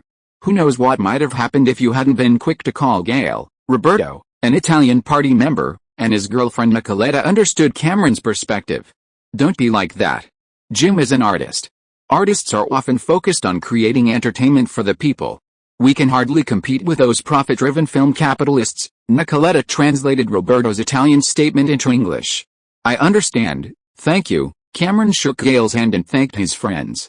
Not only had two good friends flown to Rome to see him, but he had also gained the friendship of Roberto, a foreign artist. Cameron was recovering rapidly, spending some time each day drawing in bed with a pencil. Seeing him getting better, Ronald prepared for his own return journey. He received a transoceanic call from his agent, Richard, about marketing for fast-paced Richmond High School, asking him to come back and discuss it. That day, he booked his flight to say goodbye to Cameron, Gail, and Roberto. He was going back to Los Angeles first, where fast-paced Richmond High School was already preparing some marketing and promotional materials. Meanwhile, Coppola was reportedly making progress with Warner Brothers, finally giving in and agreeing to cast teen stars in the film. This is a dream I had while I was sick, Cameron said, handing Ronald a pencil sketch, his work from the past few days. I'm going to write this dream into a script. What's this? Ronald took the sketch. It depicted a robot with a skull-like head, holding a longsword in one hand and firing a machine gun into the distance with the other. This is what I dreamt about the day you found me. He was so vivid, a robot made entirely of silver-white metal, walking towards me with a machine gun in one hand. Cameron excitedly described his dream to Ronald. He had a world-destroying power. I dreamt he emerged from flames, and as he approached me, a longsword appeared in his other hand. He walked up to me, pointed the sword at me, and said, "You must film me, Let me appear in this world. Ronald looked at the sketch. The skeletal robot on it was incredibly realistic. He glanced at Cameron, thinking, could this guy also be a time traveler? He can dream about future movies. What did you call him? Ronald asked, pointing to the skull in the drawing. The Terminator. Cameron jumped out of bed, excitedly saying, I already have an idea in mind. It's a futuristic science fiction story, a great war between robots and humans for control of Earth. Like George Lucas's Star Wars, Terminator will be an epic science fiction film. When I finish writing the script, can you take a look and give me some feedback? Okay, I'll watch it after you recover. If this robot can be filmed, it will definitely be a sensation. Ronald knew that Cameron's special effects modeling skills were becoming increasingly sophisticated, and the thought of such a full-metal robot appearing on the screen made him eager to see it firsthand. After saying goodbye to Cameron, Gail, and Roberto, Ronald left Rome, Italy. After another dozen or so hours on the plane, Ronald took a taxi back to his hotel from the airport and slept soundly for a whole day. This finally helped him recover from the fatigue of the journey and jet lag. Knock, knock, knock, came a knock on the hotel room door. Ronald rubbed his eyes, got out of bed, and opened the door. His agent, Richard, walked in. You're back? Ronald? The thing I talked to you about on the long-distance call is working out. David Letterman is planning to get Brooke Shields on his evening show, which is a great opportunity to promote fast-paced Richmond High School. Oh, just got back from Italy, jet-lagged. That's good news. What's up? Brooke Shields' mother is asking for too much? Letterman wants to use your connections to contact Brooke Shields directly and see if you can get her to lower her price. Letterman's show just started airing, and he doesn't have much budget right now, so he thought of you, me. Yes, you have a lot of influence over Brooke. She came to me looking for you. The key is that if Brooke gets on TV, it'll be a huge boost for your movie. Ronald perked up immediately. You're right. Chapter 297 Brooke Shields' Choice. Brooke Shields and her mother returned to Los Angeles, this time primarily to negotiate a price with Warner Brothers. The casting for The Outcasts took an unexpected turn. Coppola couldn't afford the studio rent in Los Angeles and was persuaded by Warner Brothers to include several well-known teen stars in the cast. His first choice, of course, was Brooke Shields, currently the most famous. Ronald understood Coppola's choice. Cherry didn't require much acting skill, but rather beauty. Her beauty was the catalyst for the conflict between the two gangs in the story. Casting an idol wouldn't significantly disrupt the main storyline focused on male teenage conflict due to lack of acting ability. The role was cleverly designed, important scenes, minimal acting requirements, and a focus on beauty, just a level Brooke could easily handle with some effort, making it a perfect fit. However, this meant Diane would have to play a supporting role, as Cherry's best friend. Brooke and her mother are staying at the Hilton Hotel. Her mother called and asked you to come over and inquire about the situation with the Outcast crew. Brooke also wants to talk to you. Ronald was getting ready in the bathroom when Richard loudly informed him from the other room. I thought Terry didn't want me to have much contact with Brooke, Ronald replied while washing his face. This time it's different. Terry's in big trouble. When they were on CBS's 60 Minutes, host Barbara Waters asked them a lot of offensive questions. Like whether it was appropriate for a mother to let her daughter play a child prostitute, and whether it was appropriate for her daughter to perform nude. Then why did she even do the kind of interview? Ronald asked, puzzled. That was a surprise attack by Barbara. CBS, believing itself to represent mainstream American values, often surprises guests like this. Terry didn't hire an agent for Brooke, and he fell for it.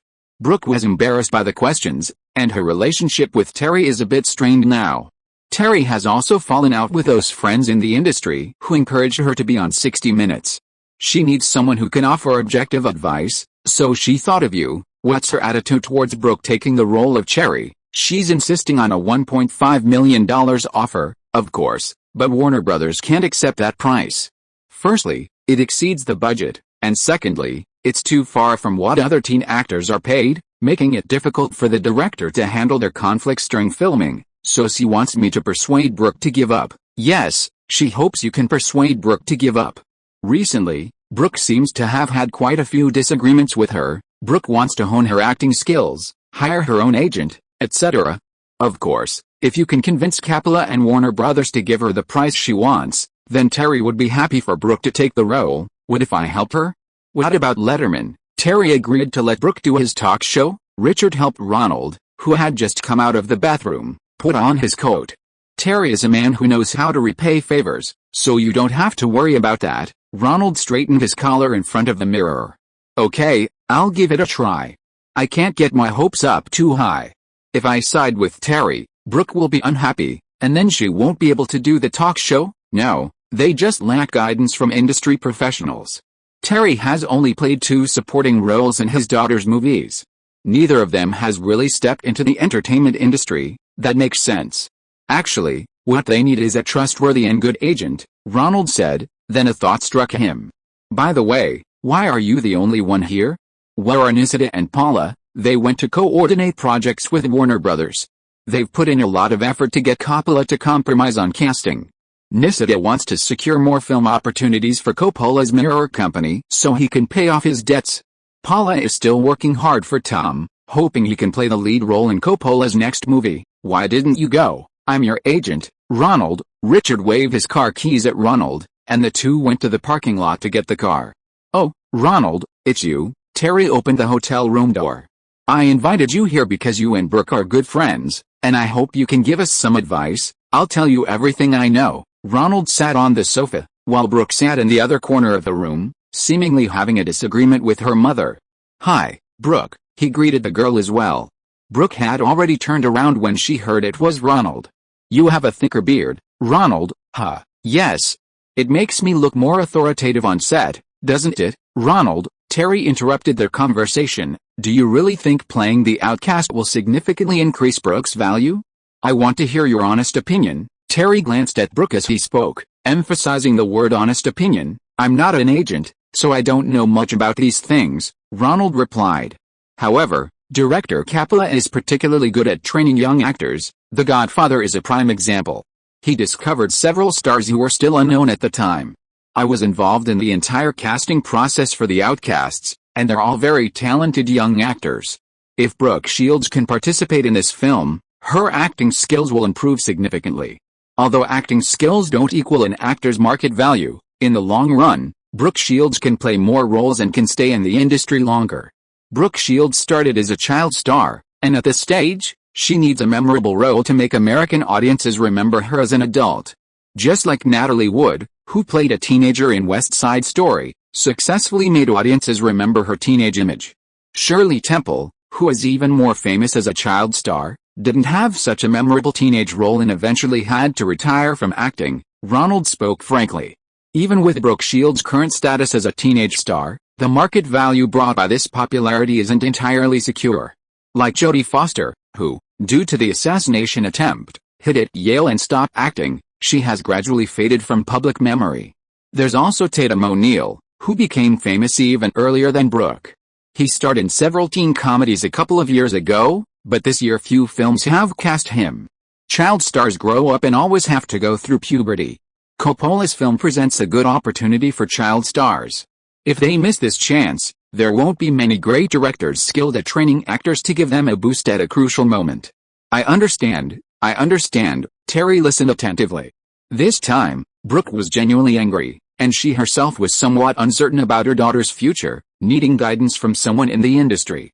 After thinking it over, only Ronald, with whom she had little vested interest, could offer some honest advice. I'm not against Brooke honing her acting skills, it's just that her current market value is extremely difficult to achieve. I've put in a lot of effort to build this up, and I also have to protect Brooke from being coveted by those people, Terry said, his voice rising with emotion. I want to give her a good life, and I hope she can do what she wants. But the world isn't as simple as she thinks. She choked up a little and rushed to the bathroom. It seemed Brooke was really angry this time. Brooke looked a little confused as well. She went over to Terry, then looked into Ronald's eyes and asked, What should I do, Ronald? I want to be an actress. I don't want to be just a pretty face anymore. But it's not easy for actresses to reach this level of value. If I agree to lower my price this time, I might not be able to rise any higher in the future. And an actress's career isn't as long as an actor's, and I don't even know if my acting skills will improve. It seems Brooke is very clear-headed, Ronald thought to himself. Indeed, in this entertainment industry, fools can't succeed. Unlike Diane, who had a father who was an acting teacher and mentored her from a young age, Brooke's mother initially groomed her for a modeling career. She only became an actress because a few films came her way, and the appeal of those films wasn't acting, but Brooke's stunning beauty. It's difficult for me to answer this question, as it concerns your career choices. Ronald thought for a moment. He felt it wasn't his place to speak on this matter, given that they were mother and daughter, and could only offer objective advice. I think perhaps what you need is a talent agent. They might take 10% of your earnings, but their income is tied to your acting career. With a good agent, you can trust them because their interests are aligned with yours. Ronald glanced at Richard as he spoke. For example, Richard and I, he always considers my interests. Brooke thought for a moment and nodded, indicating that she wasn't oblivious to her career aspirations. What do you want to do, Brooke? Ronald asked, seeing Brooke's distress. It's not what your mother wants you to do, nor what your fans hope you will do. Do you want to be an actress yourself? I quite like acting. But if I had to say what I want, I most want to be a normal person, go to high school like a normal person, and go to college like a normal person. I'm not just a model. Brooke pointed to her face. That's a bit like, the unattainable is always the best, Ronald thought to himself. How many girls in Brooke's high school wanted her status but couldn't have it? They would probably be willing to give anything to get Brooke's current status and money. At this moment, Terry came out of the restroom. Brooke, it's not that I disagree with you becoming an actress. You're not an adult yet. In the next 2 years, you can make some simple movies, find some kind directors, and pamper you like a granddaughter. Director Capella is very strict. Once you get into college, I will let go. You can be an actress, a model, or a lawyer then. I won't object, Mom. Brooke hugged her mother. Do you think Brooke's decision is wise? Ronald asked Richard in the elevator after saying goodbye. It's hard to say, and her mother's strategy isn't entirely wrong. Brooke is currently at her highest value. If she can seize the opportunity to make a lot of money, perhaps Brooke won't have to work anymore. Being a real actress isn't an easy job. She's currently earning over $1 million a movie, and her modeling fees are also very high. Maybe if she works hard for a few more years, she can retire and travel the world. Yes, Ronald agreed. Anyway, Terry has already agreed to Brooke's appearance on Letterman's Late Show, so he's achieved his goal. As for Brooke's career choices, he doesn't have the qualifications or right to make decisions for others. 2 days later, Brooke Shields formally rejected Coppola's invitation. Coppola had no choice but to find a backup plan. Leif Garrett, who had once been considered Brooke Shields' golden couple, to play a playboy in the Young Masters gang. He started as a singer and had also acted in many TV series. Although he wasn't as famous as Brooke Shields now, he still had many fans among teenagers. He could also attract teenage audiences who hadn't read the novels to the theater, and his fee was much lower than Brooke's. If you are listening to this novel on a channel other than Fanfic World, it means it was downloaded and re-uploaded without effort. We warmly invite you to visit our channel, Fanfic World. There you will find the original version of this story and many other novels of various genres. We look forward to seeing you dive into a world of incredible novels. Chapter 298 Opening Weekend's Box Office Multiplier. 2 months passed quickly. Ronald returned to Los Angeles from the set of The Outcasts in Tulsa, Oklahoma, having finished filming. Filming was complete, and Ronald had benefited greatly from observing Coppola's methods of directing actors on set. Coppola had turned directing into an art form, meticulously preparing every step from casting to rehearsals to his final words to the actors before directing, all contributing to the final image on film. His methods seemed to be a treasure trove of both conventional and unconventional approaches, each enhancing the actors' performances. Ronald rented a clean motel in Los Angeles and began organizing his insights from the past 2 months, masterful lessons he could learn from when directing his own films. However, time was limited. The release date for a fast-paced Richmond high school was fast approaching. 6 weeks in advance, Universal's distribution department began contacting producers Linsen and Azoff, director Ronald, and several lead actors to discuss the film's marketing schedule. That's roughly it. We don't have a large marketing budget. Besides the intensive newspaper interviews in Los Angeles and New York, there's a key focus in Dallas, Texas.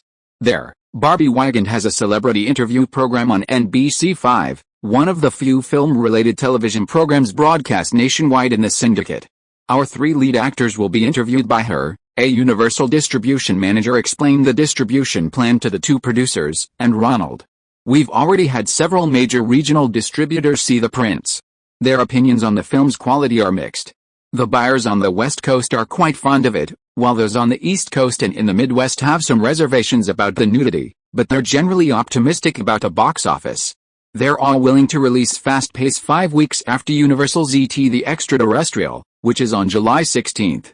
So our marketing efforts will roughly begin in mid-June, including various TV programs, newspaper interviews, and feature articles in professional magazines.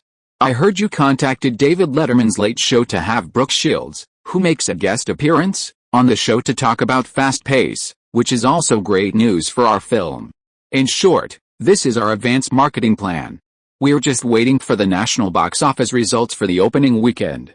The opening weekend multiplier for a typical teen romantic comedy is around 4 times, and if audiences like it, it could potentially reach 6 times. What's the opening weekend multiplier? Ronald, sitting in his chair, heard a term he didn't understand and quietly asked producer Lynn Senator. This is our director's first feature film, his debut. Could you explain the opening weekend multiplier and some basic distribution knowledge? Lynn Sen raised his hand and asked the distribution manager. That's my question. I didn't realize this was Ronald Lee's first film. Congratulations. The opening weekend multiplier is a method we use to estimate a film's box office performance. It's the total box office revenue divided by the opening weekend revenue. This allows us to roughly estimate the film's overall box office performance, making it easier to adjust subsequent screening schedules and release dates with other films. You know, since the Heaven's Gate tragedy last year, both print and television media have been very keen on comparing weekly box office figures. Audiences have also started choosing which films to see in theaters based on weekly box office rankings. This makes the opening weekend multiplier even more important. Thank you. Could you please explain in more detail why the opening weekend multiplier is so important? I'm completely unfamiliar with film distribution. Ronald knew he didn't know and wasn't afraid to ask for more details. Very good question. You know, every time a movie theater shows a film, there are costs involved. So what are those costs? I think it's electricity, film rental fees, cleaning staff, ticket collectors, and so on. It's clear that director Ronald is a frequent moviegoer, but besides those, the box office performance of other films is even more important. For example, if we have 2 films, let's compare Annie and Grease 2, which are currently showing. Grease 2 had a large-scale opening weekend, grossing $4.6 million, while Annie had a large-scale opening this week and is doing very well. How would the theater decide which films should have more screen time? I think I would compare the box office performance of the 2 films to decide, Ronald replied. Bingo. This is the concept of opportunity cost in economics. Grease 2's average per-screen box office this week is less than $2,000. Annie's average per-screen box office since its release is over $4,500. So theaters will increase the number of screenings of Annie and allocate more prime-time slots to her. We distributors will use a multiplier based on the film's genre, critic ratings, and audience feedback to estimate the film's overall box office performance. For example, Grease 2 only received a 2-star rating from Roger Ebert and a B from the audience. It's a sequel, so we can only estimate a multiplier of 3.5. Annie, also a Broadway adaptation of a musical, has received significantly higher critic and audience ratings than Grease 2, so we can confidently give it a multiplier of 6 or higher. Ronald nodded, indicating he understood. The opening weekend box office multiplier is essentially an empirical formula used by distribution departments to estimate the final box office, roughly determined by critic and audience ratings, film genre, and experience. The higher the multiplier, the longer the film can run, and the more theaters are willing to screen it, resulting in higher total box office revenue. Of course, after 10 weeks, when it transitions to a longer run, the theater's share will be much higher than in the initial weeks. Besides making the total box office figures look better, it doesn't really mean much to the studio's revenue. Was Grease 2 really that bad at the box office? Ronald knew Paramount had invested $6 million in Grease 2, plus another $6 million from record label owner Robert Stwood's own pocket. The total production cost was $12 million, plus marketing expenses. If the opening weekend box office was $4,600,000, multiplied by a 3.5 multiplier, the box office might not even break even. In that case, Michelle Pfeiffer's big screen debut would be a failure. Ronald picked up the Chicago Sun-Times on the table. Albert's column had been sarcastic about the plot and the male lead of Grease 2, but he had said a few good things about Michelle Pfeiffer. Perhaps her agent, Lee Meadow, had handled it. Ronald temporarily put aside his worries about others. Now it was time to worry about his own debut, fast-paced Richmond High School. So, what's our movie's opening weekend multiplier? Producer Linson asked the question everyone was most concerned about on Ronald's behalf. Our movie is released in mid-July. By then, the momentum of Annie and E.T. the Extraterrestrial should have subsided slightly, and the fast-paced audience screenings have given it a B+ rating, so we're conservatively giving it a multiplier of 4.5 to 6, if it can get over 4.5 million in its opening weekend like Grease 2, multiplying that by the minimum 4.5 would still push it past 20 million. Considering the film's production cost was less than $3.5 million, this kind of performance will definitely give Hollywood a good impression. Ronald breathed a sigh of relief. This meant he was sure to get his second film contract with a studio. The head of the distribution department noticed his nervousness and raised his hand to signal him. Based on experience, this film will be a huge success. What are the premiere arrangements? It's a fast-paced, not a big-budget production, so we won't be holding the premiere in a major theater. However, we'll have smaller premieres in Los Angeles and New York. We'll also invite some newspapers and media to cover it. The two leading ladies, Jennifer Jason Leigh and Phoebe Katz, have both agreed to attend. Sean Penn is a favorite of theater buyers, so he'll be there too. Then it depends on whether you can get Brooke Shields and David Letterman to attend. If you can, it will generate news for the media and greatly benefit our opening weekend's box office. Give me the time and location, and I'll invite them. Also, reserve some tickets for me in New York. I want to invite my family and friends to see it. The same goes for Los Angeles. Ronald thought of his family and friends in New York. This was a memorable moment. Okay, no problem. I'll reserve at least 10 premiere tickets for you. Ronald went back to prepare for his marketing and promotional trips to several major cities, slightly easing his nervousness. He kept an eye on his competitors. Grease 2 indeed saw a sharp drop in box office revenue in its second week, and it was about to be taken off the screens in 4 weeks. Next week was the release of Universal's E.T. the Extraterrestrial. The distribution manager said that Spielberg's film had received overwhelmingly positive reviews from test screenings, earning a rare A+ rating, a rating that only comes around once every year or two. This gave E.T. the Extraterrestrial a full 5 weeks in theaters, allowing Fast Pace to take over on July 16, placing it in a good position during the summer season. Meanwhile, Disney's Kinnaman, starring Matt Dillon and Meg Tiley, The Texans, would be released 2 weeks later than his Fast Pace, at the end of July. With a 2-week advantage, even if the other film was of comparable quality, he had secured a better time slot in the summer season.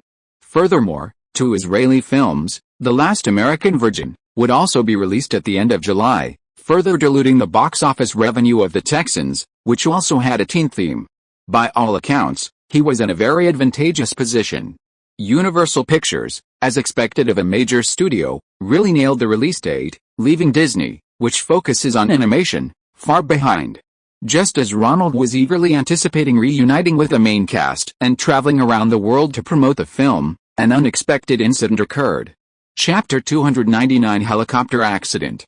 The first call to inform Ronald of the accident was from his agent, Richard. Turn on the TV. It's ABC Entertainment News. Something's happened. Actor Vic Morrow has died in an accident while filming a movie at an Indian ranch in California. A Warner Brothers spokesperson confirmed the accident to a reporter.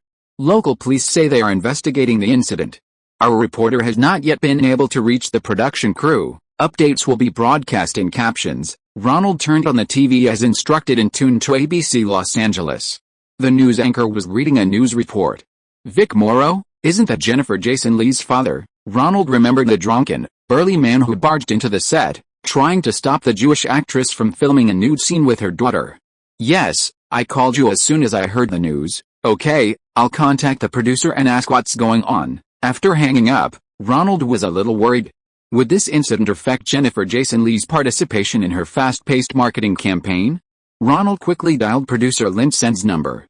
Have you heard? Lin Sen, like Ronald, immediately asked, have you heard? We need to discuss whether Jennifer is suitable for participating in marketing activities anymore, Lin Sen said, having more experience in film distribution than Ronald. Why? Jennifer Jason Leigh is a second-generation star. People like that are generally appreciated by film critics and the media, and they get a lot of positive feedback. But they also attract a lot of relentless pursuit from entertainment reporters. Besides, she's Jewish, and now that her father, Vic Morrow, is dead, those revealing scenes in her films might make those older Jewish executives at Universal uncomfortable. We should keep a low profile and try to avoid making her the focus of the media, okay, Mr. Linsen? That's what I think too. Should we go see Jennifer, partly to pay our respects, and partly to hear her and her mother's opinions? You've thought it through. I'll pick you up tomorrow. The next day, they went to Jennifer's mother's house, where her mother, Barbara Turner, was with Jennifer and her sister. Jennifer can't continue with a fast-paced marketing campaign. Losing her father in this way would be a huge blow to any child, especially since she's only 20. Barbara Turner, Jennifer Jason Leigh's mother and star of fast-paced Richmond High School, told Ronald and producer Lynn Sen, who had come to visit. Ms. Turner, Barbara, we're here to offer our condolences, not to have Jennifer continue her marketing trip, Ronald quickly clarified to Barbara. Although Vic Morrow had abandoned them at a young age, his tragic death meant they had to come and pay their respects and support Jennifer. Last night, Ronald and Lynn Sen had heard some news through their respective channels. Vic Morrow's unexpected death sounded like something out of a horror movie.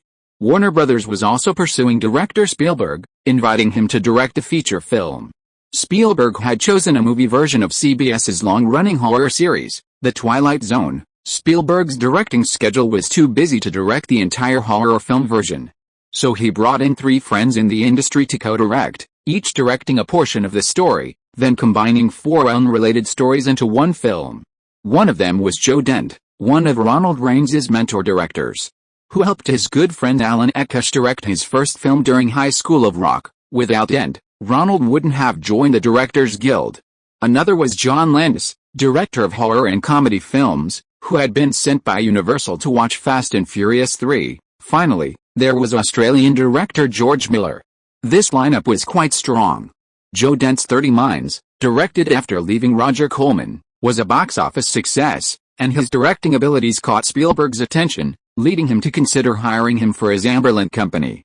George Miller, on the other hand, swept Hollywood box office with 2 low-budget post-apocalyptic sci-fi films, Mad Max and its sequel, making him highly sought after by studios. John Landis, a director on par with Spielberg, was considered the second most important of the 4 directors. Therefore, he was chosen to direct the opening sequence, while Spielberg, busy with the release of E.T. the Extraterrestrial, directed the second part. Both also served as producers. The accident occurred in the first quarter of the film, directed by John Landis. Vic Morrow, while filming a nighttime escape scene, was decapitated by a helicopter rotor. 2 child extras filming with him also died. The TV series The Twilight Zone is a horror fantasy series. This accident, much like a horror story in the series, is perplexing. The first part involves Vic Morrow playing a white man whose promotion opportunity is stolen by a Jewish colleague. He then begins to berate Jews, Asians, and blacks, believing these minorities have taken his chance. Suddenly, he is transported to various historical periods of extreme racial discrimination. For example, Jews in Vichy during World War II were executed by the Gestapo for not speaking German. Then he traveled to 1950s Alabama, becoming a black man facing execution by the KKK. After barely escaping, he traveled to the Vietnam War battlefield in the 1960s, escaping machine gun fire from a U.S. military helicopter with 2 Vietnamese children. The scene where the accident occurred was the one where Vic Morrow was escaping from a U.S. military L-1 helicopter with the 2 children. For some unknown reason, a helicopter piloted by a real Vietnam War veteran went out of control and crashed. The rotor blades caught on Vic Morrow and the 2 children as they were desperately trying to escape, instantly decapitating him. Knowing he was doomed, he desperately threw one child out and hid the other beneath him, but they couldn't withstand the sharp blades of the steel rotor. One child was killed by the rotor blades, and the other was crushed by the landing gear. All 3 actors, 1 adult and 2 children, perished on the spot. We want to see Jennifer in person to express our condolences. Then we want to hear Jennifer's own thoughts. The production team will try their best to cooperate and minimize her exposure to the media. At this time, the media will definitely take advantage of the fast-paced release to ask her a lot of questions about her father. Lin Sen, more experienced in handling such matters, made his request on the spot. Barbara immediately realized that there might be reporters waiting outside, ready to interview the family. "Thank you, you go and talk to Jennifer. I'll go out and see if there are any reporters. If not, you can go through the back door, thank you." Barbara, Ronald and Linsen went into the inner room and saw Jennifer Jason Lee sitting on the sofa in a daze. "Jennifer? It's Ronald. We came to see you. Are you alright?" Jennifer came back to her senses and saw Ronald and producer Linsen Adoro. "Thank you for coming to see me. Actually, I'm fine, don't say that. You don't need to worry about the movie's promotion. We know you lost your father, and you must be feeling terrible." "No, Ronald, Mr. Linsen." Jennifer stood up, making way for them to sit on the sofa, then got up and sat on the other armchair. "I'm not lying, I'm really fine. I was only 3 years old when Vic left my mother, so I have no memory of what happened before. During the filming of Fast Pace, Vic even approached me, wanting me to give up the lead role, but I refused. For the past 10 years or so, Vic has been like a stranger to me. I have no memory of him, except for the few times he came to our house drunk and caused a scene. My sister, on the other hand, has memories of him at home when we were little. She often tells me that Vic is actually a good person, but he turns into a devil when he's drunk." Ronald and Linsen were speechless, not expecting Jennifer to see her father this way.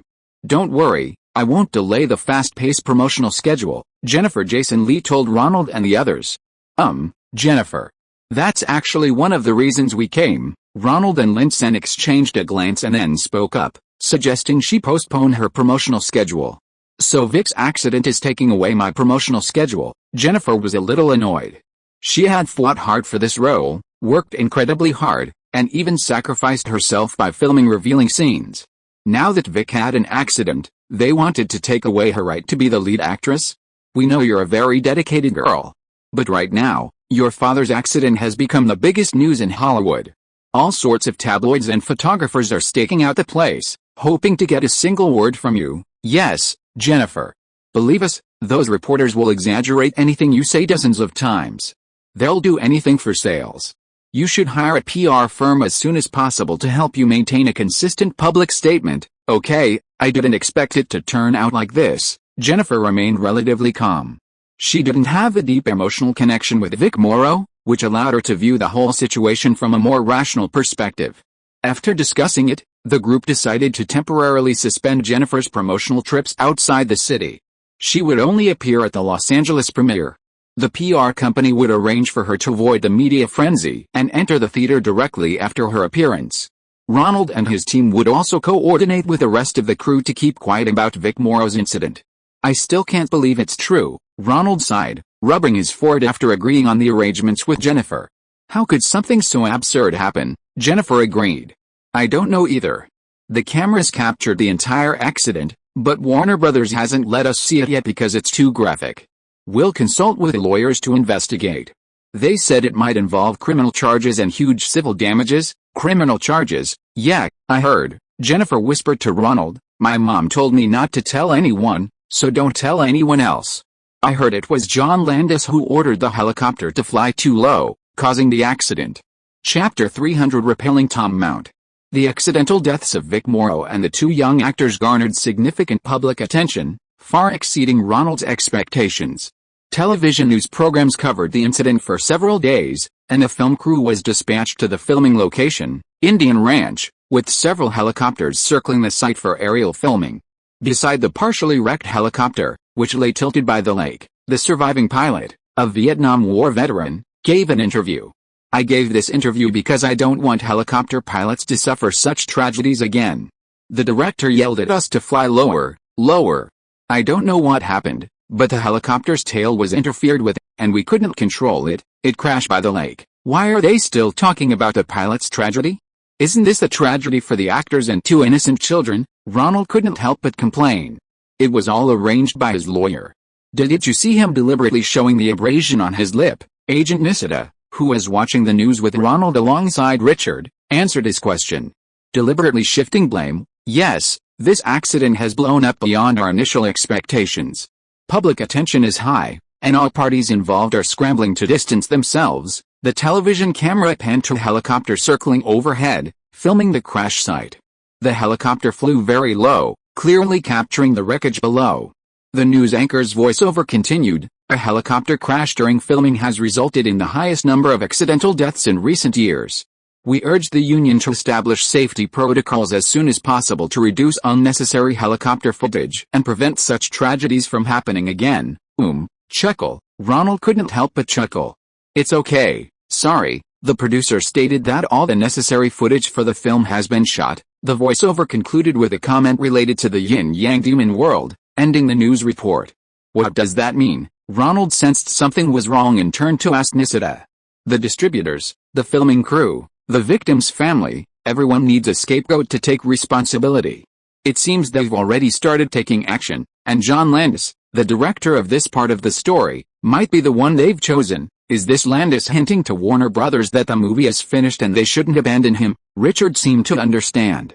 "Is Landis also a producer?" "Yes, he and Spielberg are both producers." Nisida sensed the potential danger and went out to find President Michael Ovitz.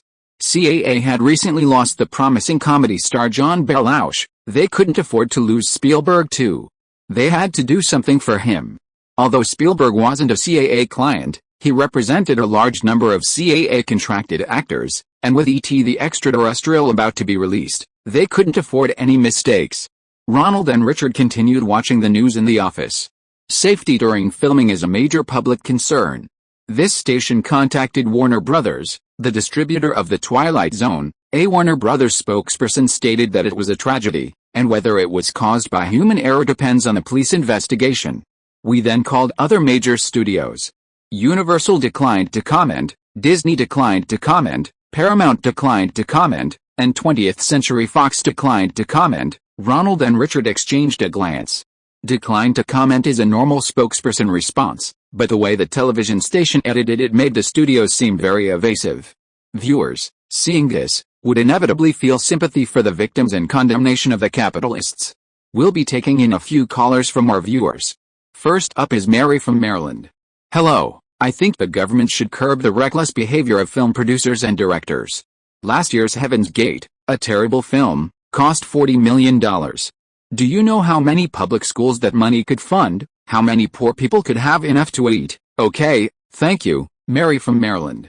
Next up is, why isn't the production company coming out to refute this? If they let the TV news criticize them like this, things will get messed up. Ronald felt increasingly uneasy. It seemed the criticism was increasingly targeting the directors who made big money, accusing them of neglecting the lives of the crew's lower-level employees. The public was starting to point fingers at them. Because Landis really made a big mistake, and the studio also has to consider the police investigation, Richard, well informed at the CAA, and with no outsiders present, spoke the truth. "You know, Ronald, the Screen Actors Guild forbids underage child actors from working late into the night.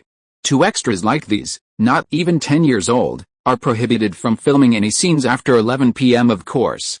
I know, Ronald himself, while filming Fast Pace, almost missed filming the child actors' scenes on the first day due to various reasons, but thankfully managed to get it done in one take. This scene was a night scene. The first assistant director, the pyrotechnician, and the helicopter team all thought Landis was going to use technical means to work day and night, adding filters to the cameras during the day to complete the filming. But for the sake of the effect, or perhaps to meet the deadline, he still filmed the scene at 2 a.m. To circumvent the regulations, he instructed the second assistant director to give the two child actors cash so their names wouldn't appear in the credits, thus avoiding the Screen Actors Guild's oversight. This? For the sake of the effect, or to save money by meeting the deadline, Ronald strongly disagreed with this approach. Landis wasn't making a low-budget production. Why be stingy in such a way? Come with me. Tom Mount of Universal has proposed a high-level meeting involving Stevens E.T. and your fast-paced release. Ovitz is already there. We at CAA will defend your interests, Nisida said, opening the office door to Ronald and Richard. The group rushed to Universal. The impromptu meeting convened by Tom Mount had already begun. MCA President Sinberg, Universal Vice President of Production Ned Tanning, and two vice presidents in charge of marketing and distribution were discussing the release of E.T. in the executive conference room on the top floor. Nisida went to gather information, while Ronald and Richard met up with producers Linsen and Ozoff downstairs. Why is there a meeting? Will it affect our film? It's a meeting about our film and the release of E.T., Convened by Mount. Spielberg is the producer of The Twilight Zone, and we should be related to Jennifer, right? It shouldn't concern us much, she's the one who should be worried. Lin Sen gestured towards a professional woman opposite him. It was Spielberg's assistant, Catherine Kennedy. Ronald nodded to her in greeting, then went over to say hello. "What brings you here?" Catherine asked, somewhat surprised to see Ronald. "The lead actress in my new film, Jennifer, is the daughter of Vic Morrow, who tragically died in the accident." "Oh, I didn't realize this involved you." "What about Steven?" "He's alright. He's just one of the producers of The Twilight Zone. The part where the accident happened was handled by Landis. Some people are just unwilling to accept defeat." Meanwhile, on the top floor of the Universal building, in the Best Executive Conference Room, several Universal executives were discussing the matter. Tom Mount seized the opportunity presented by this unexpected turn of events, proposing a meeting to reduce the number of theaters showing E.T. the Extraterrestrial in its opening weekend. Steven is one of the producers of The Twilight Zone, and the current public opinion is focused on the crew's violation of regulations, resulting in deaths. "I think this will negatively impact audience perception of him. Besides, E.T. is a children's film, and 2 children lost their lives in this accident. We already had a plan for this. The current public sentiment is mainly directed at Director Landis for disregarding union rules. I believe we should stick to our distribution and marketing plan. E.T. received an A+ in test screenings, and we worked hard to secure 1,100 theaters for the opening weekend. We expect that number to rise in the second week." The vice presidents in charge of marketing and distribution sided with Spielberg. "What's your opinion?" Tom Mount had anticipated this situation and didn't mince words, directly asking for Spielberg's opinion. "I support their opinion. The existing marketing schedule shouldn't be changed. There's only a week left before release. Making last-minute changes would be disastrous." Tom Mount knew this wouldn't be easy to resolve, so he wanted Spielberg to project a strong endorsement of Spielberg first. There was no precedent for a film targeting young children to achieve box office success. And that movie, fast-paced Richmond High School, the female lead, Jennifer Jason Leigh, is the daughter of Vic Morrow, who died in the accident. Including nude scenes of her in the film will cause controversy. Mount's tone shifted, and he began attacking Ronald's film again. "It's a low-budget teen movie. How can it attract the main summer movie audience, male teenagers, without these scenes?" The vice president of distribution spoke up for Ronald. "Right now, everyone is pitying Vic Morrow. Are you really going against public opinion?" "What do you think?" Mount asked Spielberg. Spielberg was wary of the group of retired but still active people behind Mount and didn't want to publicly fall out with him now. How could he show support for Ronald's film? He thought for a moment, about to speak. Jennifer Jason Leigh's mother, Barbara, has been divorced from Vic Morrow for over 10 years. Right now, the media's focus is on the accident itself. No one will bother the relatives. The one speaking up for fast-paced was Ned Tannen.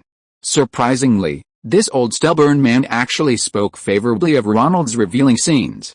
Tom Mount glanced at Tannen, who was known for his unwavering opinions, sometimes right, sometimes wrong, but those old guys always remembered his correct points. But, wouldn't anyone really bring up old grievances? No changes, our distribution plan proceeds as scheduled.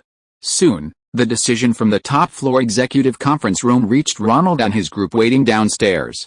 "Looks like Tom Mount's days at Universal will be counted in days," Nistidis suddenly remarked on the way back. With his opposition to Spielberg, if E.T. becomes a box office smash next week, his supporters will shut up. End of this chapter. Thank you so much for reading until the end.